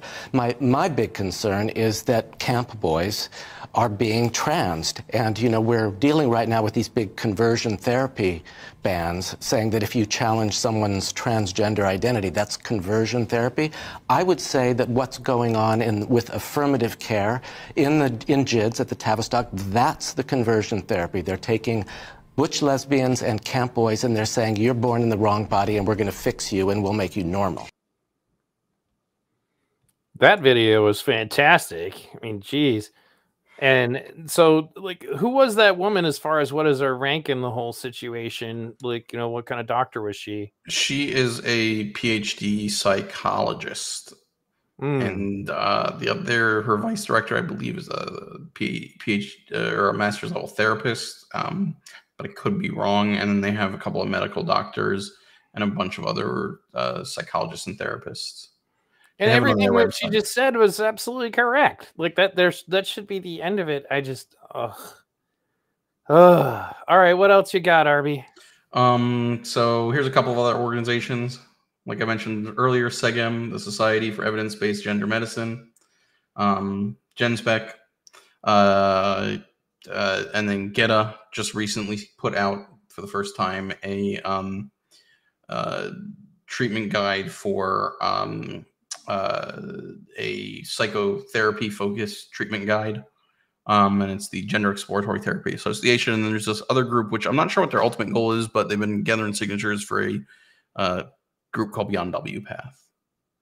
And then I encourage people to, I know some people don't like Project Veritas, but especially some people after what happened with James O'Keefe, but this documentary is worth checking out. And then this is my last little thing if people want to watch, but it's more just, you know, pounding a dead horse at this point, or whatever the saying is. But this is a okay. Abel was just saying Beyond WPATH is part of GenSpec. I didn't realize that. But yeah, so this is a guy named Stephen Levin, who was the committee chair for WPATH SOC 5. I don't know off the top of my head what year that was the version Isn't of this their guy? standards He's of one of the care. people who left, right? But yep, he left, and he's been going around, as a expert witness at different hearings. So this is a PA House committee hearing about informed consent, informational health care public hearing to discuss appropriate standards of care for minors experiencing gender dysphoria. It's about, I think, 8 minutes or something like that. I'll go ahead and throw it on. No, 15 minutes. If people want to watch, we can put it on. First Yeah. encountered a patient suffering from what we now call gender dysphoria in July 1973. In 1974, I founded the Case Western Reserve University Gender Identity Clinic. I was an early member of the Harry Benjamin International Gender Dysphoria Association, which today is known as WPATH. I served as the chairman of the Standards of Care Committee for WPATH. Contrary to hopes that medicine and society can fulfill the aspiration of the trans individual to become a complete man or a complete woman, this is not biologically attainable. Indeed, the aspiration to become a complete man or woman is not even attainable in the trans person's private subjective self. First perspective, some speak of gender dysphoria as though it were a curable physical mental illness that causes endless suffering. It should be noted, however, that gender dysphoria is not a medical disease, it's a psychiatric illness. There is no physical or biologic or specific abnormality of the sex organs or the brain at this point in our knowledge among these individuals. And since doctors gave up performing lobotomies to treat psychiatric disorders many decades ago, gender dysphoria is the only psychiatric diagnosis which doctors are attempting to treat by surgery. The second way of looking at gender dysphoria is in developmental terms. We could call that a developmental model. In a young child, we would view attraction to a transgender identity as likely as an adaptation to a psychological problem that was first manifested as a failure to establish a comfortable, conventional sense of self in early childhood. In an adolescent, clinicians would look for fear or a sense of failure associated with the roles that the individual associates with his or her biologic sex. In other words, we're very thoughtful about the things that a child may misunderstand, may not have lived long enough to grasp yet. Many young children, trans-identified boys, think that males can only exist in this range of behavior, whereas when they're older, they will understand you can be a man in any one of these ways. And similarly for girls. This is a child's thinking, not a grown-up's thinking. Some strident advocates oppose the developmental view, asserting that trans identity is biologically caused and it's unchangeable. But this is not supported by science. Recent sudden changes in the numbers and makeup of those experiencing gender dysphoria strongly suggest a cultural or a sociologic rather than a biologic cause, because the genetic makeup of our species does not change over a 20-year period. A recent study has documented a clustering of new presentations of in specific schools among specific friends group. All these observations point to social influences on the construction of gender identity or transgender identity. The first approach we would call watchful waiting. We have a 6-year-old, an 8-year-old who is cross-gender identified and gender nonconforming. This model is particularly relevant to those before puberty. The scientific basis of this approach is the fact documented by 11 of 11 prospective follow-up studies performed by different research groups at different times in different countries. 11 of 11 studies have demonstrated that the large majority of young children who present with gender dysphoria, if left untreated, uninvolved with, will evolve to a gender identity consonant with their biologic sex by the end of adolescence. There have been 11 studies of children following young children for 10 years, up to 10 years into adolescence. All 11 of those studies have found that the majority of the children outgrow it. The majority. The highest one is like close to 90%, but there's some have been in the 60% range, you see. Still very high. So that's very important for us to understand, because it feels to me like there may be an ethical question here about intervening when children would desist. It seems to me that why aren't we talking about the ethics of that? I, myself, and other clinicians have witnessed reinvestment in patients' biologic sex in some individual patients who are undergoing psychotherapy. I have published a paper recently on one patient who sought my therapeutic assistant to reclaim his male gender identity 30 years after living as a woman, and who is in fact today living as a man. I have seen children desist even before puberty in response to thoughtful parental interactions and just a few meetings with a therapist. In my opinion, in the case of children, prompt and thorough affirmation of a claimed transgender identity disregards the principles of child development and family dynamics and is not supported by science. Many trans care facilities are staffed by mental health professionals who have very limited experience with recognizing and treating psychiatric problems that often accompany gender dysphoria.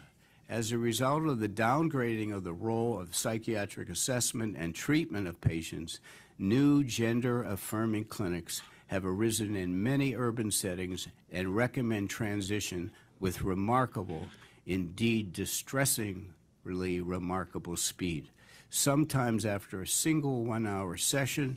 In my opinion, this cannot be reconciled with responsible mental health care.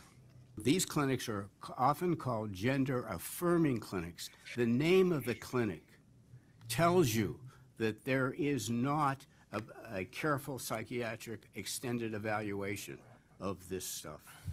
What is happening in the United States is affirmation, affirmation, affirmation, and no consequence, no thought given to the long-term consequences based upon 50 years of cross-sectional studies showing that this is a marginalized, vulnerable, psychiatric and drug-impaired groups of people. We have a phenomenon where a high number of people, a high percentage of people, have significant ongoing psychiatric needs.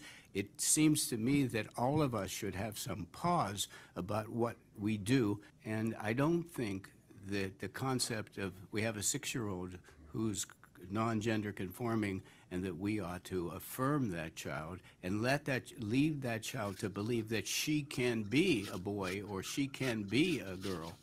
I don't think that's helping with what psychiatrists call the reality testing of the child. A comparison of studies suggests that when affirming methodology is used with children, a substantial proportion of those children who would otherwise have desisted if left alone persist in their gender identity. In other words, gender affirming of children leads to a very high incidence of trans identity at puberty and the failure to desist.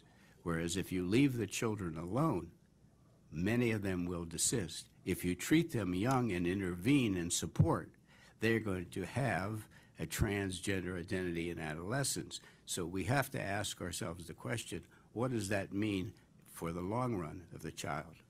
The increasingly widespread use of social transition for children is locking a large number of children into a trans identity and life who would otherwise become comfortable with their gender of their biologic sex before reaching adulthood.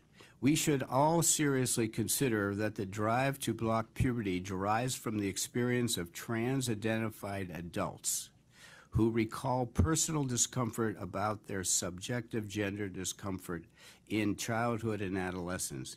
It does not consider all those children and teenagers who outgrew their discomfort. In other words, the idea of giving puberty blockers is based upon adults who are not doing well, recalling that they were uncomfortable with their body. And so that suffering, say, among 40-year-olds, have led some researchers to think we could prevent this suffering if we only block their puberty.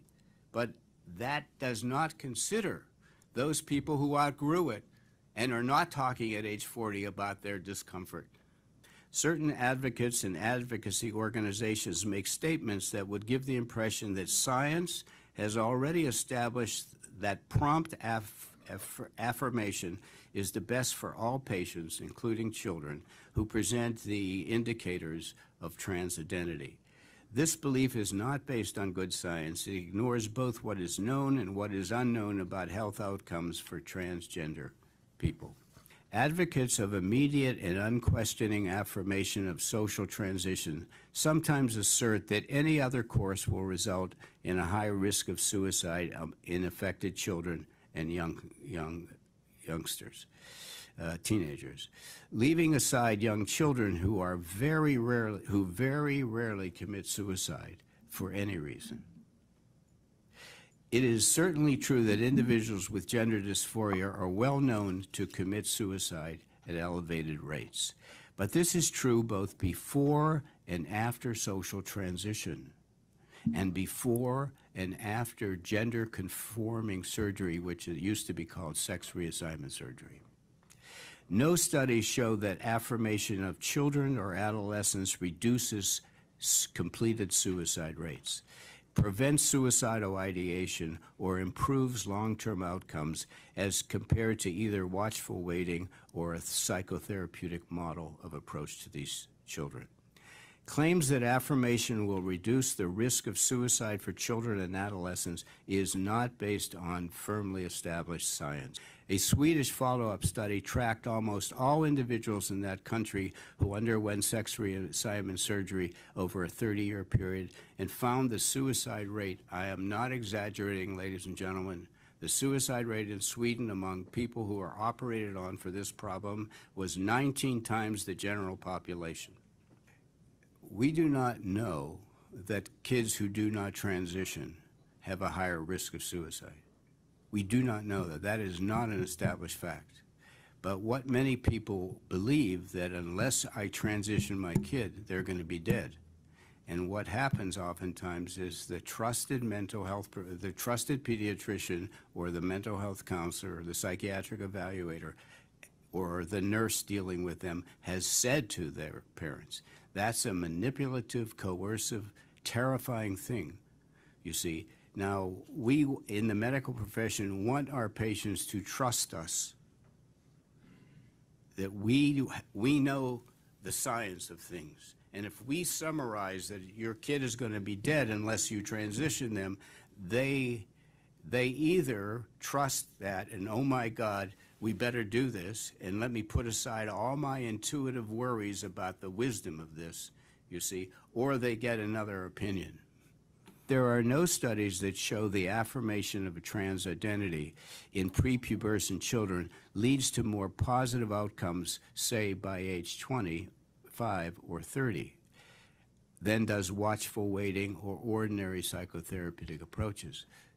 On the other hand, what is known is that there are numerous known, likely, and possible long-term downside risks associated with living life as a transgender individual.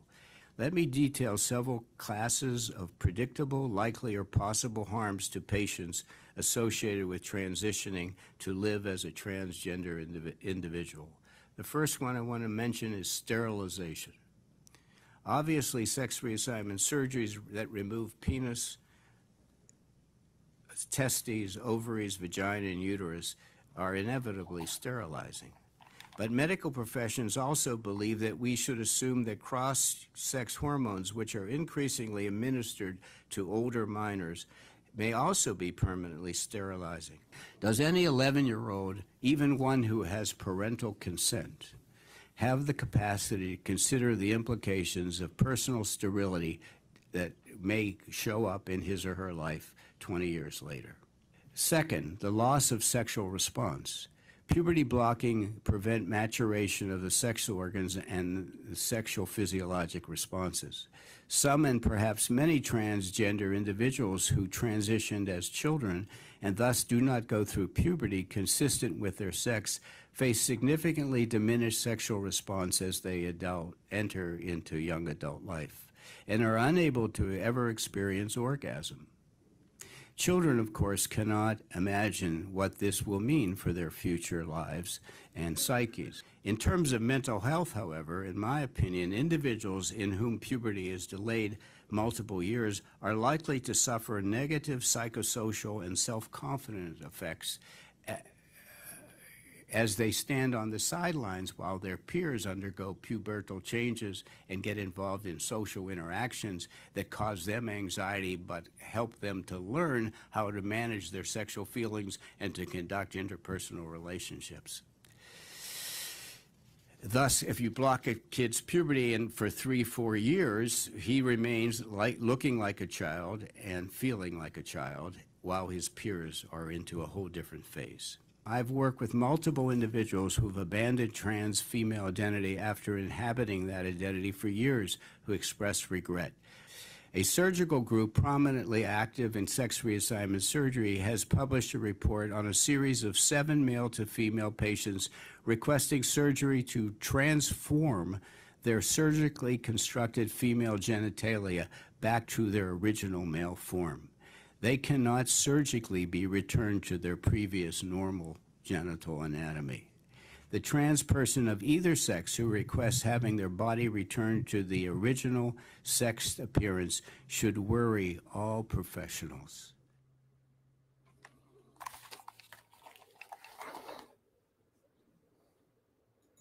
All right. I first encountered a patient suffering from... So yeah, I muted you because I could hear your papers rustling or whatever that was. Oh, sorry. It's all right. We'll forgive you this time. But next time you'll be forced to watch the Home Shopping Network. But yeah, I highly recommend you watch some of these longer forms things that are in here that I pulled. If anybody has, I know it's been a lot of information. So if people honestly hop in Discord and have questions or want to look into more things, please do come to the Discord. Feel Definitely. free. And I think that honestly, dude, like this has been like it's been a marathon, but like I mean, I'm glad that we did it, and I think that it's interesting to me that all this information is out there and that people are just still not aware of it. I think from now on, I'm just going to link them to this stream if they try to tell us we don't know what we're talking about. I mean, this is why I felt compelled and couldn't, walk away, was because I felt like, this is just something people need to be exposed to and understand. I mean, when I looked for like videos on YouTube in the last year about WPATH, I found one trans person that's on that list that was talking about these guidelines, about a 10-minute video. Right. But it's not a ton of stuff there outside of long form lectures from, medical groups that most people aren't going to go listen to. And how often do we even see them in the same room? That's why it was unusual about the Crenshaw thing. But like, how often do these people ever get to face each other? I'm pretty good at pinning people down. That's why I wish, there are things that I would have done that Crenshaw didn't do. But like, basically though, it just kind of comes down to the fact that I'd be really interested to see what happens if these people were ever put in a position where they had to answer for all of this and, couldn't just run away, couldn't mute you, couldn't do the bullshit that they do at congressional hearings, or just make sure you don't ask questions of the person that you don't who has inconvenient truths to your beliefs, indirectly refer to them as liars and then don't give them an opportunity to answer for it. That's all the shit that they did there in the Crenshaw hearing, and it just sucks. Yeah, So one of the things I clipped out from this section is that the GenSpec, one of the things they've been doing is following WPATH wherever they go and having a conference the same week or weekend to counter it. you would think that they, well, like just like the woman said, and the British woman said, like they don't debate, that's not the strategy. They don't want to get up and debate. Sounds very much like a certain individual who doesn't want to debate RFK Jr., but at least there's some question about, like where RFK is coming from in comparison to this. I just don't see it, and so again, I want to thank you, man, for putting all this together. And again, all the links to everything we just looked at are available on the V-Radio blog, which I linked in the description of this video. I'm probably going to re-upload this in pieces to my other mediums because it's so long. Because like BitChute, for example, would never take this in one sitting. And I'll put it all in the, in the links to that too. This is like we've gone beyond wealth of information and into like, now we've gone to Elon Musk and Jeff Bezos level of wealth of information. And so go ahead. No, I mean, but if you want to bring them, well, not them, but let's talk about the MMA match, the Coliseum, another time. Yeah, that's gonna be it. Well, I just heard that Elon Musk got George St. Pierre is going to train him, and that's actually, because I wasn't sure, because Zuckerberg actually trains like for real. He does jiu-jitsu and stuff. So I was kind of curious about that, but and Elon's older too, so. 10 years He looks older. like he's in good shape, but he's like a good 20 years older than Mark Zuckerberg. So, but no, we could totally. I'm interested in how that goes. Well, to talk about the medicine stuff, this could be a discussion for another time. But one of the things I looked into a little bit is that these medications that they use to help you lose weight, actually you lose muscle, not just fat. So that could end up playing an issue for Elon because he used Ozempic and I can't remember the other one, but 2 medications that do this to help him lose weight. So. Well, if he actually does what George St. Pierre wants him to do, he'll be doing really well. I'd be curious how long the fight camp's going to be. But I've had this headset on my head now for a while to the point that it's giving me a headache. So I'm done tonight. So thank you very much, everybody. I want to support Steel Stargazer in her quest to transition to Mountain Goddess. And I want to thank everybody who stuck with us through this long, but still very informative stream. And I hope this kind of puts the matter to bed. I mean, I think it's not only, the matter is not only in bed, the matter is now in a coma. So yeah, in one of those like super obese mega caskets. Right, exactly. Yep, that's so I just, thanks again for doing this, and thanks again everybody tonight for tuning in. Make sure you check me out at hy.page/vradio, because again, content like this, it's going to get censored eventually. It's just a matter of time. I am once again looking for support because I literally got laid off 2 days ago. Rather unexpectedly. So if you guys can support me on Patreon, Subscribestar, or PayPal, please do so. If you have some other means, I have Venmo and all that, I just don't usually use it for this, but I'll take anything you can give. I appreciate it, folks. Just keep coming back, and if nothing else, just please at least share the stream if you can't afford to donate. Sharing the stream, sharing the channel, word of mouth, push what I'm doing in other Discords, other on your Twitter, et cetera, on your Facebook, and if you don't feel like, if you, for example, if your Facebook's full of a lot of family members or whatever, you don't want to alarm by looking at my stuff, then do it in private chats, because it would really help, because the algorithm is definitely not on my side. So, all right, folks, thanks again for tuning in. I'm going to go eat. And tomorrow we have what's going to be a watch party, essentially review reaction of the documentary Murder, Spies, and Voting Lies, because now I am allowed to talk about election fraud again. So if election fraud is a concern of yours, You know, again, I interviewed the man who testified before Congress quite some time ago in a viral video that got circulated quite a bit during the Ron Paul campaign, that point of fact, election machines can in fact be rigged. That's why I was hoping when the Dominion thing came up that somebody would go talk to Clint Curtis. But Clint Curtis, I've reached out to him again also about coming on the show again. I had to delete my Clint Curtis stuff because, again, they banned me for a week, you know, for dangerous misinformation. And I wasn't even talking very deep about it. It was like, maybe I talked maybe like 6 or 7 seconds about the Democratic primary being rigged during like a 6-hour stream during the Rittenhouse trial. And they banned me for like a whole week, man. So, you know, but anyway, thank you very much again. I hope to see you guys tomorrow at 6 p.m. And again, Abel Garcia, I'd love to interview you. So please do reach out. For those of you who haven't, please join our Discord. Even if you don't plan on talking on it, it's just another good way to make sure that you get notified when we're actually doing stuff. So take care, folks.